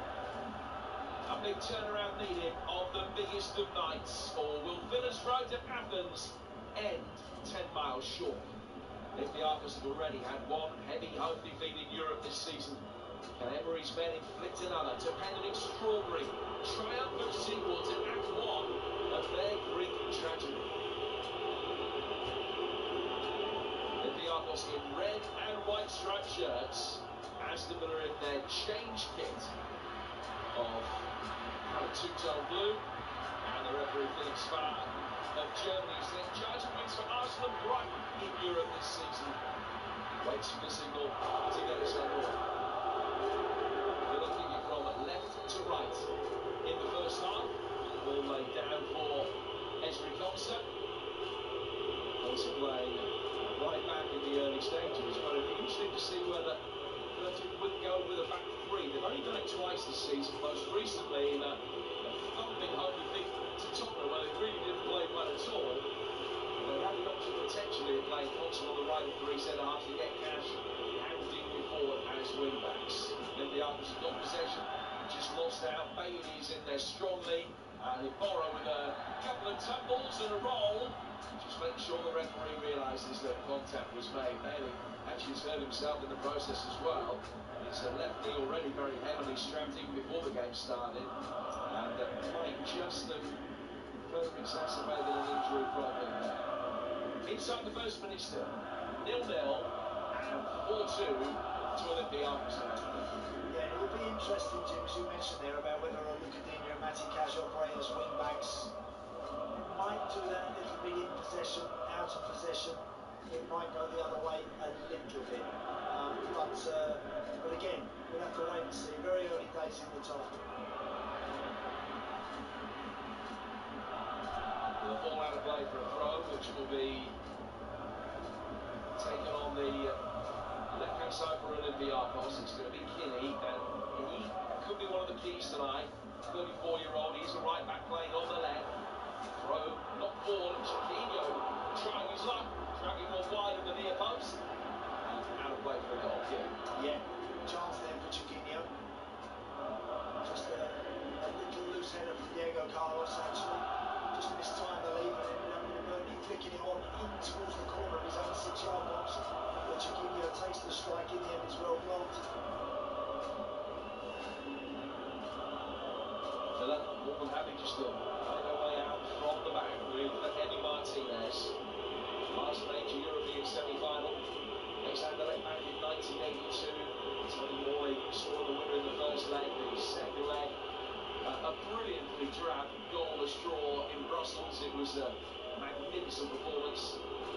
On a bad day from Villa to get themselves through to the final. 42 years on, they find themselves in the first major European semi-final stints. Yeah, playing it around at the back. Villa along with the moves on the home fans as they want their team to get in and around Villa. Villa cool, composed, in possession and in around the edge of their own box at the moment. Touch from McGinn. Well played. Was through the penalty area, and now at the sponsor who's got Cash just ahead of him down the right-hand touchline here for Villa. Cash playing a little 1-2 infield, coming together off the ball there, involving Heze and Bailey. And Cash has done well with the first corner of the night off David Carver. Yeah, really good play that from Villa. Under huge pressure, deep in their own 18-yard box, couple of clever passes, eventually releasing Ezri Concert to Matty Cash, who's playing that little bit further in front of him. Villa now force a corner. Leon Bailey with it, swinging it in off the right side with his left foot. So it's a 4th-minute corner and an early goal for Aston Villa here. Completely changes the complexion of the tie. Assistant referees just walked into the corner quadrant to prevent Bailey from taking the corner quickly. Because the ref wants a word with McGinn and the Olympiacos goalkeeper Salakis. Happy with everything now. Bailey just adjusts the ball. Actually moves closer to the dead ball line along the quadrant. Now runs up, knocks it short to the right-hand side of the penalty area for Xavi. Back to Bailey, to Xavi again. Trying to drive the ball in. It hit the nearest Olympiacos player and ricochets down towards Bailey. Bailey back outside the penalty area here for Douglas Luiz. And they will certainly feel that he's got a lot to prove tonight. What's in between him and Bailey? Possession early in this game, and the last 30-40 seconds or so have been all around the edge of the Olympiacos penalty area. Now played out to the left-hand side of the box. Morgan's going up for a header, and David Gowan, the centre half, in behind him, was able to infect the block and put it out of play for a corner. I thought Ollie Watkins was going to get there first. Really good football again from Villa down the right side. McGinn switching it out to the left.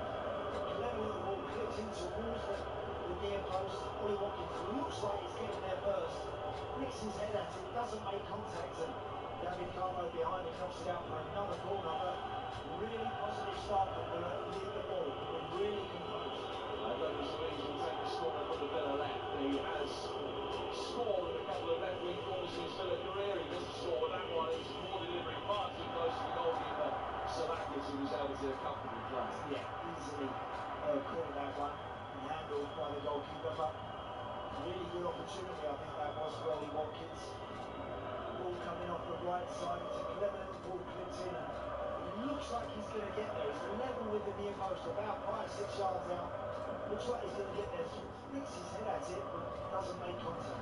Rightly played by David Carmo, the Angolan centre-half, who's on line from Porto. Olympiacos work the ball forward, trying to get Akabi in. See this come out, swept up, he was offside anyway.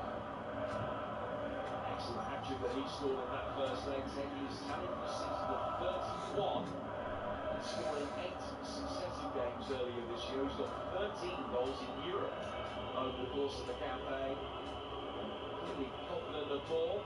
Player in his 30s, not too heralded really, before his move to Olympiacos, the Moroccan international, but he has been scoring goals for fun over the last 8-9 months or so. I'm going to have first-hand experience of just how good he can be. Villa have got possession, and Xavi coming in off the left-hand side. Good cross-field ball from him to Cash. Really good start. It's confident from Emery's there. Good possession. Not looking phased by the situation in terms of the deficit that they face, or the atmosphere all around them either. McGinn, long cross-field ball from him, and Lugadinha down by the left-hand corner flag.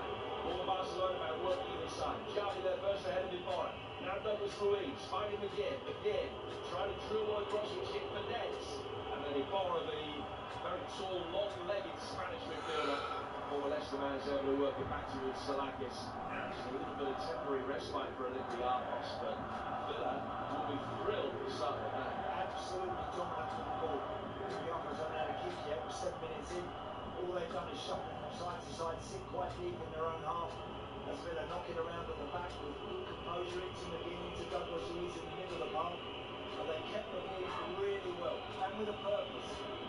When they've had the opportunity, they've been able to put 1 or 2 decent crosses in, 2 corners already.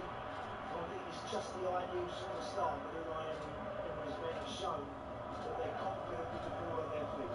Maybe that's going to be one of the keys of the game, because Olympiacos will be happy to sit in. There isn't the high intense, real energetic press from them tonight that we saw in that first game, where they really identified Fonsu, who's playing at centre half in that game, he's playing at right back tonight, and Diego Carlos is in that position on the right of the two centre halves.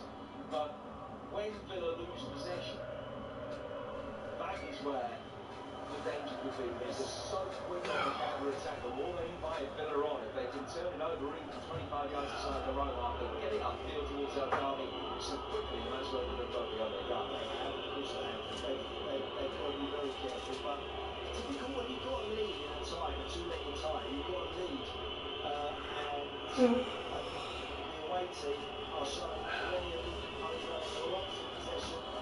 The crowd want to urge you on. They're urging you to go after Villa, to try and press and squeeze and force them into mistakes and start to act like you are with the home team. At the moment, Olympiacos will be just a little concerned about the outcome of Villa winning possession.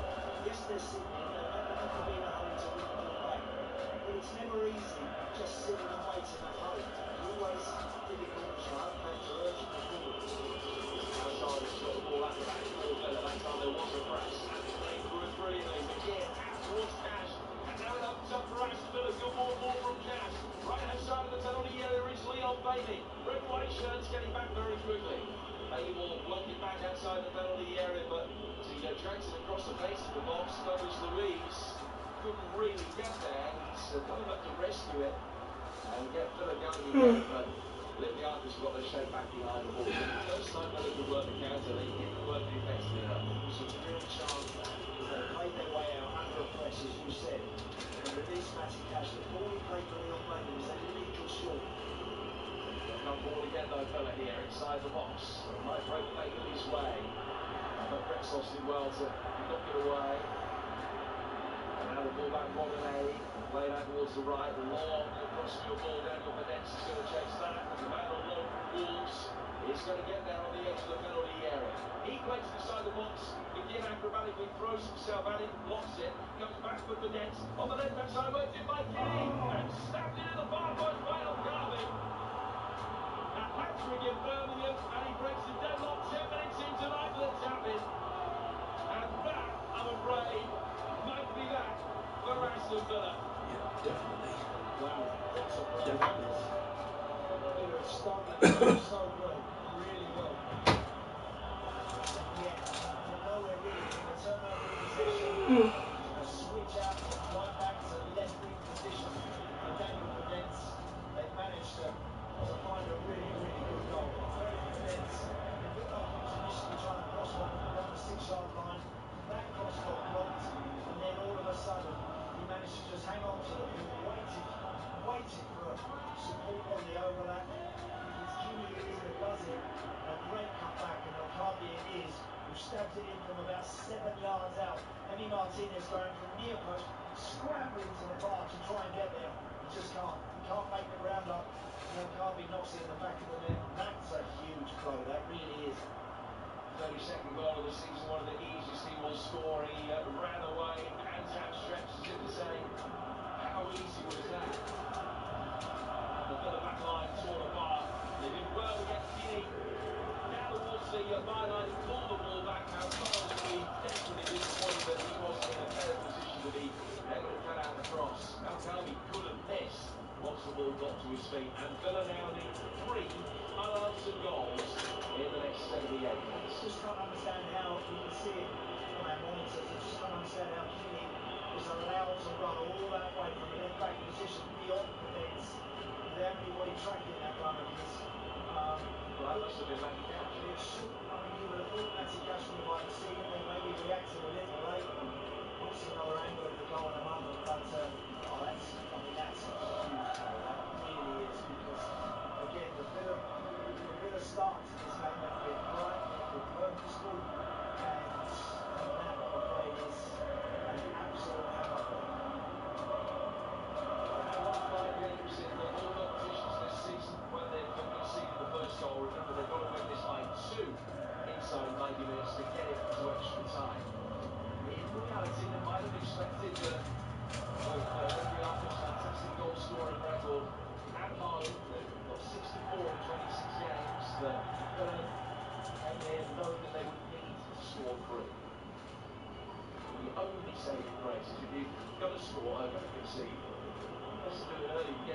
away, give yourself a little bit more time to manage the situation. It had been such a good start. But one meaningful attack from Olympiacos sees Villa further behind on aggregate. 5-2 down over the two next now. Here's Xavi inside the penalty area. Trying to run the ball one side of Iborra and go to the other, and he's ended up fouling him. And it's a free kick to Olympiacos inside the right penalty area. 13 gone, 1-0 on the night. 5-2 down, Villa on aggregate. Yeah, difficult, really difficult set of circumstances. They've got to keep going, got to pick themselves up now. The Villa lads, and just keep playing and just keep believing and sincerely hope that they are able to strike back before half-time. I think that's absolutely, so crucial now. That really is. We're only 13 and a half minutes into the game. They've not started it poorly, but they've conceded. Really well taken goal, I must add, by Olympiacos. Clever play from Cadence. He's playing off the left up front. Good overlapping run from the left back, Healy. An unmarked and unchecked overlapping run, I might add. Really good ball on the 6-yard line, and El Kabi finishing at the back post. But that's gonna take some coming back from now. We're now talking about this being one of the greatest comebacks in the club's history, I would think, if they turn this one around. And 3 goals to nil. John McGinn playing the ball back for Douglas Luiz, who's missed penalty late in the first game last week, has perhaps taken on even greater significance now. The last time that Villa lost the first leg at home in Europe, they did go on to win the second leg. They went out on away goals. That was against Varaždin of Croatia back in 2001. Away goals was long since abolished in European football. So Villa know that 3 goals tonight, despite the fact that that would effectively be away goals disadvantage, would still take them to extra time. It would be just as good as the 4-2 win that Olympiacos had in the second city last week. And a dream start moment for the home team. And again, I wonder what sort of start they would make. They basically pretty much allowed Villa to have possession, just staying solid, waiting for that right moment to turn it over, and then looked to clipping in behind that Villa back line. It was quite high in that moment when the ball was switched from right to left. That allowed Cadence to get on the ball and make a good run.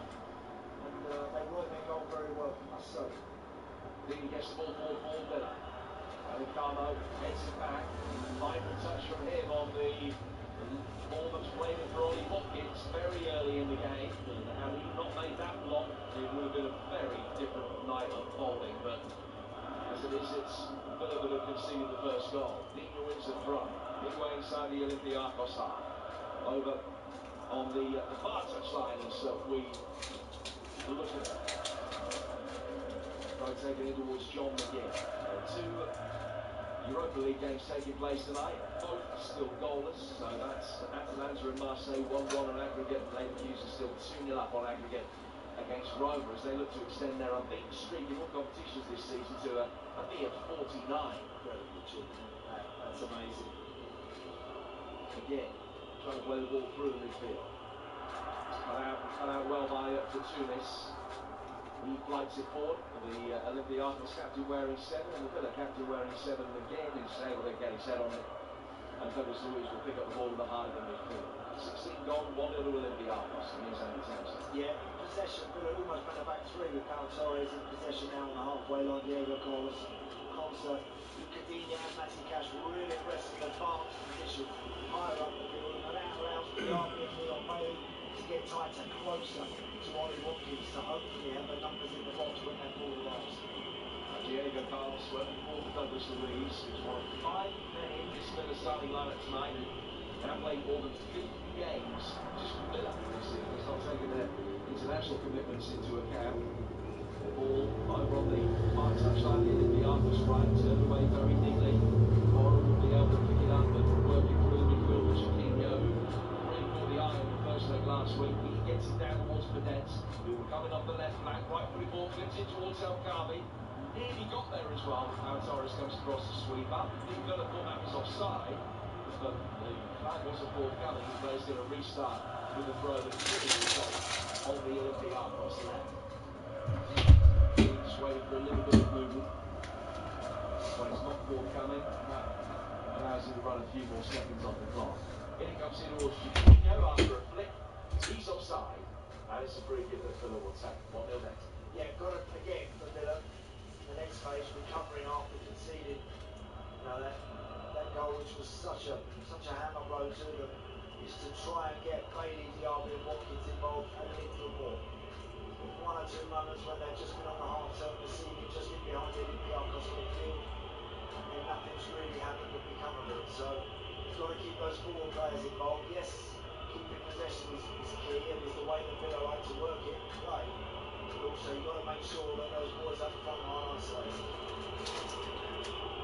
Martinez, what's lost to Olympiacos in the Champions League tie, plays it out on the back to find Diego Carlos again. Now as Consa will take over, and Villa's slowing things down almost to a walking pace. They're trying to draw the press from Olympiacos, which is great bearing in mind the troubles that they had dealing with it last week. But you can understand the logic of what they're trying to do. Cash playing it back from Consa.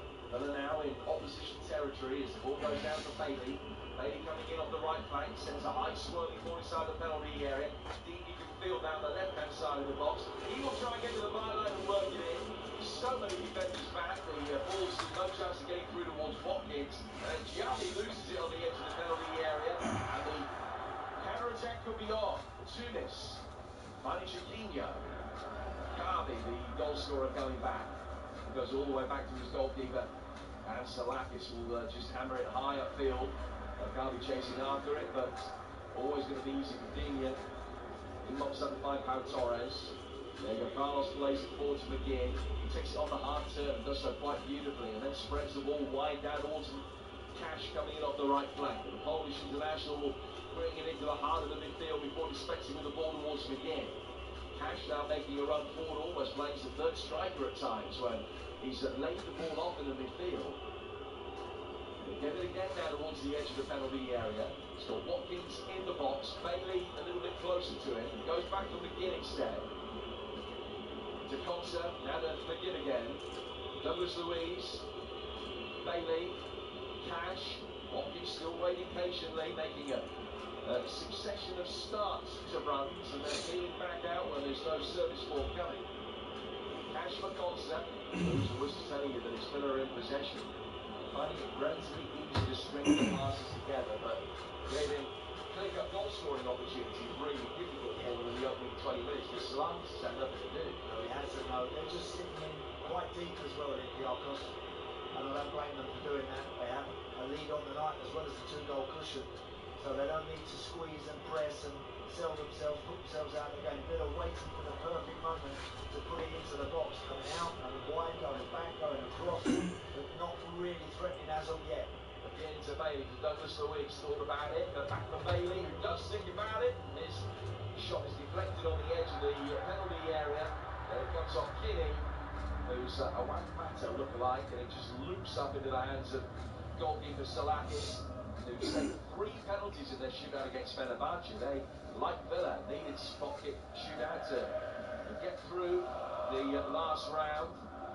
It's a night where the official stats have Villa's possession up in the very high 70s. Yeah, already, yeah. And it feels like that, Jim, to be honest, right from the get-go. I don't think Olympiacos have had any intent to really go and squeeze. They've done it once or twice, but in the main, particularly now since they've scored, just happy to sit in with a very, very tight block and back four closest to the halfway line, but always ready to drop. 2 central midfielders in behind them, making sure that they're going nowhere. So difficult for Villa to find those little pockets of space to get their key players involved. Douglas Luiz has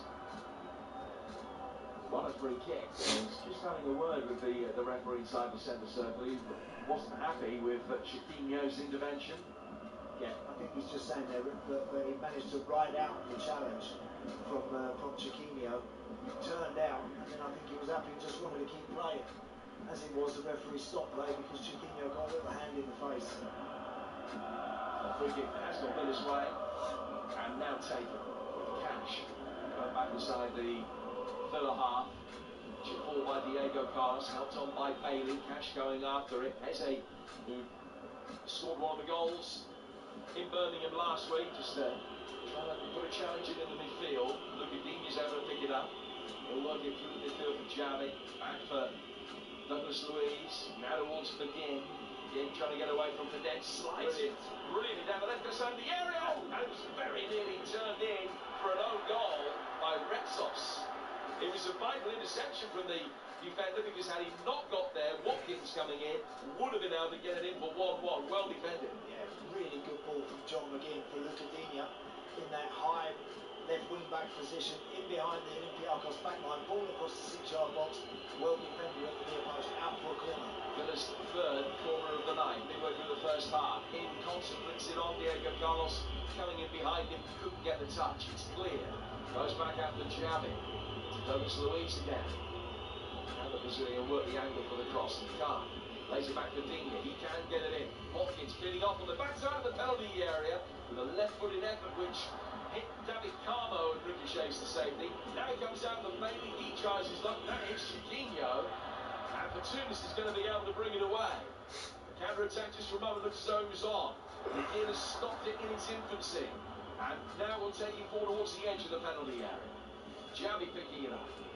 He goes to his left-hand side with Pam Torres, who's scored to supplement the attack. Douglas Luiz in a shooting position. And has tried one from 25 yards, but it's easily saved by Sarakis. Diving to his right-hand side. Olympiacos 1, Villa 0. 3 goals the deficit that Villa are facing on aggregate overall. And you would talk sport, here's Andy Townsend. Yeah, it's, look, in terms of possession, in terms of strategy, I think Villa have started the night really well.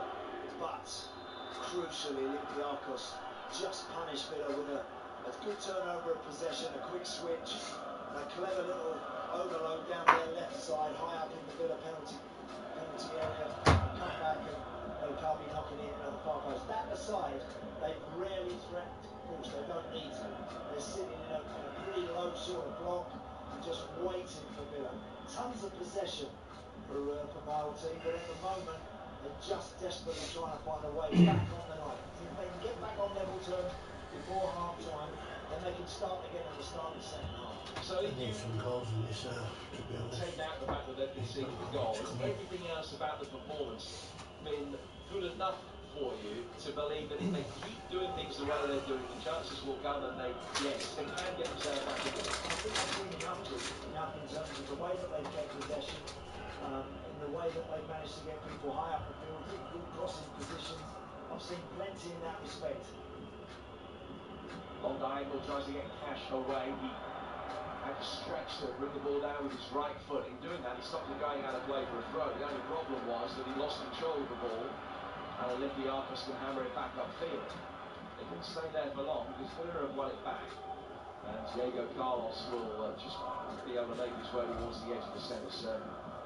Emery was asked in his pre-match press conference about the victory, a famous victory that Sevilla had against Real Betis in the Seville derby 10 seasons ago. They lost the first leg 2-0 at home, went across town, won the second leg 2-0 and got through on penalties. He said it's absolutely no relevance for tonight whatsoever, but there are plenty of moments that we've had as a group since I came to Birmingham that we will talk about that I do believe are important for tonight, as Bailey tries to angle a header in here and drifts wide of the far post and goes out of play for a goal kick.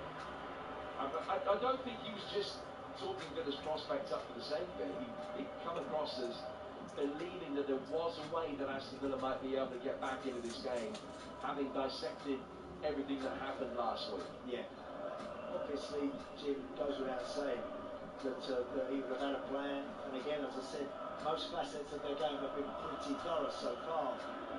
Just in the attempts there, just 2 for Olympiacos, 6 for Villa so far. They're dominating all the numbers, but the important, the crucial one is that Olympiacos have found a way to add to their 2-goal cushion that they had coming into it. So, again, and it's difficult at times as players in these scenarios, if you're playing in these matches and the lead is significant against you, it's difficult sometimes to keep it going. Every chance, every ball that comes into the box that doesn't get converted or doesn't look like finding its way in the back of the net starts to disappoint. Well, Olympiacos have lost a couple of games, seen in the last 2 months by scorelines that would take this to at least extra time. 4-1 defeat at Maccabi Tel Aviv, and a 3-1 home defeat to Panathinaikos. Scored in the both then, and conceded enough at the other end to give Villa some hope still. Here's Bailey making his way forward in the D, and he and Watkins got in each other's way. Great ball from Cal Torres from just over the halfway line into Leon Bailey.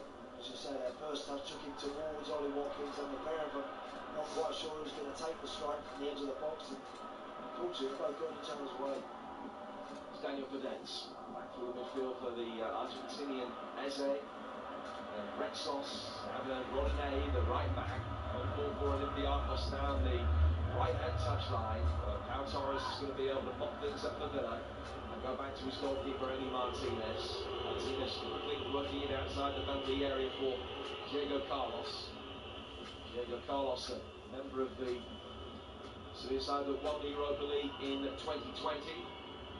Pau Torres won it the following season in 2021 with Villarreal, one of the 4 that Unai Emery has won. He's reached 5 European finals in his managerial career, which is an extraordinary achievement. Still time to make it 6. Here's Bailey trying to get it in here. Xavi! The angle was tight. Salakis did well. No advantage. The play's pulled back with a foul right on the edge of the penalty area on Bailey. And it's a free kick to Villa, just a yard outside the penalty area, right in the middle, and he's down in some distress with that troublesome left knee. Yes, Leon Bailey, yeah. Got himself into a really good position. I'll tell you what, it's a bad challenge from Rodney. It really is. He's so late getting there, and he clatters almost knee on knee. And Leon Bailey's in agony at the moment, riding around on the surface. The ball actually just fell for Diaby, and unfortunately he couldn't finish under pressure from the goalkeeper. Well, he's picked up a yellow card. They should do for that. Should. You just know if he was in the Navy dressing room would be called Dave. Yes. Well, he's in the book as Rodney. And Bailey is still down lying on his back on the edge of the penalty area. He's got a lot of tape around that left knee, hasn't he, Leon Bailey? Jimmy has. Around the bottom of his thigh and just under his patella. He's got a lot of tape there, so he's got a bit of a problem. And the impact was right on him. Yeah, hopefully that it was just an impact. But it depends on the severity of the initial problem, I guess, as to how things might unfold from here.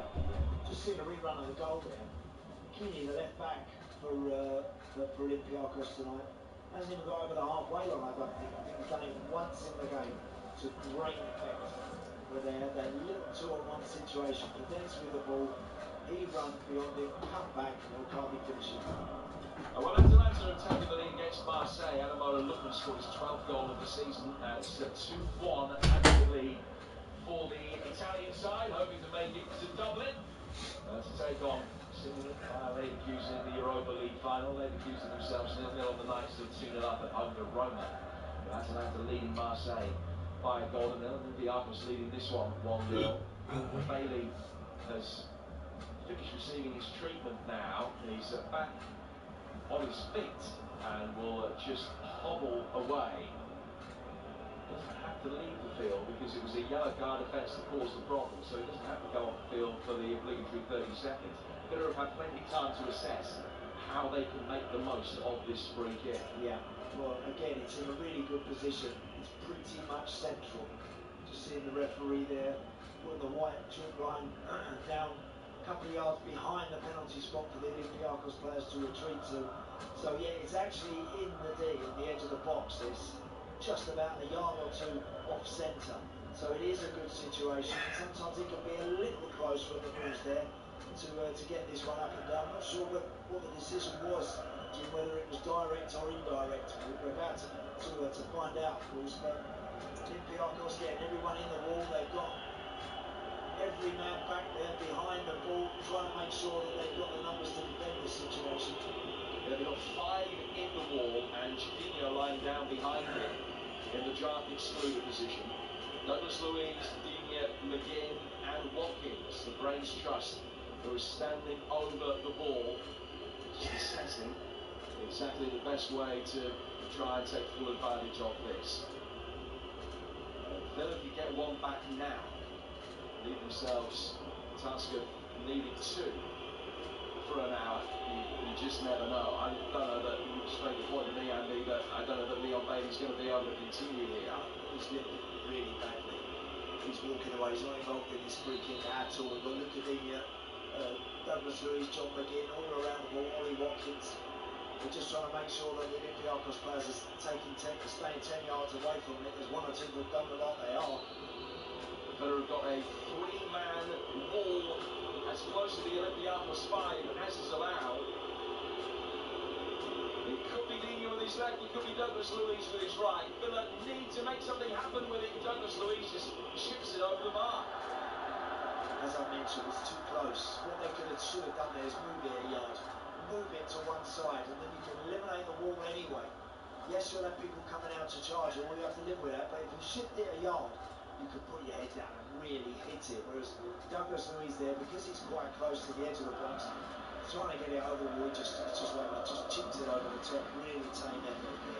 We made the point before the game that Aston Villa's bench is really weak in terms of experience tonight.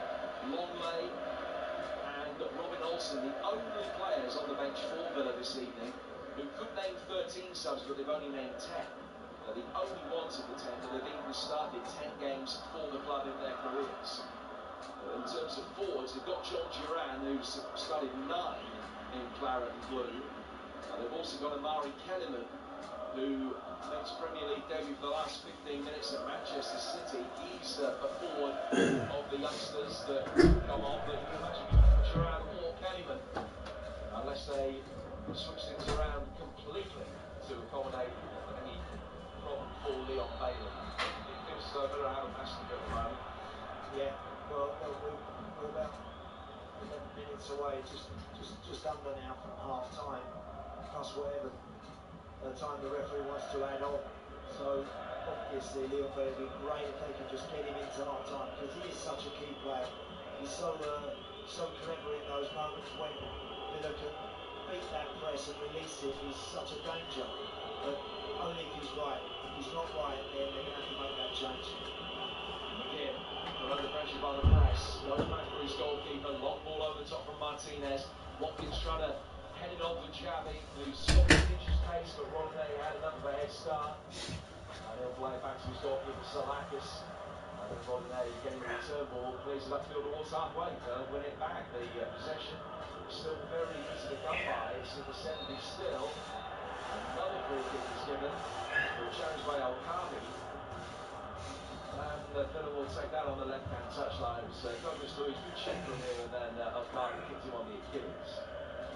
They're happy to take any free kicks that come their way, but again, the home team just happy to sit in and just shuffle from side to side and just ask Villa, what have you got? The moment Villa are just probing, going from side to side, back 10 yards if they have to get out the other side. It's just about being patient and waiting for that moment to find that really dangerous delivery.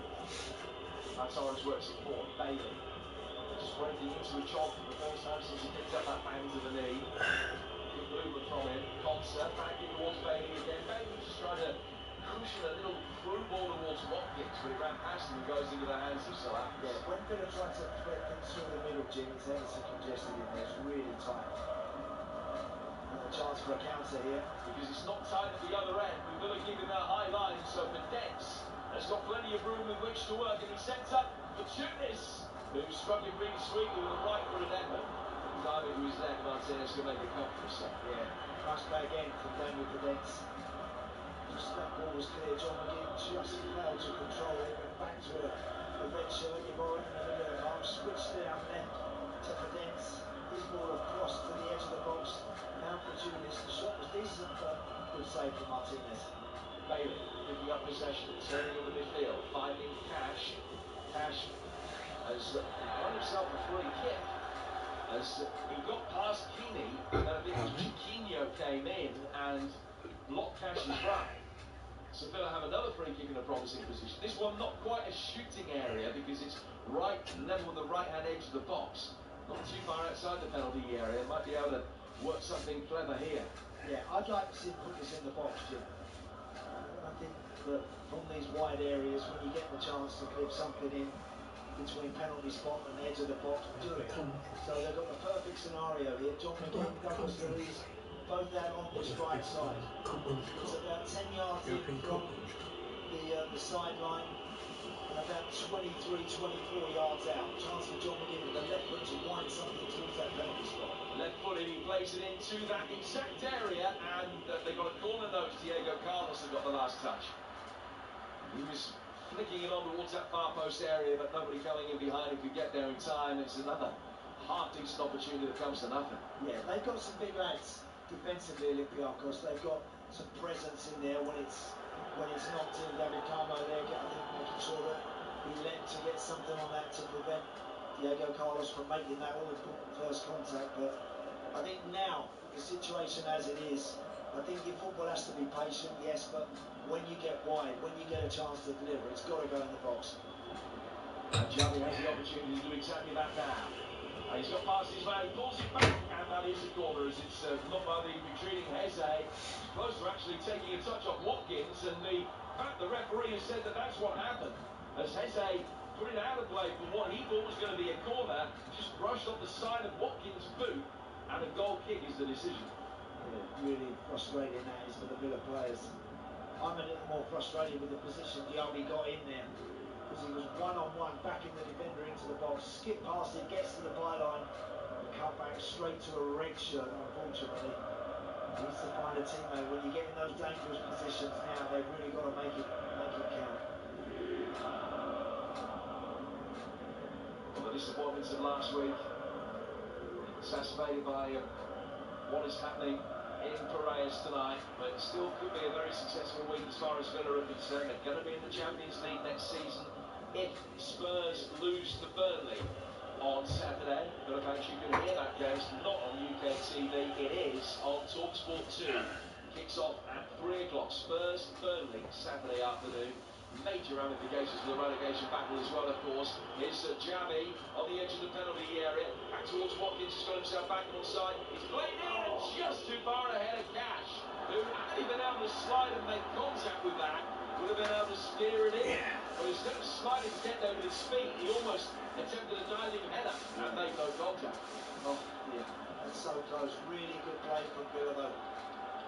Initially started from Ollie Watkins. I think he just lost his footing a little bit there, Matty Cash. Couldn't sort his feet out quick enough right at that crucial moment, because the ball from Leon Bailey beat everybody right along the 6-yard line. And Matty Cash completely unmarked on his own, sprinted towards that area, but just flipped his own heels, I think, to the floor. Spurs defeat Burnley on Saturday, not the only way that Villa can cement their Champions League place. A victory against Liverpool on Monday will also be good enough. A draw for the pair of them. Likewise, we'll see Villa finish fourth. The bottom line is that you go back to where they were when Unai Emery took over. Oh yeah. And even the start of this season, where they had that humbling 5-1 defeat at Newcastle on the opening day. To get from there to a European semi-final and almost certainly a top 4 finish is a masterful achievement that I don't really think Unai Emery has had full credit for. When you bear in mind that he's been without Buendia for the full season, Mings for nearly all of it, Kamara's had lengthy spell on the sidelines, so too Ramsey. Yeah, some big players there, Jim, you mentioned. I think we're all aware of just how good a job Unai Emery has done. Not only getting results, but actually laying down a pathway forward. We were talking with you before the game, weren't we, about Ten Hag's inability to kind of do that at United since he's been there, really. Everyone still asks that same question about what they are. Well, you know what Villa are? We're a good possession team. Here's El Khaby looking to play the ball to his right-hand side for the fullback Rodinei. Deepwood wings it back for Villa. Plays to his goalkeeper, and then getting the return ball is given an option really, but they've let it run out of play. And it goes out for a throw, which will be taken down by the corner flag. But he had the one meaningful attack in the game. They've had another couple of shots, but other than that, Olympiacos have offered very little. They've been more than happy to sit back, and very organised, deny Villa the space. They earned the right to play that way, last Thursday, I beg your pardon, at Villa Park. 2 minutes to go to half time. Still 1-0 Olympiacos on the line after Alcabi's 11th minute goal. 5-2 the aggregate score here on talkSPORT. Rodinei with a long throw inside the penalty area. Pau Torres heads it away. For Tunis. Back for Retsos, who made just one appearance in his time at Sheffield United. And he goes all the way back to his goalkeeper Salakis. Moves upfield thereabouts once and then all the way through to his opposite number, Eli Martinez. But he's struggling for a little bit of inspiration there. Certainly been willing, but the spark's not been there. Yeah, what's not happened is they haven't created that real outstanding chance. A lot of good football, a lot of good possession. The RB, I think, needs to improve with end product. Leon Bailey hopefully is going to be okay to continue. Ollie Watkins hasn't had that chance to drop to hit the end of the box. He's provided a couple of situations for one or two others. Vanessa's offside. So I thought they had a throw. They have instead got a free kick. Coming into this on the back of 2 defeats in a row after only losing 7 of the previous 34 games. The European experience will certainly stand them in good stead for whichever European competition they end up in next year. And having to nail McCullers to the mast and say, I believe it will be the Champions League. I think that they will be able to get there. You know, a couple of Villa fans I was speaking to earlier today feel that Scripture's written that Villa, if you hit the proverbial wall, that they might just miss out. They finish behind Tottenham on goal difference. Ball goes out of the left-hand side of Digne. Bailey nodding it back to him. Digne bringing it off, scooping it inside the penalty area, and again, just too far ahead of Cash. And it knows how to play for goal kick. Just that final delivery there, great football again. Good numbers in the box. Digne trying to switch in from left to right.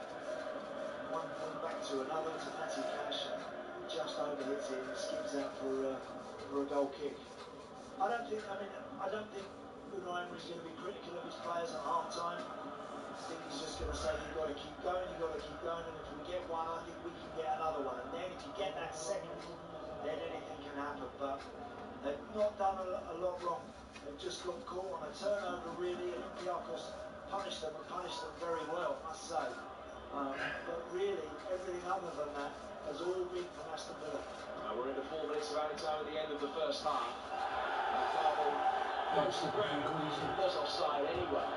And he's just rubbing his knees, going to be okay. Should be fit enough to continue.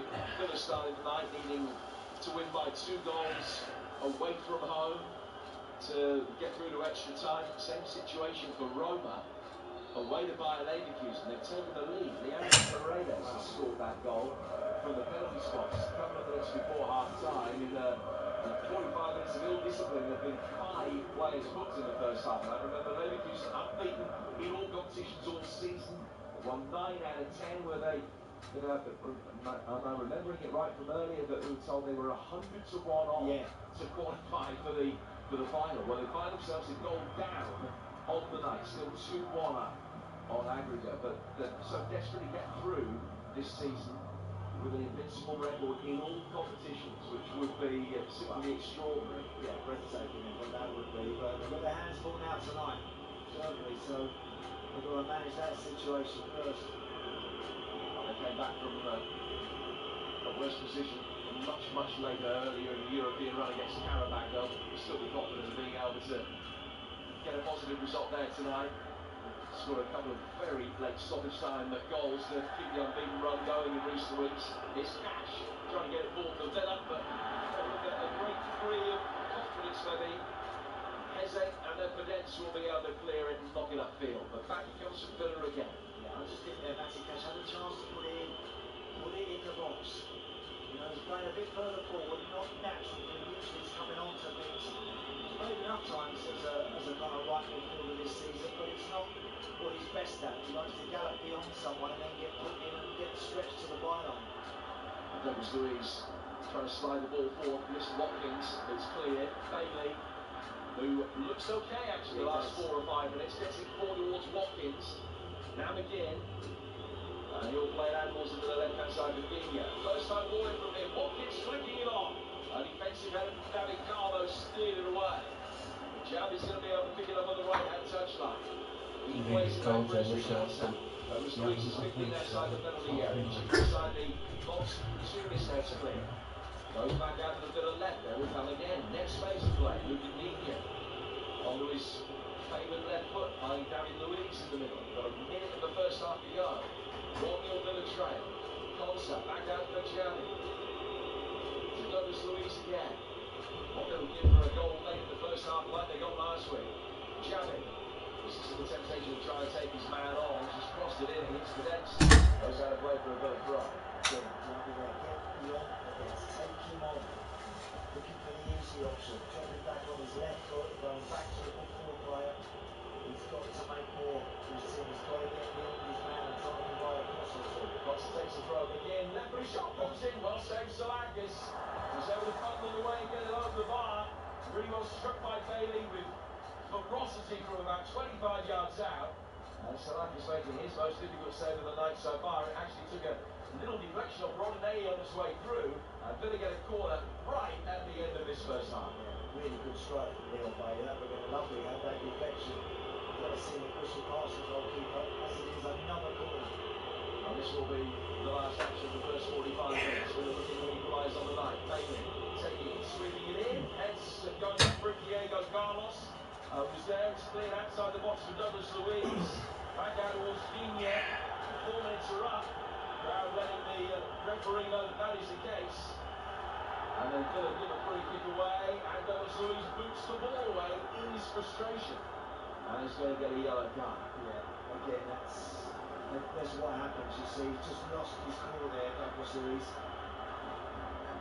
Ball come out to him wide, right? He had his boots right on the touchline, on the far side. Gets the ball from Luca Digne, chops back on his right foot, but Fortuna's Redding steps in between him and the ball, and the Douglas Luiz sort of drags him to the floor. Referee gives the free kick, and out of frustration he hoofs it away and gets a yellow card.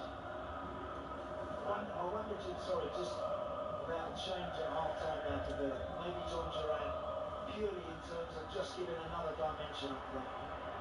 Well, they need to do something. We've got the half-time, and the 2-goal deficit has become a 3-goal deficit. Almost inevitably. It's El Kaabi again, the Moroccan Cobra that has the sting to give Olympiacos the lead on the night. They're 5-2 on aggregate, and Villa need 3 unanswered goals in the next 45 minutes to get this to extra time. Jim, thank you. Aston Villa heading towards a hugely disappointing European exit, barring something rather sensational in the second half. Fingers crossed we can get that. They started brightly.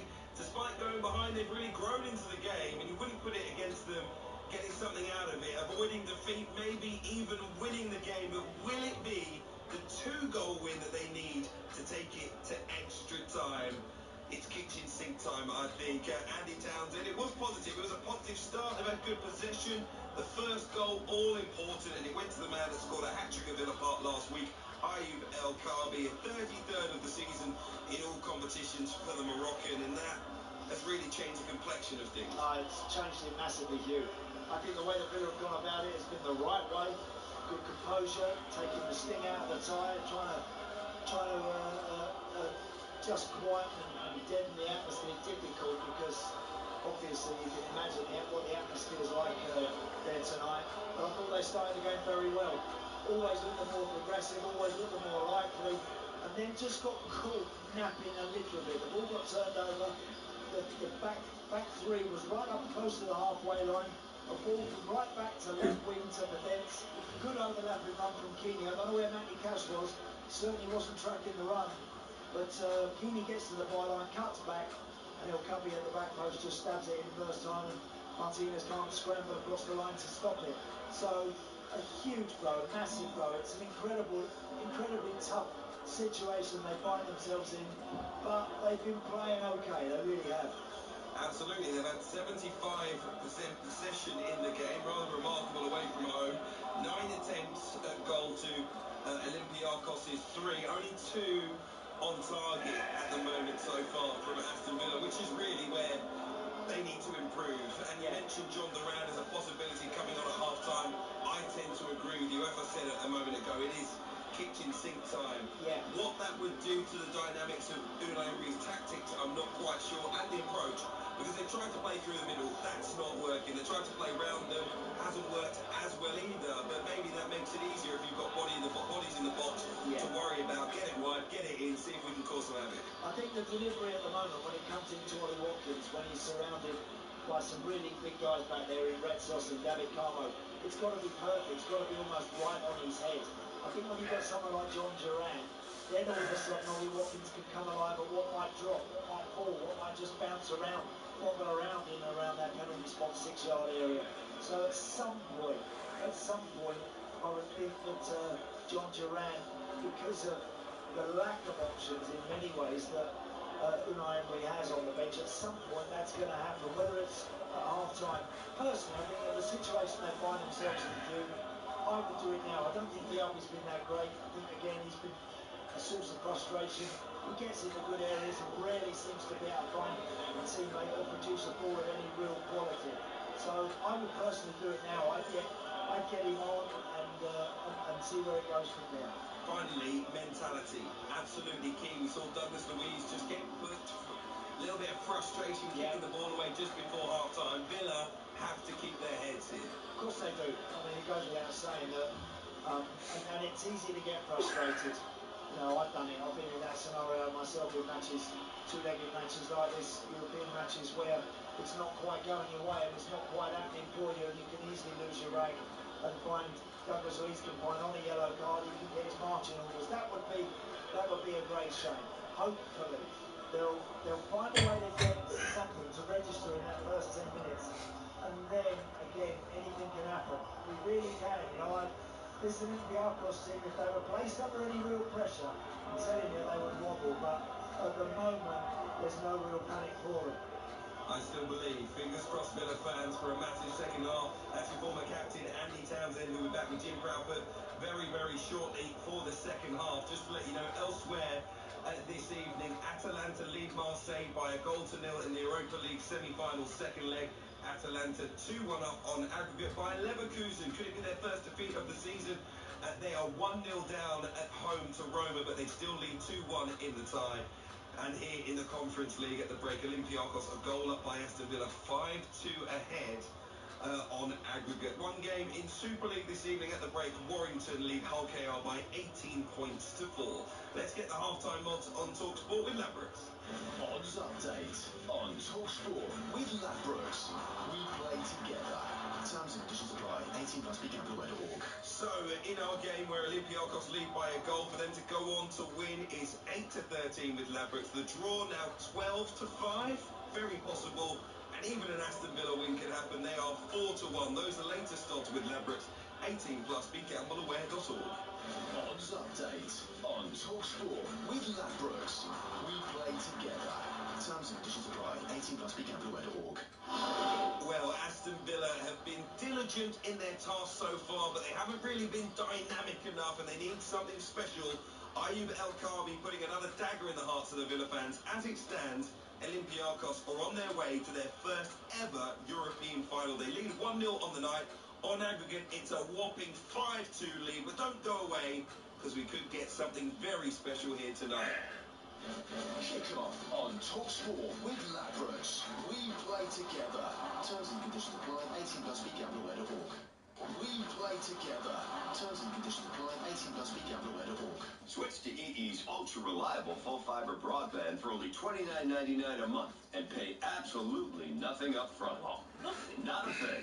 Plus, it stays fast even at peak times. And it's powered by BT. Bingo! All on the UK's most reliable broadband technology. That's epic. No wonder broadband switchers choose EE. Hurry, offer ends 16th of May.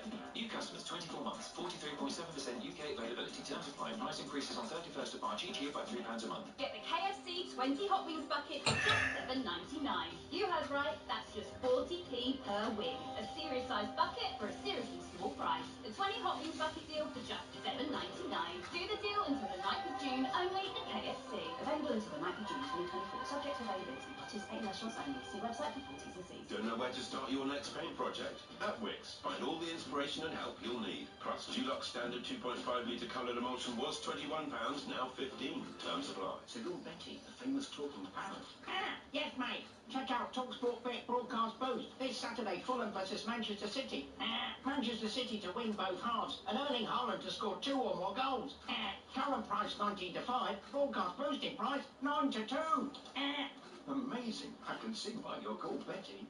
You bet. For this and other unrepeatable odds, visit talksportbet.com. Cheeky beaky broadcaster. Bring it on, bookie. Terms and conditions apply. 18 plus gambleware.org. Let me just throw this idea at you. You may have paid too much tax. If you've spent money on tools, travel or food for work, Rift can help work out what you're owed and get a refund bouncing back to you. In fact, on average, Rift get their customers £3,000 back. Not bad, eh? Let's get the ball rolling. Search Rift Tax Refunds. I like the rollerball Come on, search Rift Tax Refunds today. Meet Sasha, a woman with impeccable style. Even the most fashionable amongst us can face fashion frustration. So many clothes, but nothing to wear. By selling something on eBay, there's still hope for Sasha. Nice. Sell the clothes you don't wear to buy the ones you will. Birthday fit sorted. It's now free to sell your pre-owned clothes on eBay, so you'll never have nothing to wear again. Conditions apply. And you join us here for the call all kinds of fans chase. And they're off. And it's Top Hat and Tails taking an early lead, followed by the bloke who's really done his homework. And here come the ladies in enormous hats. Magnificent. But it's the guy who's not sure which jockey's colours are his, who's out in front. And yes, he's won. His mates are telling him now he doesn't believe them. Classic. Whatever kind of racing fan you are, don't miss the Coral Daily Download every Saturday and Sunday morning on talkSPORT with Coral. We're here for it. 18 plus with gambleware.org.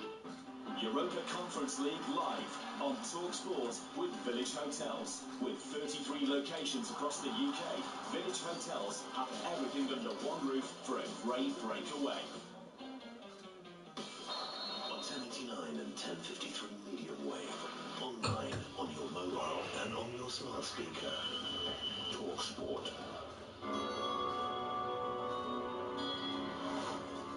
Dramatically throws himself at it and blocks it, comes back for Fidesz on the left hand side, worked in by Kinney and stabbed it in the far post by Al-Kabi. A hat-trick in Birmingham, and he breaks the deadlock 10 minutes in tonight for the tap-in. And that, I'm afraid, might be that for Aston Villa. Well, the mountains climb for Aston Villa tonight out in Greece has got even bigger because at the break they trail Olympiacos by a goal to nil. They are 5-2 down on aggregate, but if they can find 3 goals in the second half and keep a clean sheet in the next 45 minutes, they will take the game to extra time. So it will require something pretty special, but stranger things have happened. Stay with us here on Kickoff on talkSPORT with Ladbrokes. We play together.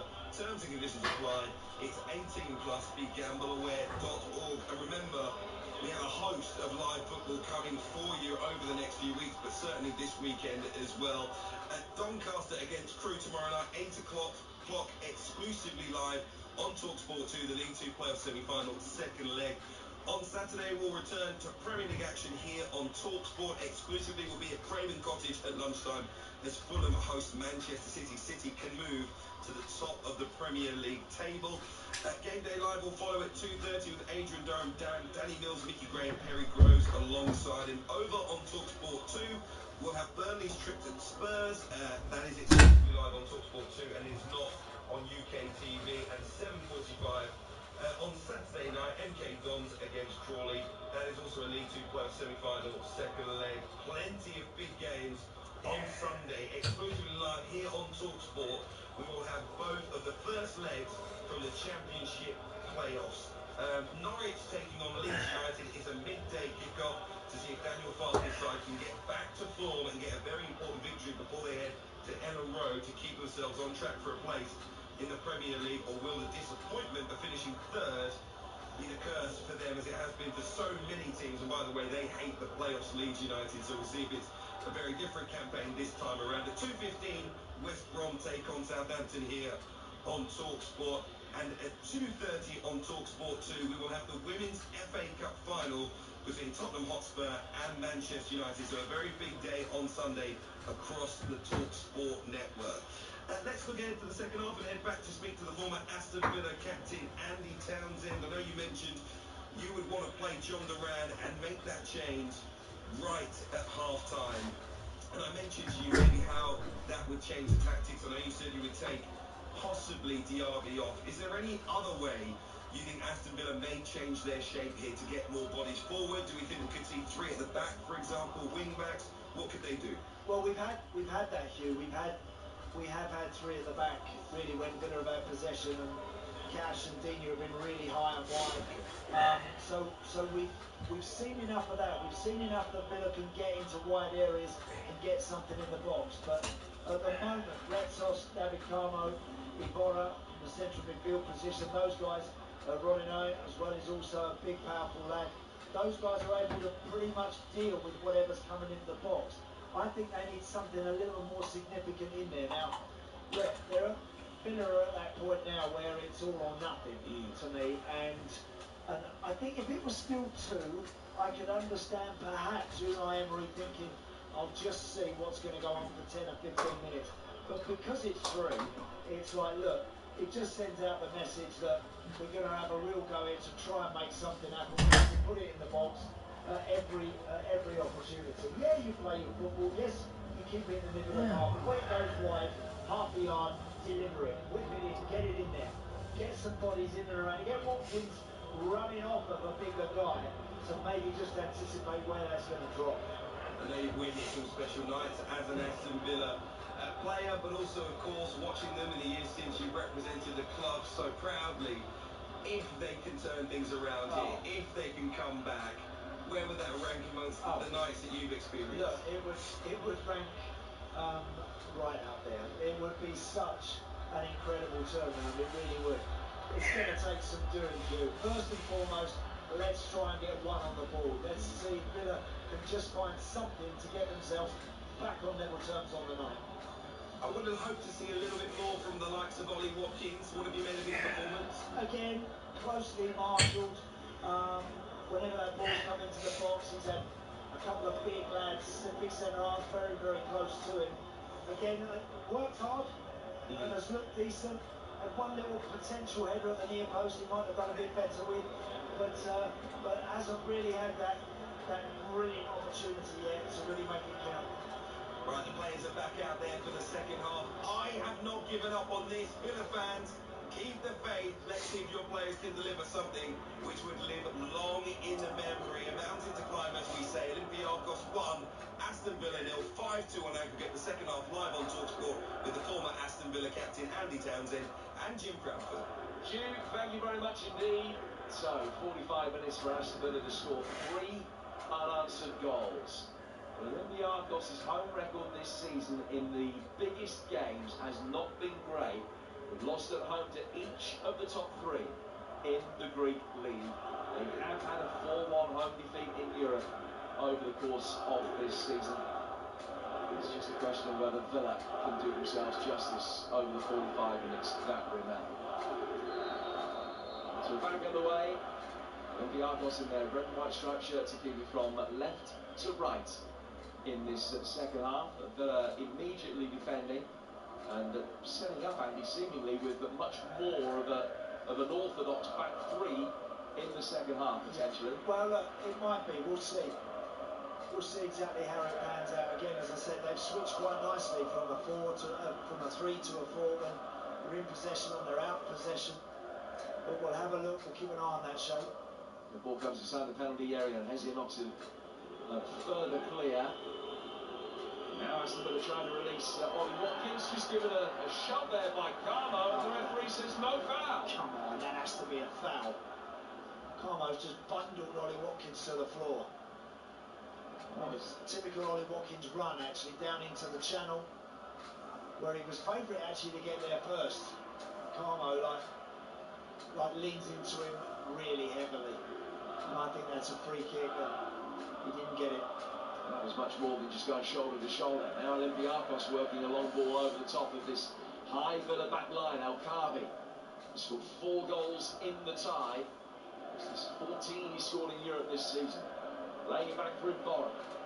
As Atalanta go 2 up at home to Marseille on the night, 3-1 up on aggregate with Jerry with the latest of them. So as things stand right now, it will be an Atalanta against Bayer Leverkusen final. It's also in the Conference League.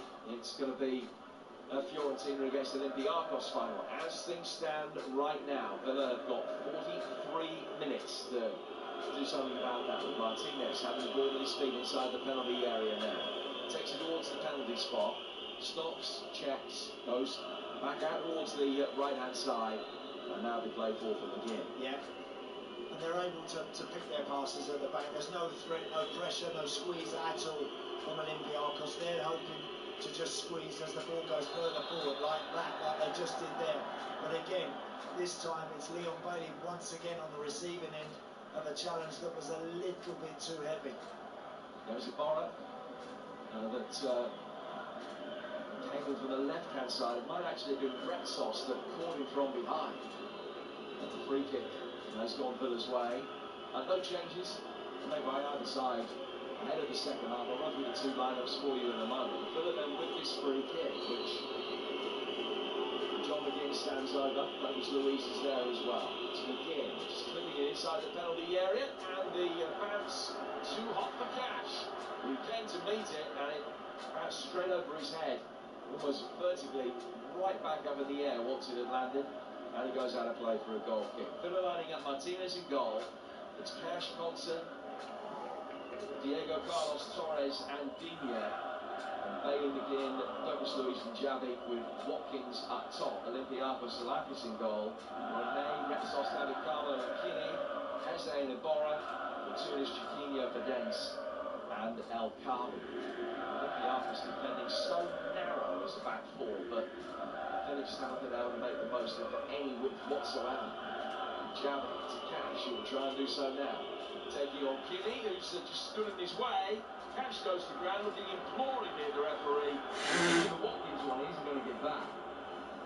No, again, that time Cash just walking it out to Kini, the left back, and just allowed himself to get a little too close, a little too tight. As I mentioned earlier, Cash usually galloping on the overlap and then being fed towards the byline to cross and to deliver. He was playing as in kind of in that high right wing back position. He's getting the ball out to his feet, but yet to really get beyond the left back and deliver anything significant. Got to try and do that. Aston Villa next in action on Monday night. They take on Liverpool. They might already have a top 4 finish secured by then. That Villa-Liverpool game live view on talkSPORT Monday night. And they'll have a top 4 finish secured if Spurs lose to Burnley. That's 3 o'clock Saturday. That will also live and exclusively on talkSPORT 2. Villa bring the ball forward. Javi to Cash. Now back towards McGinn. Bailey on the edge of the penalty area. Ball in from him. Watkins with the header. Keeper had it covered. It's a foot over the bar. Good play. Good patient football. In the end, Leon Bailey just clips one up. Ollie Watkins just about a yard from off the penalty spot. Slap bang in the middle of the goal. But the ball is kind of coming at him from behind him. Really difficult. No real pace on that delivery from Leon Bailey. Really hard to make anything significant of that.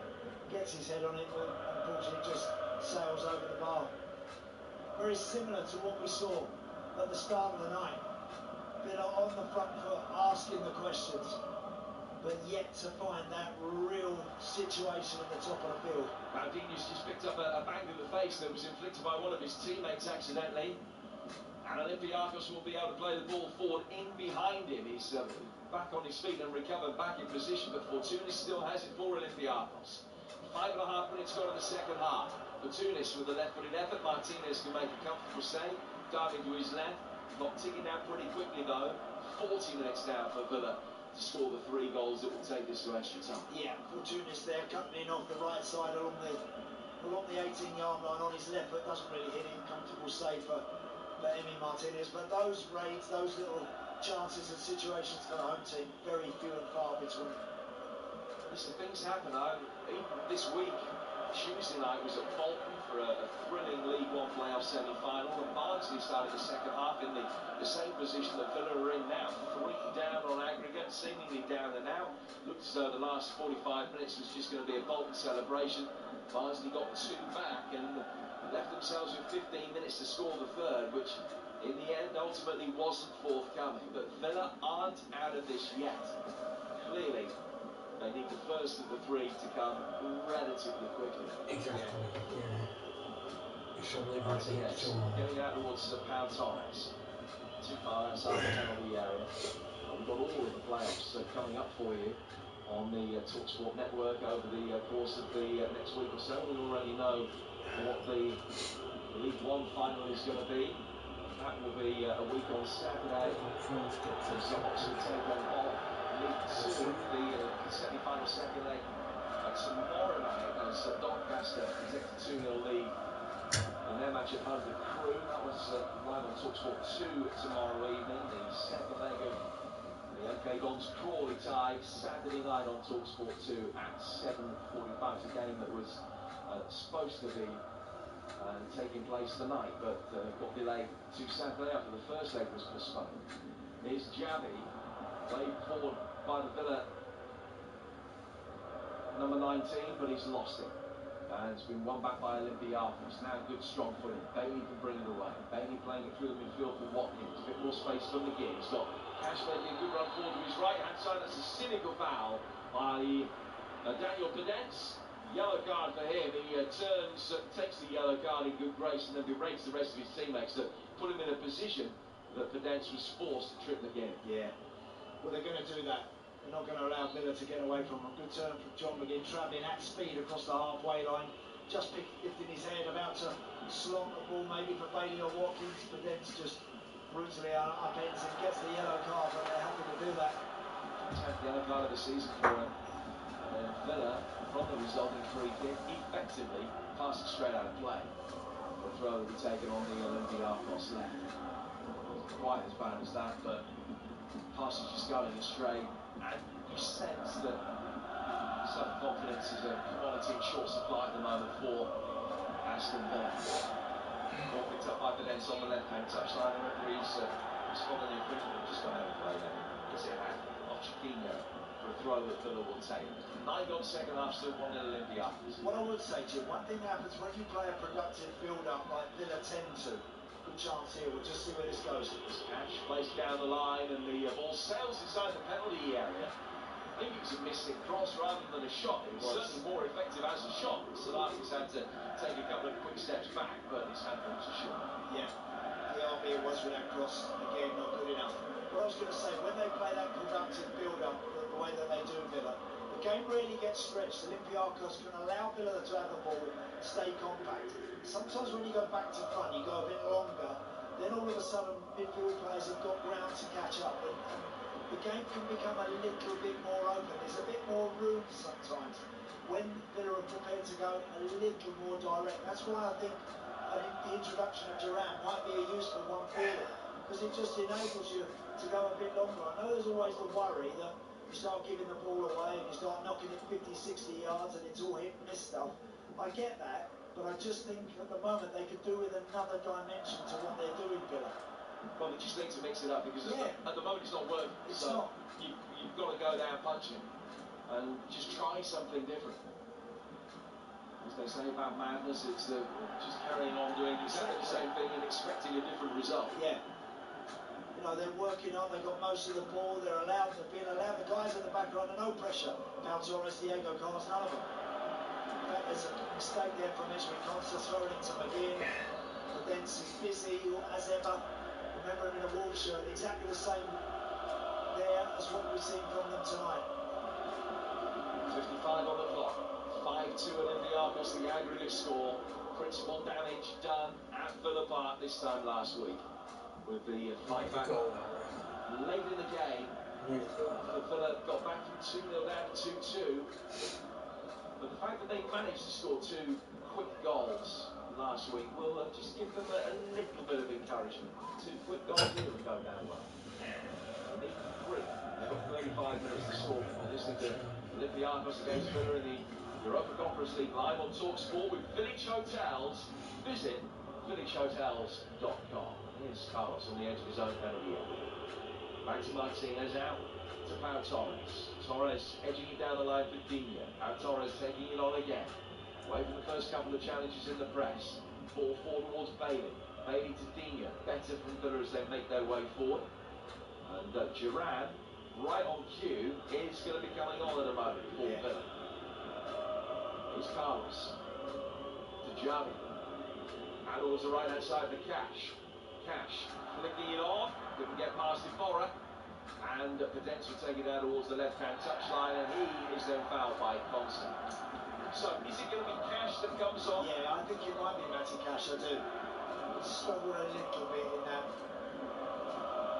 wide right, higher position that doesn't always benefit him. I don't think that's his best role. Hasn't really delivered anything of any note. Maybe Diaby might profit from a little bit more room and get Duran up the middle and Watkins and Bailey off him. No, it's Diaby by the looks.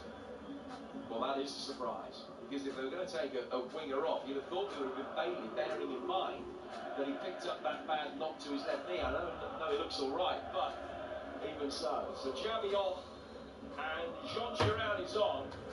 A player who has scored 3 goals as a substitute this season. One of those in Europe against Ajax. He also entered against Everton and Palace when he came off the bench. Now Carby chasing here, but Martinez is able to jump high, hands above his head to bring the ball down.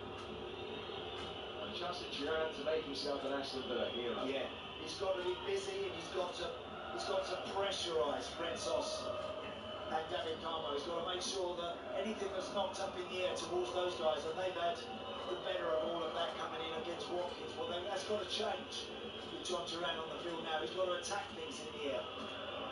Again, setting it forward. Out towards the Aston Villa left. Digne was waiting for Tunis, did really well, travelled a long way, got his head to it, and won it back for Olympiacos. Now continues his run forward. The experienced Greek international winger volleys it back infield and straight to Diego Carlos. So an opportunity for Pau Torres to bring it forward. The Spaniard down the left-hand touchline finds Digne. Digne dragging it back infield, in behind Duran, and straight to Hezek.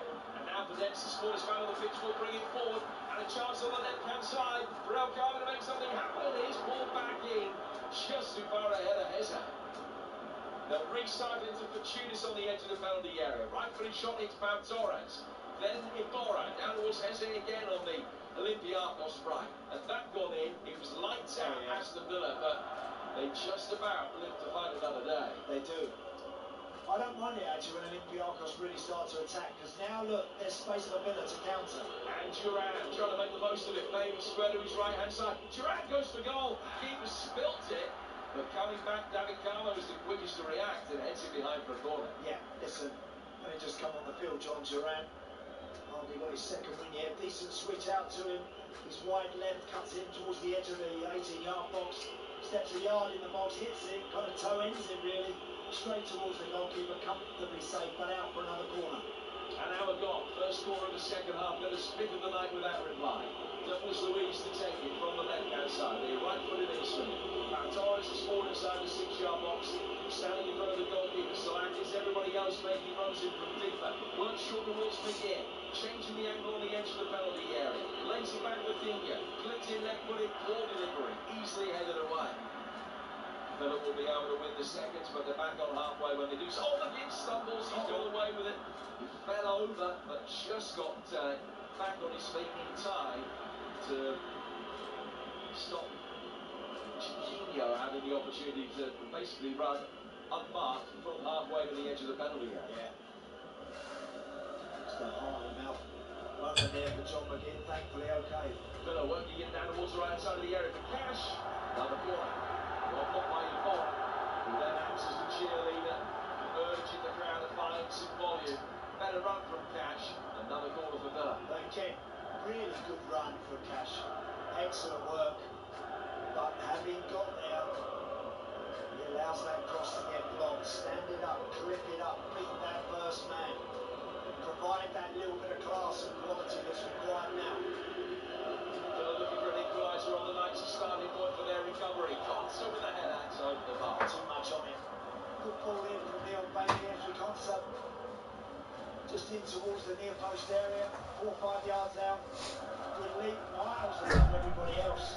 But he gets far too much on it, powers it high and miles over the top. Yeah, headed it up rather than heading it downwards. 13 attempts to 5 now for Aston Villa, but the bottom line is not too many of those 13 have really worked to that. No, they haven't, Jim, you're right. They haven't. No, the goalkeeper actually, despite those 13 attempts, has been pretty comfortable. Olympiacos work it forward now. Don't get too far. Winning it back. All over the top. Watkins taking it down. The goalkeeper came out, got himself stranded. David Carlo swept up in front of him, knocked it away from the goalkeeper. Clearance sent to the left back. Only falls for Cash. Cash just telegraphed the ball forward down towards Bailey. That is so easily read. Now Olympiacos are there on the counter-attack. Alcavi getting it forward. Attacking the edge of the penalty area, but faced up by Diego Carlos. It was a great ball from the back for Villa to find Watkins, but he just couldn't get there. It was really close. 6 inches. Very, very close. Olympiacos coming forward now down their right side. Wrong leg. For Tunis. Alcavi waiting. The defending just good enough. Offside flag up anyway. I think that's the 4th time he's been caught offside tonight. Yeah. Just had a little 2-on-1 down the right side. Decent ball coming in from Fortuna's. Alcavi's a yard offside standing there. Didn't even try to get back onside. Oh, Daniel Benitez is coming off here. Turn it up, please. So it's their first change, and he's going to be replaced by Masouras, who's got 41 caps for Greece. He missed the first leg through suspension. He's a right winger, ordinarily, so it'll be interesting to see who plays on the left, whether they switch for Tunis round or whether Masouras will go out there. Masouras has got 9 goals this season in 48 appearances and more than 50 in 250 games for Olympiacos. Good player to be able to bring off the bench. Yeah. Daniel Benitez lively, as always, produced the only real bit of quality that we've seen from the home team tonight. How important it was for them. Really good play from him, actually, for the goal. Now the ball is played forward, and the flag does come up against Watkins. He knew it. As he tried to control the ball, there was already a surreptitious glance over his shoulder to see whether the flag was coming up or not. So he knew he'd gone a little bit too early. He was unlucky with the previous one that he was able to control, but he just couldn't kill the ball dead, which is what he needed to do. And as the ball bounced 6 inches away from him off his right foot, it just allowed the opportunity for David Carlo to come in and turn it down, please. Olympiacos now working forward at the other end. The shot that takes a deflection goes into the hands of Martinez. Now we played 19 minutes of the second half, and it's still Olympiacos 1, Aston Villa 0. It's been that way now for the thick end of an hour. You get the third goal from Alcavi, the one that is going to be breaking Villa's hearts. Got to keep more tempo in the game, Villa. They have. It's all well and good keeping possession now, but the game's got to become a little more stretched out. I think every time Villa take a touch and a square pass, now allow Olympiacos to get back, to recover, to stay solid, and to be difficult to break down. The game's got to become a little more stretched. There's got to be more turnovers in the game. Maybe that they afford them a little bit more room to play in at times. I think there's got to be more risk now involved for Villa. Well, they're going to take a man out of the back 5. Diego Carlos off, and Timur Bunin has come on to replace him. Timur Bunin, who's played in 3 of the knockout ties. You've seen much more action as a substitute than as a starter, as you would expect, as a player who's still only 21 and a really good bloke spot at QPR last season. On throw aside the Olympiacos penalty area, David Carlo climbs high and heads it away. First touch from Bunin to go back for Conta, so he is now playing at centre-half in a 4. Alongside Pau Torres, Cash is a more conventional right-back, although will still be given plenty of licence to bomb on, as will Luca Digne on the left. Yeah, because I think you've got Douglas Luiz and McGinn can sit, and Irabunum now. So those wide players, Cash and Digne, can still fly. Cash is played in by Irabunum on the right-hand side of the penalty area. Bailey trying to make something out of nothing after it was flicked on. It's cleared by Kinney, and then Consu is battling, and it's caught Calvin down. He's saying that there is no foul, and the referee's agreed with it. Yeah, I think El Kaabi was ever so cute there. Got himself in a really good situation. Just got the wrong side of Ezri Konsa, hit the floor, and the referee just waved play on. I think it's a good call. Well, there was another covering defender, so it wouldn't have been a red card for denying an obvious goal-scoring opportunity. Just having a look at a replay now, and yeah, he's done well, El Kaabi, because he got in goal side, then he put the brakes on to make sure that the contact was inevitable. Konsa was doing his best to get his hands out of the way to plead mitigation as it was all ongoing, and the referee made a really good call. Need more shots, Villa. They haven't had enough shots, have we, from edge of the box. 1 or 2 first half. Bailey had a good strike that was easily saved. Need more shots, more crosses. They're going to make anything of this time, because the clock is gradually now ticking away. Time is going. So you've got to start.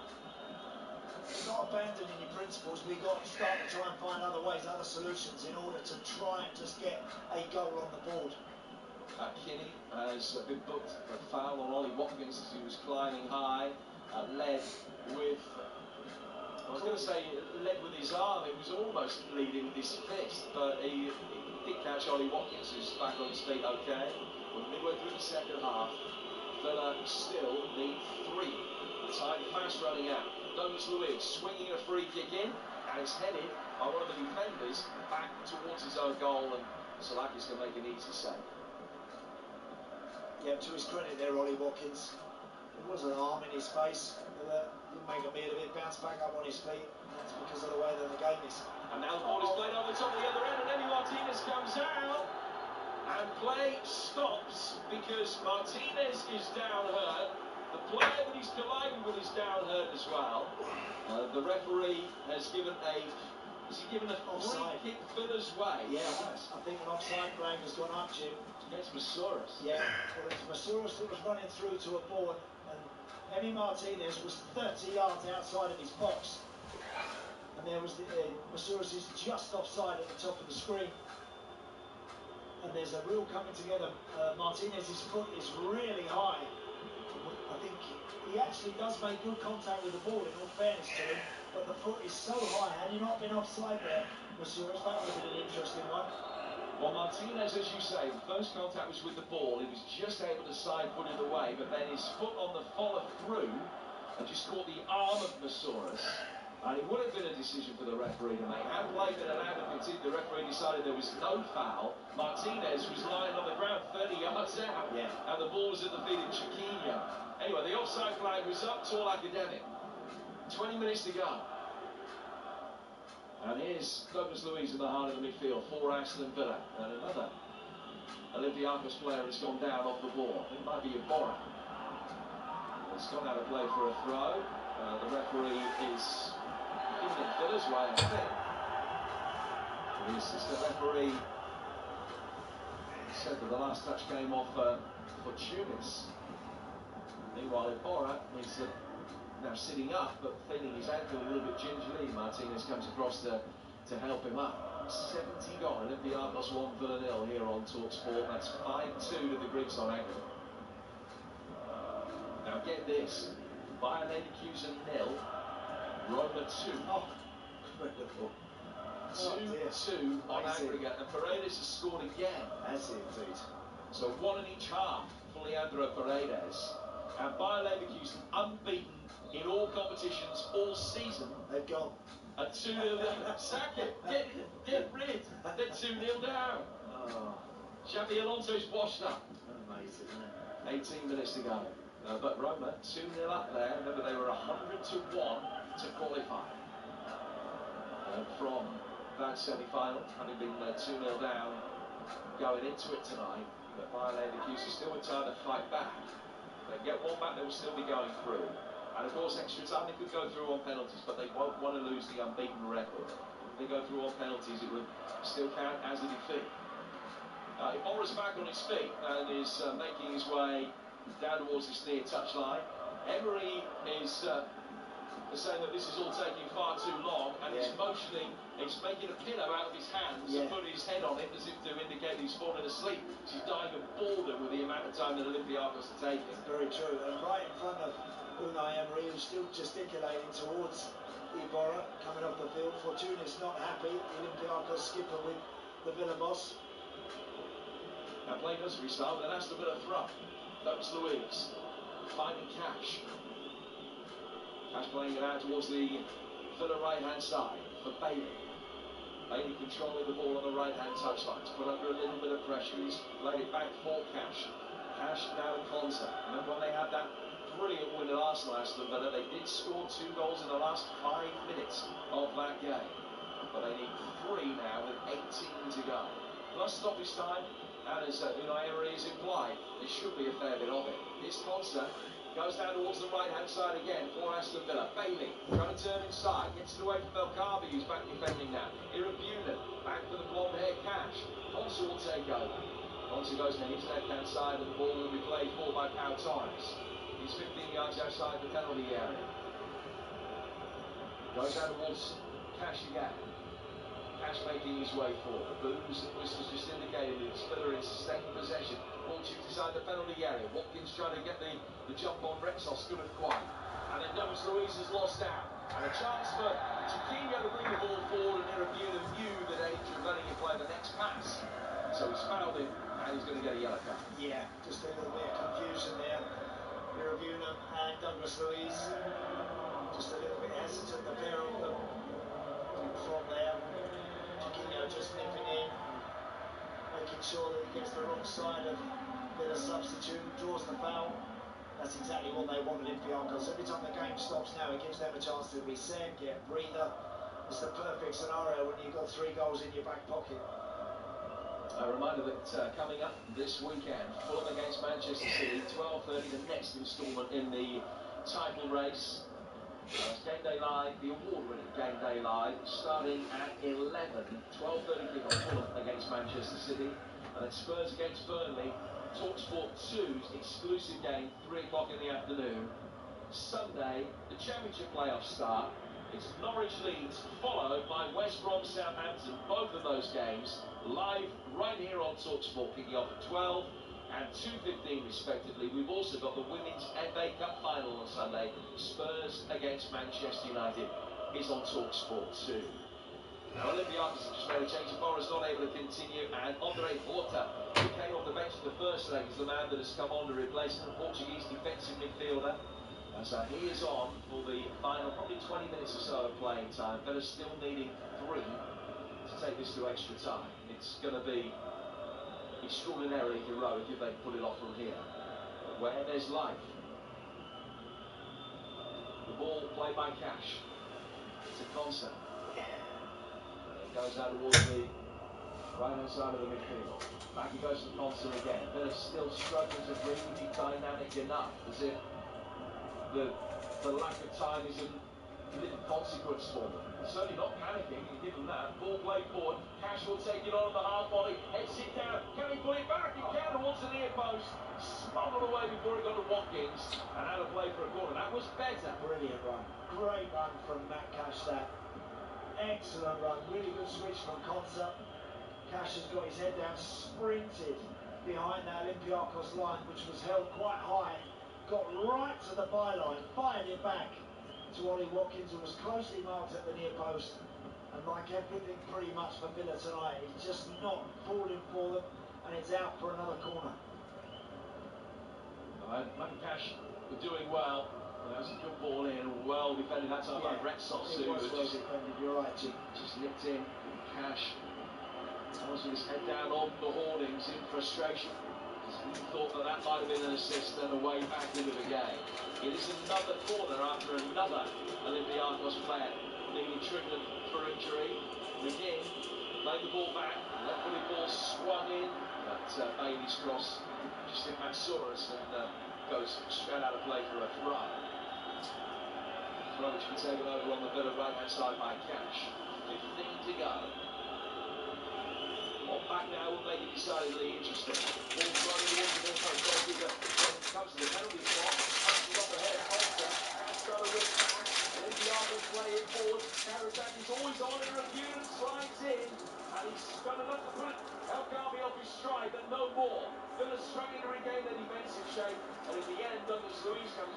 pokes it away, puts it out of play for a throw. There'll be an immediate inquest into how easy the potential was for that counter-attack. 14 to go. And the change is going to be made by Olympiacos. And it's going to be El Ghabi who will go off. Boy, has he done some damage over the 2 legs. He has, hasn't he? Yeah. Some of his goals, obviously, at Villa Park, very good. The finish tonight was everything that the team needed early on when Villa had kind of established themselves in the game quite nicely in that opening 10-15 minutes. Sakini comes off and Apostolopoulos comes on. I was hoping he would. Yeah, I bet you was, Jim. I was delighted just to see him come on. He might not touch it much. The ball's come off McGinn. But that's perfect for Andy Barnell, the Olympiacos coach. He can just, again, just apply fresh legs wherever he feels he needs it. And you can hear the noise in the stadium now, the home fans starting to get in celebratory mood. So Okabe stayed on. It didn't look as though they were going to make a double change. It ended up being a single. So only Kini off. Replaced by the 21-year-old Greek under-21 international left back. Apostolopoulos. Here's Digne. Across the halfway line. Pau Torres. Played forward by him. Out towards McGinn. McGinn with Digne. Bailey's in the middle. So to Duran. But the keeper's there as well. And it was straight down his throat. Yeah. Well, since John Duran has come on, he's dropping short. He doesn't really know where to run. And that's, again, as I said, because Villa didn't really seemingly have that plan B chance. Long ball over the top. El Ghabi's on it. El Ghabi scores. And that's that. Aston Villa's long wait for a European final. Well, I was going to say it's come to an end. The flag has come up against El Ghabi. Pretty late. But the flag is up and it stays 1-0. And the replay shows it's the correct decision. Yeah, it is the correct decision. Pau Torres and Ezri Konsa a yard from the halfway line. El Ghabi, the ball with his goalkeeper at his feet, just peels up into a wide area. The ball thumped straight up the middle. That's what I'd like to see Villa do a bit more of. Just mix it up a little bit. It's being checked, this one, because it is quite a tight call. Well, El Ghabi thought he was on. And they'll be having a look just to make sure he didn't run from inside his own half. I don't think he did. No. I think he was already in Villa territory when the ball was played by the goalkeeper. Very difficult one for the assistant referee to check, because he's going by the sound, yes, or his assistant, the other assistant referee telling him when the ball is kicked. Yeah, it wasn't Pau Torres, it was Ezri Konsa. Was the deepest Villa central defender. El Ghabi had pulled right out, almost just in front of the dugouts, right on the halfway line, just in the Villa half of the field. Well, judging by the reaction of the faces on the Villa bench, I think they think this might go against them. I think he's onside. Paco Esteban is having a look at the monitor. Unai Emery slumped back in his chair. It's clearly very close. The fact that it's taking as long as it is means that there are pixels in it in terms of the frame. We'll have another look at it now. So when you have a look at the picture, the angle that we are shown, it doesn't look as though it is particularly close. As Konsa was pushing up, but might just not quite have got up on. Yeah, might be his back foot. Yeah, his back leg, Jim, might just have played him off. It's very, very close, this. Very close. Still they're looking at it. Stands. 2-0 Olympiacos. And Villa's long wait for a European final, I'm afraid, is going to continue. No way back now. A semi-final in which they were the overwhelming favourites. Beaten at home. They're going to be beaten away as well. Villa 6-2 down on aggregate. There is no way back. And I'm afraid their European dream is in the same state of ruin as the Acropolis. It's a great finish from El Ghabi, it really is that one. It's clever play. Goalkeeper just again sensing that Villa are squeezing and pressing, launches it from the edge of his own 18-yard box, and it's just playing El Carbion, who's right over towards the technical area, and then sprints to a central position, touches it with his head, and rifles it past Emi Martinez into the back of the net. 3 goals in Birmingham, 2 in Piraeus. You can't give him a sniff of goal. He's a brilliant finisher. He's proved that on a consistent basis over the last week, over the last season. Up to 33 goals for the campaign now. Olympiacos 2, Villa 0, and it is all over. I'm shouting. The party has well and truly started. They won't have any flights to book, but the taxi companies are doing good business as we speak ahead of the final. It's a 10-mile journey northeast from Piraeus up to Athens. And they will be flooding up there in their numbers. Olympiacos 2, Villa 0. Now Leverkusen have won back. Leverkusen 1, Roma 2. So that's 3-2 on aggregate. That's enough for the Germans to go through, not to maintain their 48 unbeaten record. 49 if they can find an equaliser tonight, but it will take them through. And it's a Mancini own goal. But at the moment, he's the aggregate winner in that tie. Leverkusen 1, Roma 2, 3-2 to Leverkusen on aggregate. Here's John McGinn for Villa, who are just now in the vicinity of trying to save a little bit of face. Yeah, I'm afraid it's all over for the Villa boys again. What it showed tonight really is that you just see this cross from Lucadinho finding its way in, unable to do it. You know, we live in an era now where we can become obsessed with certain stats and keeping the ball and ticking all those boxes. Long throw inside the penalty area, goalkeeper Cash. I was just going to say to you, don't ever lose sight of the fact what really matters is scoring goals and getting that ball in the box and making something happen. Sometimes it can't be perfect, sometimes it can't be pretty.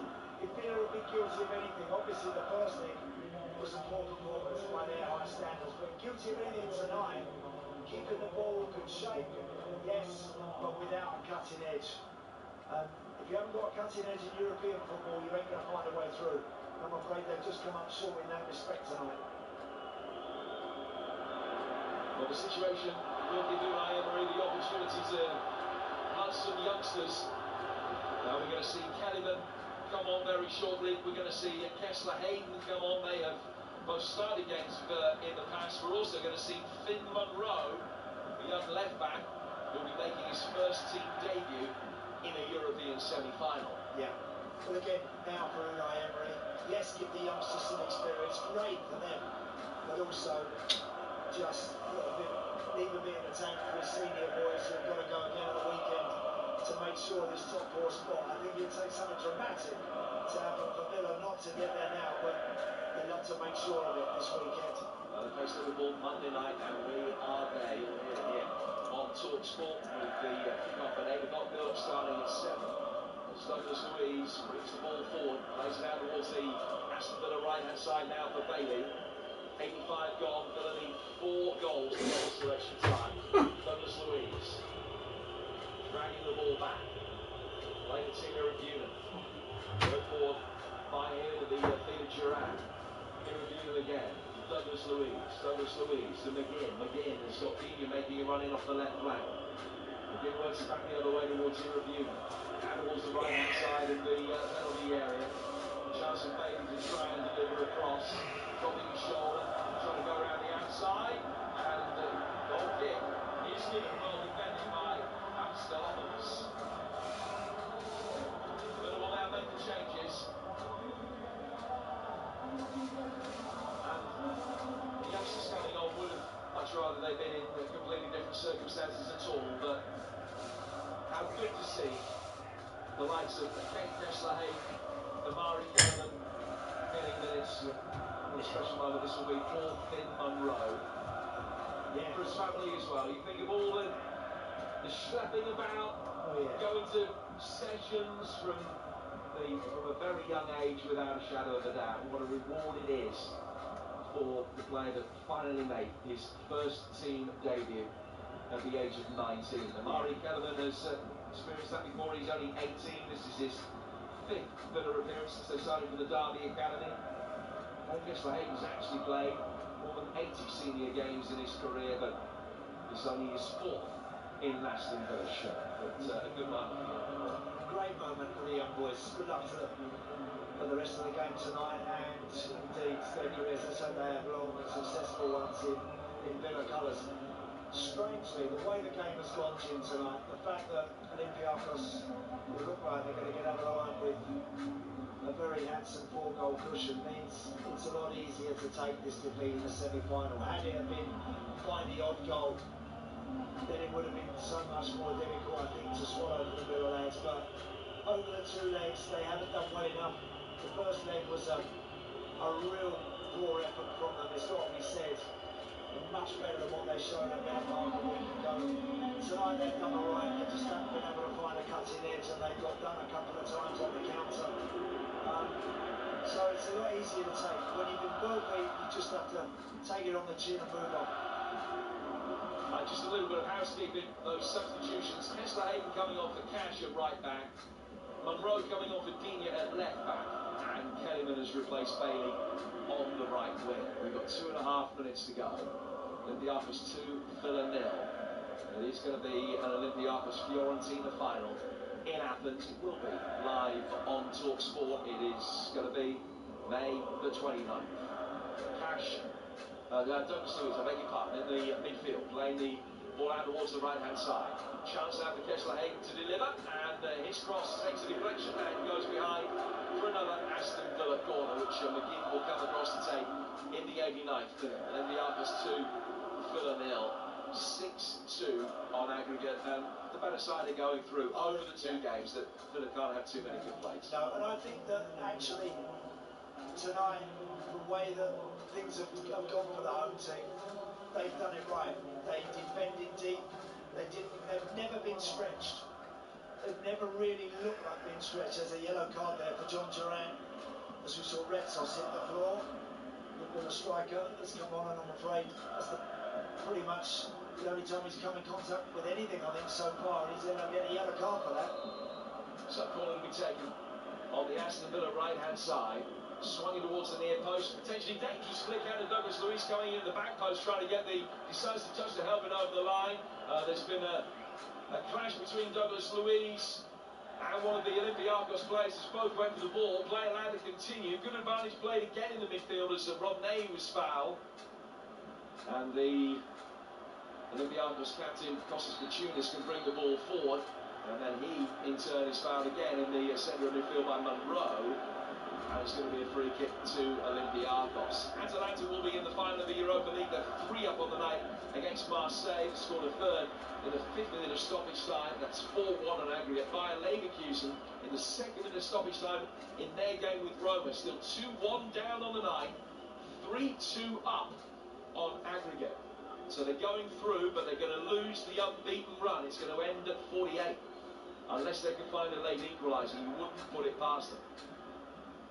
In fact, Atalanta have won that game. That's finished now 3-0. This one, it's got 15 seconds of normal time left. It should be quite a bit of stoppage time at the added. I don't think either head coach will want it to unfold like that. There is no need. We're about to go into the additional time, but it's just going to be prolonging the agony as far as Villa are concerned. Ball played out towards the blonde-head substitute Monroe. He can't quite control it. Romney comes across. It's almost a yawn from him as he bends down to pick the ball up, and we're in 4 minutes of added time. Yeah.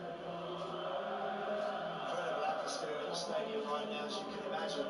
It's just a sea of red and white, apart from the very faithful travelling Villa fans up in one corner of the ground. But it's party time, I'm afraid, for Olympiacos. They've got possession again.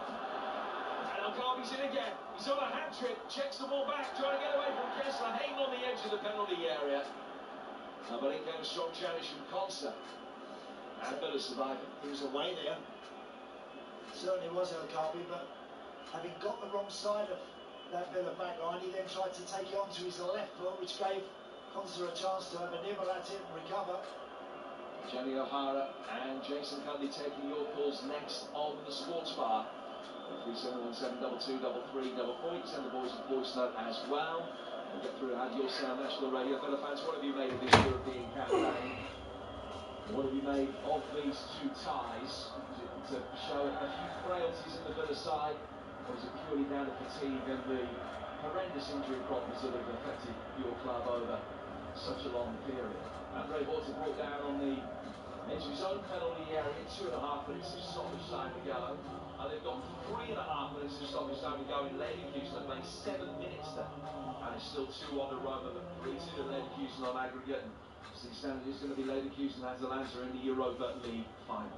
All 3 European finals live here on talkSPORT. Champions League final, Real Madrid against Dortmund at Wembley on Saturday, June the 1st. And the Europa League and the Conference League finals, the 2 preceding Wednesdays. Ball is worked down the left flank. That's a foul on Kessler Hayden. And a free kick which will be taken by Villa in the right back position with only 90 seconds or so to go. Yeah, look, it's a learning curve. All of these defeats, you do take something from it, you do. And hopefully Villa now, Champions League football next season, if they get over the line, can take this experience, a tough one, into those European matches next season, and they'll use it to good effect. Duran play the ball forward for Villa. They're trying to knock it back to him, but the touch wasn't right from Kellerman. Monroe to his right hand side for Pau Torres, ball over the top, looping header from Watkins, well saved. That's been his best moment of the night, and it's come in the 93rd minute. It's a looping, diving header from Ollie Watkins, not dissimilar. Remember that Robin Van Persie goal in the World Cup against Spain? It didn't quite need it as truly as that, but he was about 20 yards out. And Salakis had to come and backpedal quickly to tip it over the bar. De Bruyne have got one of them recently, Jim, as well. Absolutely, Same sort of thing. First any goal of his career down at Brighton. That's right. Corner taken, swung inside the penalty area, headed away. Chiquinho getting it further clear. It's going to go over the head of Irabunum in the midfield for Villa. He plays it back for Kessler Hayden, and he's forced to go all the way back for his goalkeeper. Martinez side puts it back for Kane. Kessler Hayden plays it down towards Monroe. 20 seconds to go. Lucas Luiz for the Villa. On halfway, inevitably a lot will be going through his mind tonight after the penalty that he gave away and the one that he missed last week.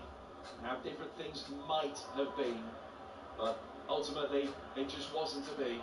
4 minutes of stoppage time are up, and I think the next time the ball is put in play from this throw, that might be the end of the game. Will be a throw which will be taken by Rodinei on the right hand side. McGinn has just been called over here. Pau Torres has been called over as well for Villa. And I think what the referee is saying, he's telling the players that the full-time whistle is going to go, and he wants the Villa players as close as possible to the touchline. But when that full-time whistle does go, it is a night of success for Olympiacos. Immense credit to them. Their first ever European semi-final graduates into their first ever European final, and the first Greek side to meet to reach a major showcasing event for more than half a century. Aston Villa hoping for their first European final for 42 years, ultimately fell short. El Khabi doing the damage in Birmingham and doing more damage in Piraeus tonight. A couple of goals, one early in the game, one very late. Villa, in truth, well beaten over the 2 legs. There were moments of promise, but certainly it's a European campaign of so many fantastic, positive memories, but one that ends in regret. It's finished. Olympiacos 2, Villa 0, 6-2 to Olympiacos in aggregate. So it's heartbreak for Aston Villa. The return to European football for the first time in a decade has seen them fall at the final fence. Jose Luis Mendilibar led Sevilla to the Europa League title last season. He's now 1 game away from leading Olympiacos to their first ever European title. It would be a first major European trophy ever won by a Greek side, and the finals going to be in Athens in just under 3 weeks' time. Fiorentina, last year's runners-up, await. By the way, the Europa League final almost confirmed. We'll see Bayern Leverkusen face Atalanta in Dublin on the 22nd of May. Both finals will be live on the talkSPORT network. The reason I'm basically out of breath is because Leverkusen have just equalised to keep their unbeaten record going. There's 7 minutes or so in stoppage time. Only a minute or so away from the end of that game. A few complaints as the goal has just gone in. But they lead 4-2 on aggregate. It is 2-2 on the night, so they should be going through to the final where they will face Atalanta. As I say, Ademola Lookman among the scorers for them as they beat Marseille 3-0 to win 4-1 on aggregate. Elsewhere tonight, by the way, Warrington beat Hull KR 20 points to 8 in Super League. But Andy Townsend, let's focus on this very quickly. Real disappointment for Aston Villa over the 2 legs, but they can take pride from the campaign as a whole. Well, look, the season as a whole, Hugh, I think there's a lot to be encouraged by. Look, it looks very much like Villa are going to be playing Champions League football next season. Over the 2 legs against Olympiacos, 4 in the first leg, kind of handed all the impetus and advantage to Olympiacos. Started the night quite bright, and then got caught. And that's classic European football, and that is a learning curve, and that is something that they'll have to take on the chin and move forward from. They'll talk about it, they'll no doubt watch a bit of it at the right time, just to see exactly why and how over the 2 matches they never really got up to speed. They didn't have that cutting edge, and Villa this season have always played good football, they've got a good show, but they've always had a threat and a cutting edge, and guys that are able to make something out of nothing. That didn't happen over these 2 legs, and that is why Olympiacos deservedly are finding themselves playing in their homeland in a Europa Conference final. They will need to bounce back very quickly, though, won't they? Aston Villa against Liverpool is live on talkSPORT on Monday evening. Huge game for them in their Champions League hopes. They then go away to an informed Crystal Palace on the final day. But if they can make the Champions League and get over the hurdle in those 2 games, as you say, would be huge. Yeah, I think and it will be a reward for a team that have played some really nice stuff, are a genuine big club in Premier League football terms, and would deservedly take their place in Champions League football. It will be great to see them back. But this tonight will hurt, it will sting for a while, but well beaten over the 2 legs. They can have very little complaints. The Olympiacos players are celebrating with their fans. Real joy for them. Andy Townsend, Jim Bradford, thank you for a great commentary tonight. Villa fans, is this something you can build on? Can you take real pride and positivity from your campaign in Europe this year? Or do you feel truly let down by conceding 6 over the 2 legs? Give us a call. Let us know what you think. The number, as always, 03717 2233 Sports Bar on the way with Jamie O'Hara and Jason Cundy. But the Greek gods could well be dancing in the streets of Athens this month.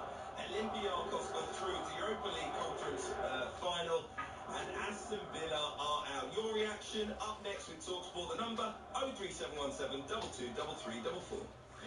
The Sports Bar with talksportbet.com. Download the shiny new talkSPORT Bet app at the App Store and Google Play today. 18 plus BeGambleAware.org. Burners, steering our 100% British and Irish beef patties so they're even juicier. And we're serving them hotter for meltier cheese. All in new toastier buns. The classics, now a little more Comparison with prior classic burgers, served after 11 a.m. subject to availability. So you're Becky, the famous talking parrot. Yes, mate. Check out talkSPORT Bet broadcast booth this Saturday. Fulham versus Manchester City. Manchester City to win both halves, and Erling Haaland to score 2 or more goals. Current price 19-5. Broadcast boosted price 9-2. Amazing. I can sing by your call, Betty. You bet. For this and other unrepeatable odds, visit talksportbet.com. Cheeky beaky broadcaster. Bring it on, bookie. Terms and conditions apply. 18 plus BeGambleAware.org. With Now, you can stream all the drama from the Premier League instantly and without a contract. The stuff that dreams are made of. From top-of-the-table clashes to relegation battles and everything in between. Can you believe it? Get all Sky Sports channels for a day or a whole month with a Now Sports membership. This is unbelievable! Stream the Premier League live without a contract with Now. 18 plus Sky Sports content streamed via internet. Full terms apply. Keep things smooth by making the move to Universal Credit. It won't be automatic, so look out for your letter telling you what you need to do and when. Ignoring it could even stop your payments. But don't worry, there's loads of support available, like a dedicated phone line, independent advice, and financial protection to help with your move. To find out more, visit gov.uk/UCMove. Eligibility. Kick off your Sunday morning with a weekend sports breakfast on talkSPORT with goals. The free football pull-out with the Sun. Lace up your boots with the nation's brightest sports breakfast, featuring insider news, big match previews, and expert analysis from Tony Cascarino and Natalie Sawyer. Oh, it's absolutely magnificent! Get fully loaded for football with a weekend sports breakfast, Sunday morning through 6 on talkSPORT with goals. The essential free football pull-out with the Sun every Saturday, Sunday and Monday. Europa Conference League live on talkSPORT with Village Hotels. With 33 locations across the UK, Village Hotels have everything under one roof for a great breakaway. On 1089 and 1053 medium wave, on your mobile and on your smart speaker. talkSPORT. Talk Sport. Sports Bar coming up with me, Jeremy Hara and Jason Cundy. You have to talk about Aston Villa's disaster class in the Europa Conference League final, or trying to get to it. Do they deserve to be in the Champions League? Limping over the line. 4 from them they were. 03, 717, 22, 33, 44. We'll talk about Bayer Leverkusen's unbelievable extension of their unbeaten record as well. But let's get news and sport headlines now. Mark Tyler. No miracles in Greece for Aston Villa. They've gone out of the Europa Conference League, beaten on aggregate by Olympiacos in the semi-finals. 2-0 to Olympiacos on the night, 6-2 on aggregate. On the left-hand side, worked in by Kinney, and stabbed in at the far post by Algarve. A hat-trick in Birmingham, and he breaks the deadlock 10 minutes in tonight with a tap-in. Olympiacos will stay in Greece for the final against Fiorentina at the end of the month. 6-time Premier League winner David Beckham says Erik ten Hag is a good manager, but it's difficult to compare any recent United boss with Sir Alex.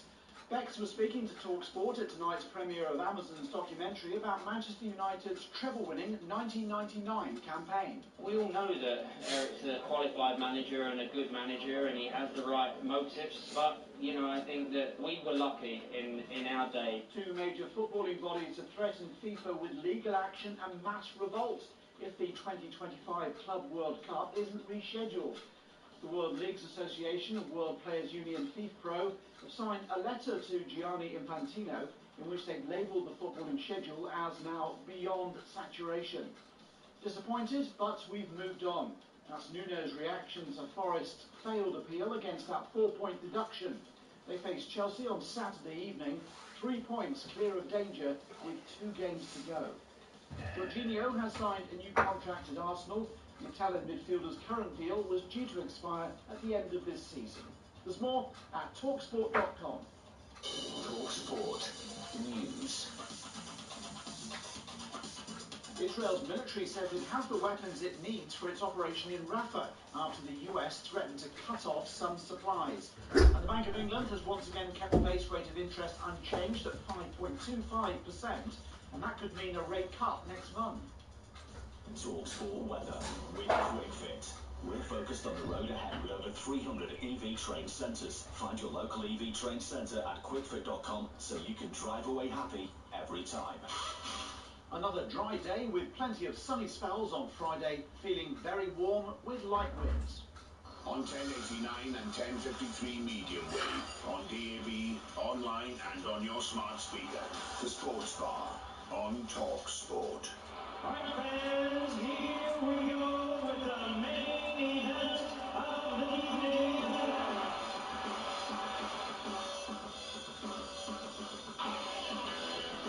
Good evening and welcome to the Sports Bar on talkSPORT. I'm your host, Jeremy Hara, and I'm joined by Jason Cundy.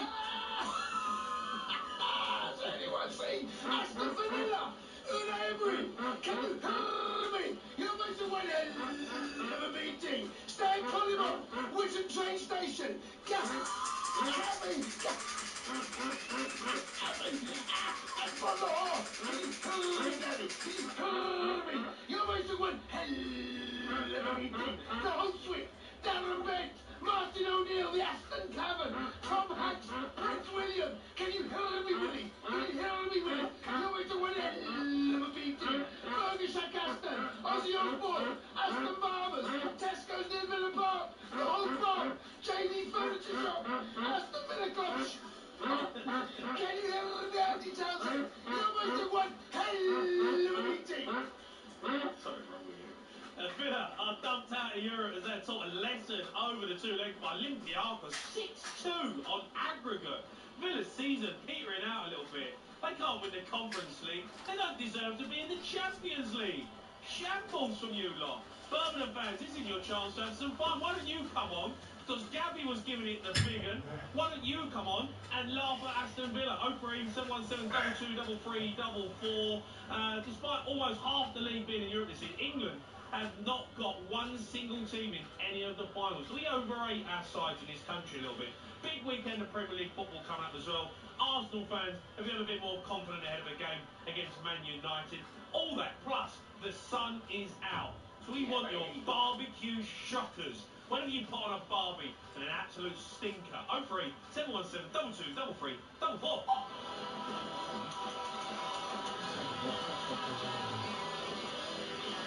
Hello, mate. Hello, mate. How are you? I'm good. Gabby's message. Oh, Gabby's, yeah, poor Gabby's message. Gabby. Gabby. Giving it the big one all season. Can we get Gabby on? We should try and phone him. Let's get we need Gabby on. to Gabby on. Yeah, we need to give him a call. Bill's not listening to us. Bill, let's get Gabby on. Let's give him a call. We got Gabby's number? God, should I just phone him now? Because Goldstein tried to phone him earlier, right? Yeah. Shall I just phone Gabby now, right? What, you're going to phone him off your phone? Yeah. Well, we can't, I don't know. Why not? Well, we've got his number. Straight on the blower. Get rid of the dump button. He ain't going to hear us. Definitely not answering the phone. No.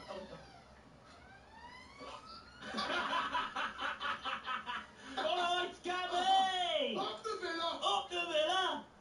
Okay. Listen, we go to the Champions League, you know what I mean? We don't play these small competitions. We want to win the big one, Cundy. You don't even deserve to be in the Champions League, Gabby. How you get, mate? You don't even deserve to be in the Champions League. You're a shambles. Listen, we'll give it our all. We'll hold some humble pie, but we'll be back, don't worry. Gav, what happened, mate? Football next season. Alright, boys. Gav, what happened, mate? What happened? Listen, we've got 3 players out with an ACL. Kamara, right there. Tielemans was out. Ramsey was out. We've got a lot of injuries. Yeah. I don't need this. I'm going. He put the phone down. Oh, Gabs, that's brilliant. I love that. I love the fact that you just phoned him off the phone as well. No, no going through Billy. No trying to get it on. Just phoned him straight off the phone. What? Fair play, though, Gav. Yeah, I thought he would answer, to be fair. Fair play. That's good. How are you, mate? I'm good, mate. Yeah. I mean, Aston Vanilla, man. What was that? Aston Vanilla, that's harsh. I don't think it is harsh, Aston mate. Vanilla? Oh, they were vanilla tonight, mate. They were terrible. I don't even think they were vanilla. What were they? Aston... No, don't say that. I don't know. Now, do you know what? How disappointing it is for the Villa. They've had a damn good season, right? Damn good season. And the game over 2 legs, you know, the beat Olympiacos. The truth of the matter is, they lost it at Villa Park a week ago. Yeah. That's the truth. Yeah. You can't concede 4 goals at home and expect to go through. You simply can't. And tonight, tactically, Uno Red no answer, mate. And they had to score the first goal of the game. They were terrible. They ran out of ideas after about 15 minutes. It didn't look like they were going to get anywhere near Olympiacos. They didn't deserve to go through the 2 legs. And it's a bad defeat, that one. Bad defeat. Especially in a game where, more often than not, you'd expect Villa to go through. But I mean, we look at David Moyes, right? West Ham wins the Europa Conference League. Unbelievable feat, really. And you see Aston Villa, who are 4th in the table, going to get Champions League football next season. Yep. and they put in a performance like that. Yeah, it's almost like, do they deserve it? Do they deserve to be in the Champions League next season? Well, the league table would suggest they do. I know, but they're crawling over the line. Well, you know, you often find that third and fourth spot, particularly the fourth, they normally taper away towards the end of the season, don't they? They do. It's not often the 4 teams that out and out just run away with it. It's always that towards the end of the season where a team stumbles there. They're going to get there, almost certainly. They'll have to look ahead again. But, I mean, that missed penalty by Douglas Luiz as well, you know, to make it 4-3. I don't think it would have made any difference. Well, yeah, I know, but then you're chasing the one goal. Who knows? Miles off it. Yeah, they were. They didn't deserve it tonight. Well beaten. The high line that they're playing. I mean, you play that high line next season in the Champions League, Jace, I'm sorry. That is going to get exposed. Listen, they had a good season, they got some good players. But you play that high line, you've got to have some serious centre-halves and some serious full-backs. They got exposed. Yeah, they did. And also defensively, Olympiacos was superb. Well coached, well drilled, got bodies back, they filled the box, frustrated Villa. You know, I don't think too many Villa fans over the 2 legs will come on and have too many complaints. I think they'll have to accept that they just were second best. And you can't concede 4 goals over the mate. It's better go through. You want to hear from Aston Villa fans tonight? Disappointing night for you. By Leverkusen, though. 49 games unbeaten. They're 2-0 down against Roma tonight. They've qualified for the Europa League final. They're Bundesliga champions. And they've got a cup final coming up. The unbeaten treble is on. I mean, special mention because it's got to be probably one of the best sporting achievements ever. If they go on to be unbeaten all season and they win a treble, it's bigger than the Arsenal Invincibles, right? Because it's totally different. It's totally different. Well, it's more remarkable because it's every competition they're in. And they've not lost a game all season. Invincible season. Yeah. It outdoes Arsenal. Easy. Pick up a European trophy. And a league. And a cup final. Every competition that they've gone into. It's utterly ridiculous. And there is something about it. We're watching in the office. There is something about that team. They're called Bayer Leverkusen now. But how many goals they score late on. And this is not just... This is not... You love that shout, didn't you? I can't claim that. No one's been saying that No, from you. I can't claim it. I read it somewhere, right? I can't claim it. Did you read that in Cuddy's little black book? I can't know. I read it somewhere. They're called Bayer Leverkusen. Aston Villa. Aston Villa, Bayer Leverkusen. Bayer Leverkusen. Yeah, boys love that. I'm going to say that. I'm going to save that one for it. I'm not doing it to impress you. I'm not doing it to impress you, Jay. I'm definitely not. Definitely But they keep scoring late goals. They keep doing it. I mean, they scored the equaliser to ensure their run continues. And like 96-20, and there was 7 minutes of injury time. I mean, that is Leverkusen, mate. Unbelievable. It is unbelievable. Right, let's get some calls in. You want to hear from Aston Villa fans tonight, barbecue nightmares. But let's go to Dominic. He's Aston Villa fan. All right, Dom? All right, Dom. How you doing, guys? You right? Yeah, I'm all right, mate. How are you? I'm very good. Well, not so great. I mean, it's a bad performance now. Over the 2 legs was awful. Yeah, I mean, look, mate, I agree with Jason there. We can't really have much to complain about. You know, we conceded in that first leg. And, but, yeah, it's I don't know. Villa fans are like, I don't think we should have beat Lille, to be perfectly honest with you. We got very lucky there. And, I was worrying, I thought, you know, but I just want your opinion on, if we do get 4th, you know, are we going to get shown up? That's what I worry about. Well, if you put in performances like that, then yes. You'd like to think that Aston Villa would invest in the summer if you get Champions League football and get some better players in, but mate, that performance is like Europa Conference League. Surely, if you're getting into Champions League next season, you've got to win the Europa Conference League. Oh yeah, exactly. And you know, West Ham did it. And I think we probably got a better squad than West Ham did when they won it last year. But I'd like to say a word about their striker. I can't think of his name now. He's absolutely. Al-Kabi. Yeah. His movement, he's absolutely fabulous. Wouldn't mind having him down even next to Ollie next season. I think what you got to look at Newcastle. You know, this is their first season in the Champions League in 2 decades.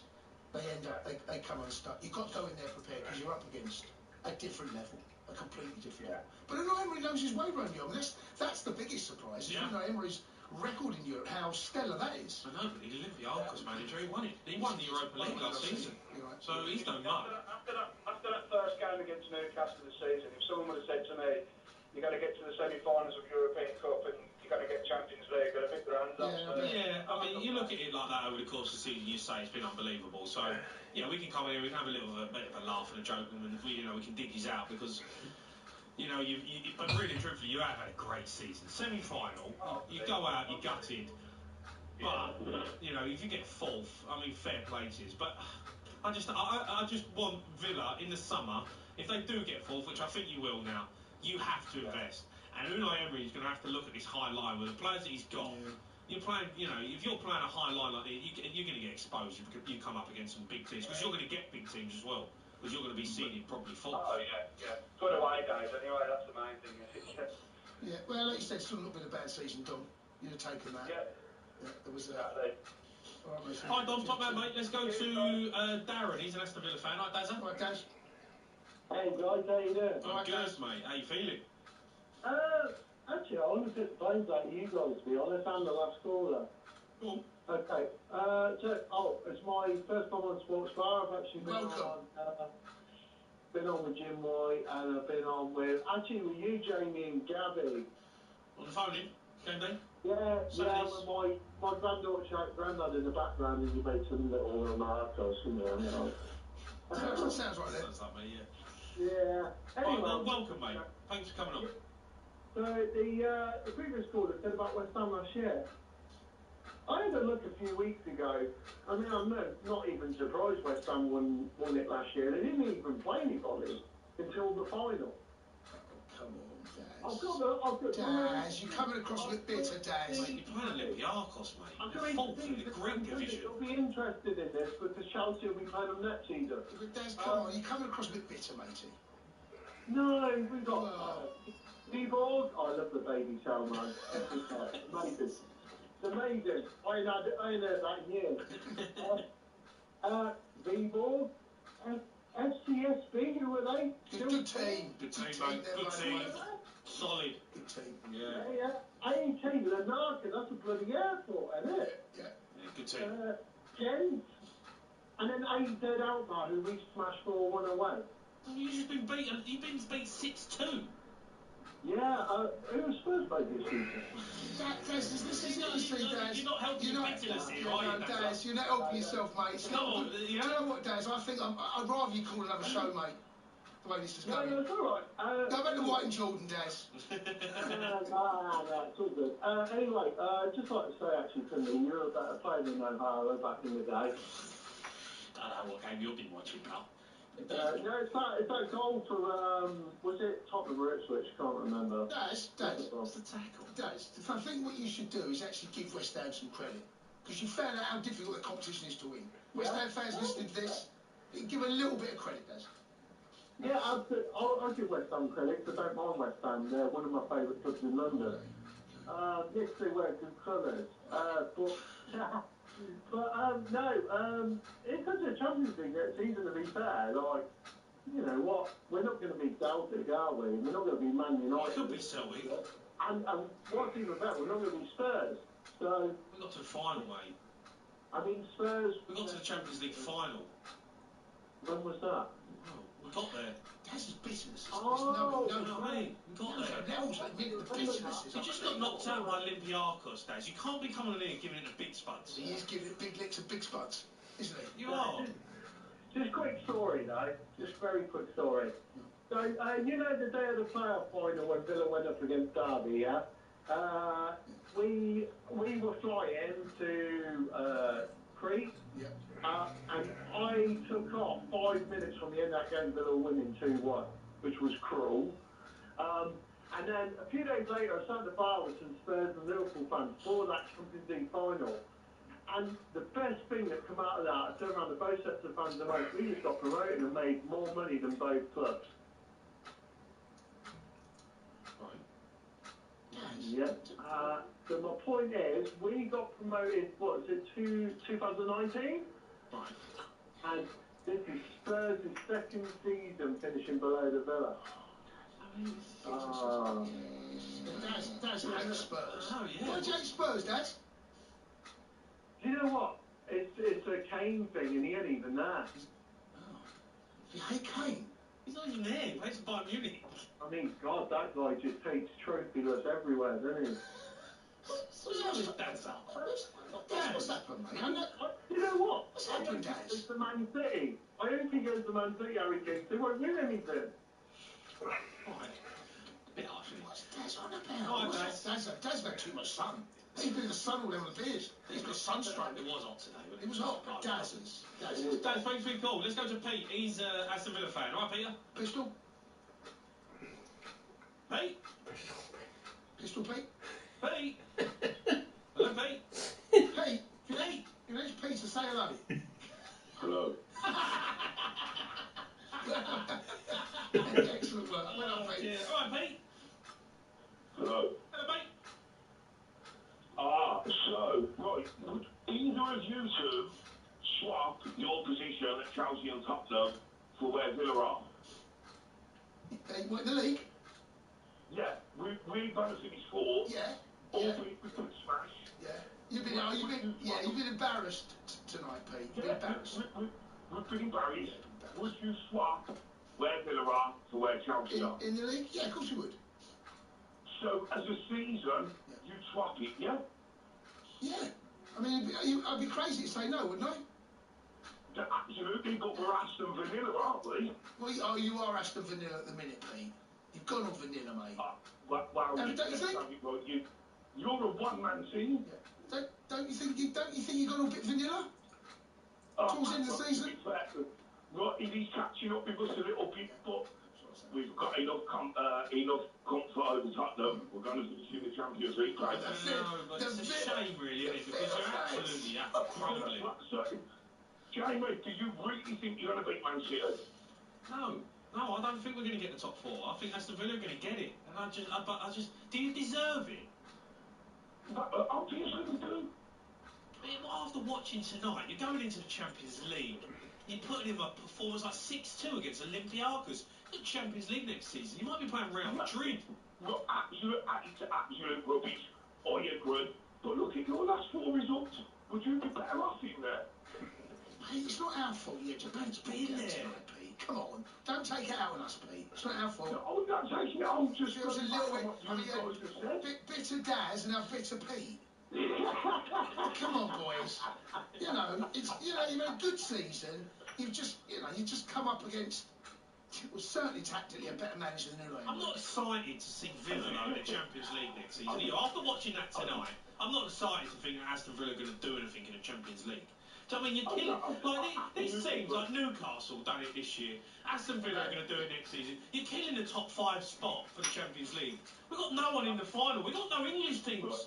Because Chelsea didn't get in, Tottenham didn't get in this season. We've let the small clubs in, we've let Newcastle in, we've let Villa have a go, and you flopped. So this season, all English teams have done really well in Europe, haven't they? They've really done us proud. No, but you're meant to come in and make something happen. Newcastle, Villa, meant to make it. Well, West Ham done their job. Yeah, West Ham did their job. Exactly what you said. We meant to come in and try and make something happen. Bigger teams than us are meant to make things happen. No, but it's about the 5th spot, trying to get it up, so we get it. So that's it then. And we've absolutely killed it. Villa have killed it. I'm on to the Newcastle and Liverpool and West Ham, not Villa. What's going on? Look, Pete, why are you taking it out on us? Because you've all been rubbish in Europe. No, but don't take it out on us, Pete. It's not our fault. How could I take it out on you? We've got to finish 4. No, but you can't get bitter with us. Oh, no, I'm just saying, we're not Aston Vanilla. You have been a recent...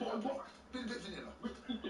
I will definitely agree with that, and we've definitely been beat by a poor Greek side. I know Greek football's not great, but ultimately, if we qualify for the Champions League, vanilla or brilliant? A bit vanilla, mate. A bit vanilla finishing 4? No, but towards the end of the season, you've gone all vanilla. Yeah, a little bit still great finishing 4. Alright, Pete, listen, mate, thanks for phoning in. No problem. Keep your calls coming in. You can WhatsApp voice notes on the same number, 03 717 22 3344. If you're a Birmingham City fan, you want to come on and have a laugh. Birmingham City fan. WhatsApp voice notes and just give it to Gabby. Who phone Gabby again? See if he answers. No, Gab's done well once the phone. Good sport. Again. Good sport. He's the on breakfast? Oh, is he? He's on breakfast in the morning. Yeah. Oh, he's going to get some stick in it. Oh, definitely waking up for that one. Right, keep your calls coming in. The Sports Bar with talkSPORTBet.com.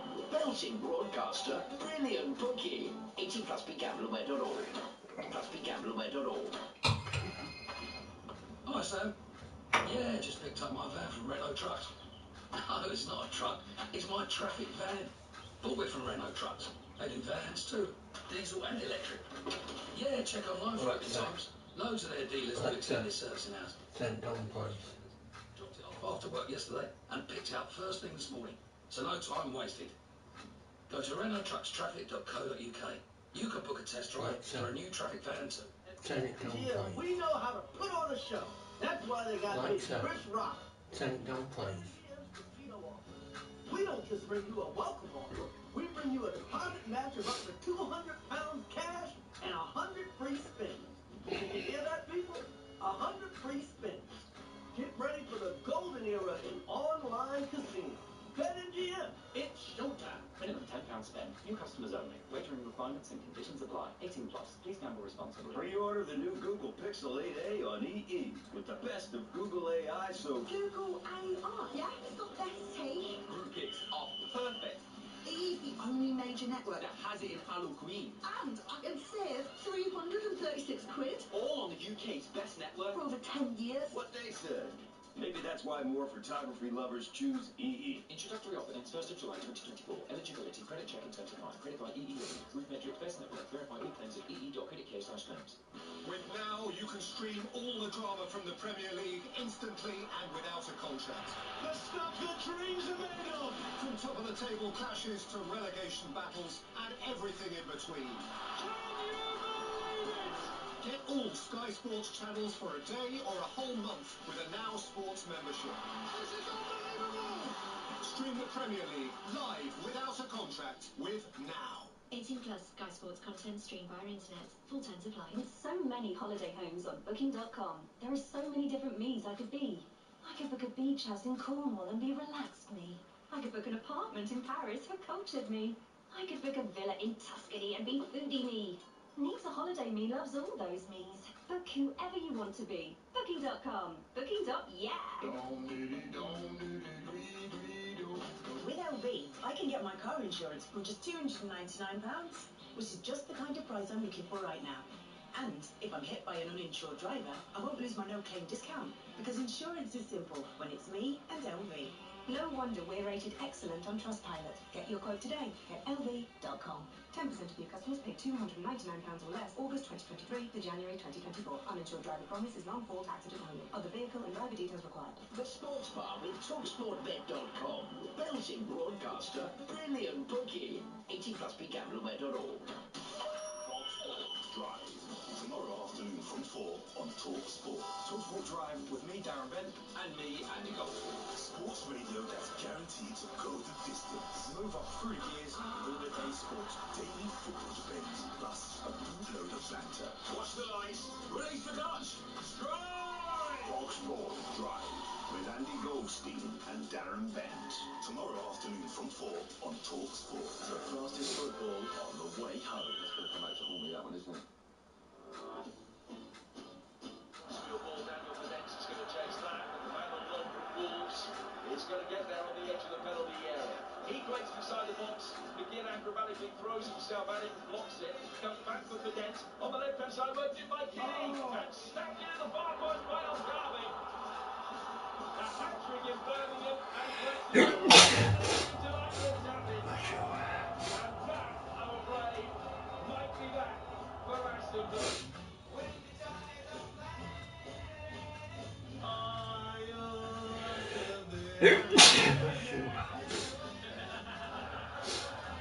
You're listening to the Sports Bar on talkSPORT with me, Darren Hara and Jason Cundy, taking your calls on a bad night for Aston Villa. 6-2 on aggregate against Olympiacos. Their season unravelled at the end of the season, creeping to the top four. They deserve Champions League after watching that performance. Honestly, come on, it's not good enough.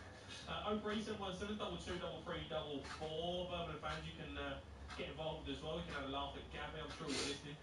By Leverkusen as well, they drew 2-2 tonight to get to the Europa League final. 89 games unbeaten, incredible thing. I mean, it's got to go up there. If they do it and finish the season unbeaten, that is the greatest sporting achievement ever. Let's go to Simon, though. He's a West Ham fan. He's phoned us up. Right, Simon? Right, Simon?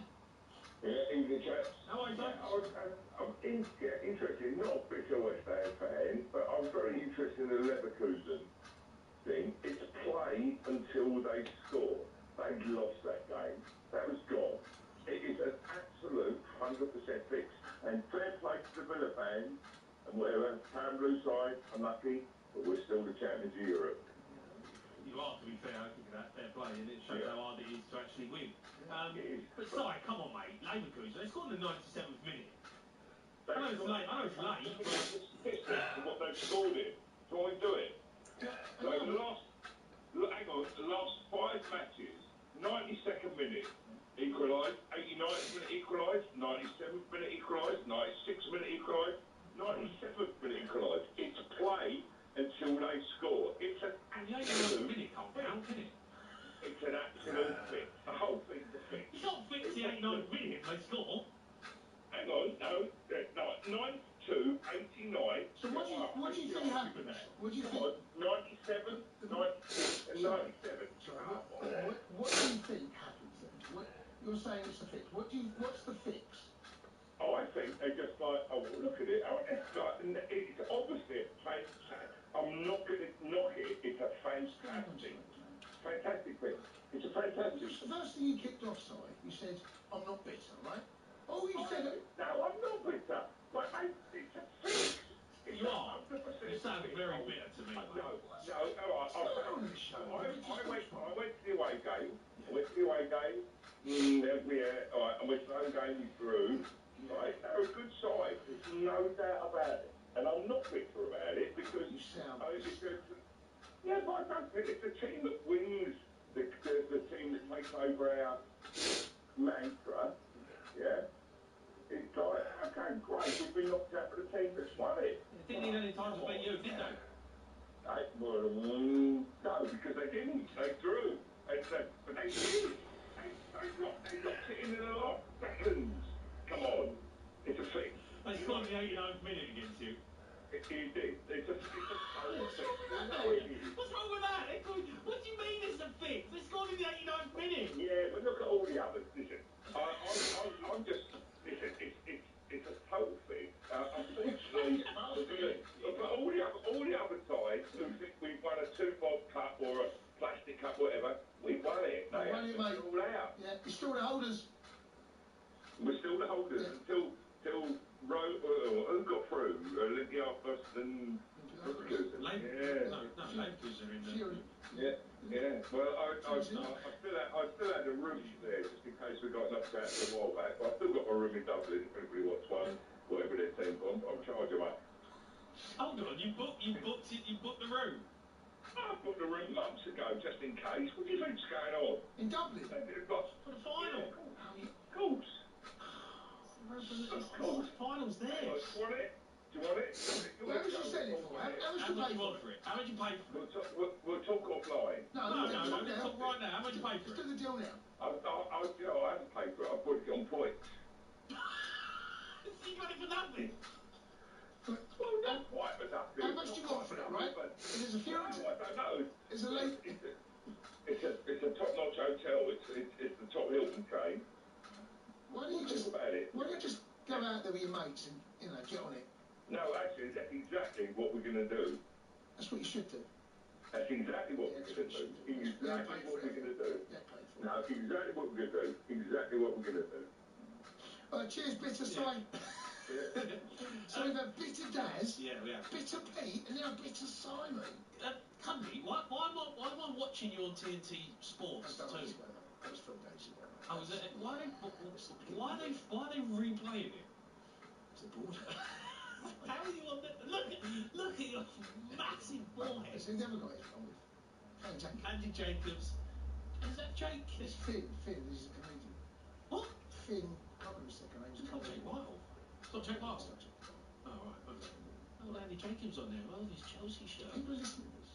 They don't know about this, mate. You want to know about this? Get more bitter No, I know, fans. but I'm just looking at you like just sitting there, just twiddling your thumbs, no one asking any questions. Don't watch TNT Sport. Listen to the show. Right. Let's go to Luke, who's a Villa fan. All right, Luke. Right, Lukey. Hello, mate. Luke's late. How are you, Luke? How are you feeling after tonight? I'm feeling pretty positive, actually. I've just come on because you guys have got the absolute audacity to call us Aston Villa. Oh, yeah, been Villa recently. You deserve Champions League this season, given the fact that last season, Villa, when Unai Emery took over, were at the bottom of the table. Over the course of last season, he got us into Europe by the skin of our teeth. I think we finished 1 point ahead of Spurs. Right, we've played a full campaign in Europe. Spurs, right? Spurs have done, well, they've done third place to be Spursing, right? And you guys have got the audacity to say to us, oh, hang on a minute, do you deserve to get fourth place? Of course we do.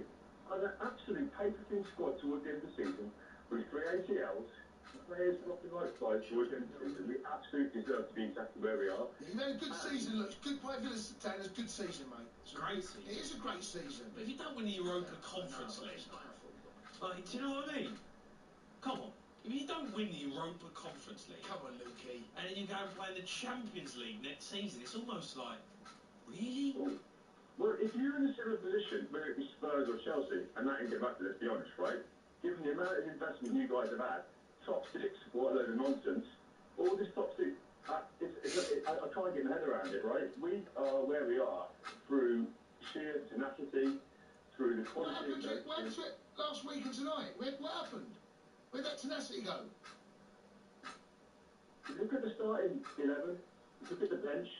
We have got, look at the number of players we've got. And the other thing to mention, right, okay, if you look at the top managers, right, they will, yeah, exactly. Well, this is the noise that they make. Baby cries when they've got, players out, and they start to Hold on.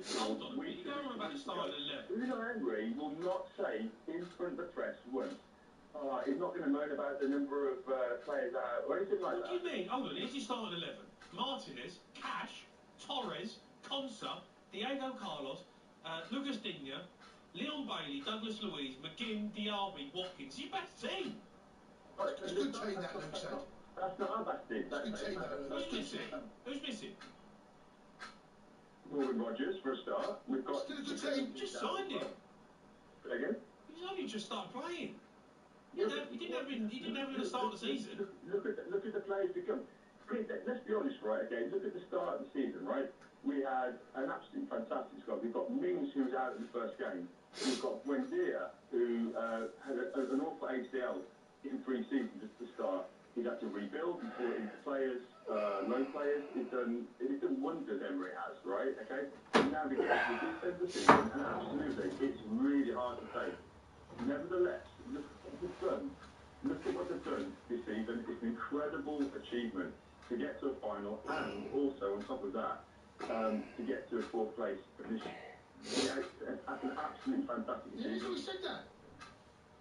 No, you don't call us Aston Villa, and then you say, do we deserve to be there? That was your word. Of course we deserve to be there. You said that Unai Emery's never moaned about injuries, right? No, he hasn't. Okay. I can never remember a time like this, he said. It's not excuses. When injuries happen, I always accept it. But, of course, this is the worst. We are human, and, of course, we're going to support the players, particularly with the ACLs. That sounds like a moan to me. That's like him, yeah? No, that's you said Unai Emery's never moaned about injuries. He has.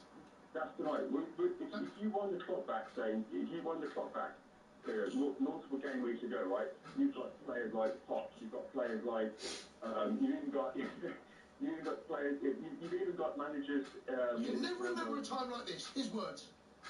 That's tonight, absolutely. But that's what the thing said. We've got top end managers in the top 6 making those complaints weeks and weeks and weeks ago. Unai Emery has not whispered any notion of issues with injuries until tonight.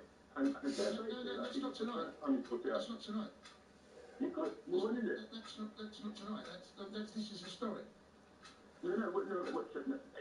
The only time he's ever uttered the word or even mentioned injuries is tonight. Luke, here's a question for you. Luke, here's a question for you. Next season, you get the Champions League. It's February the 16th this year.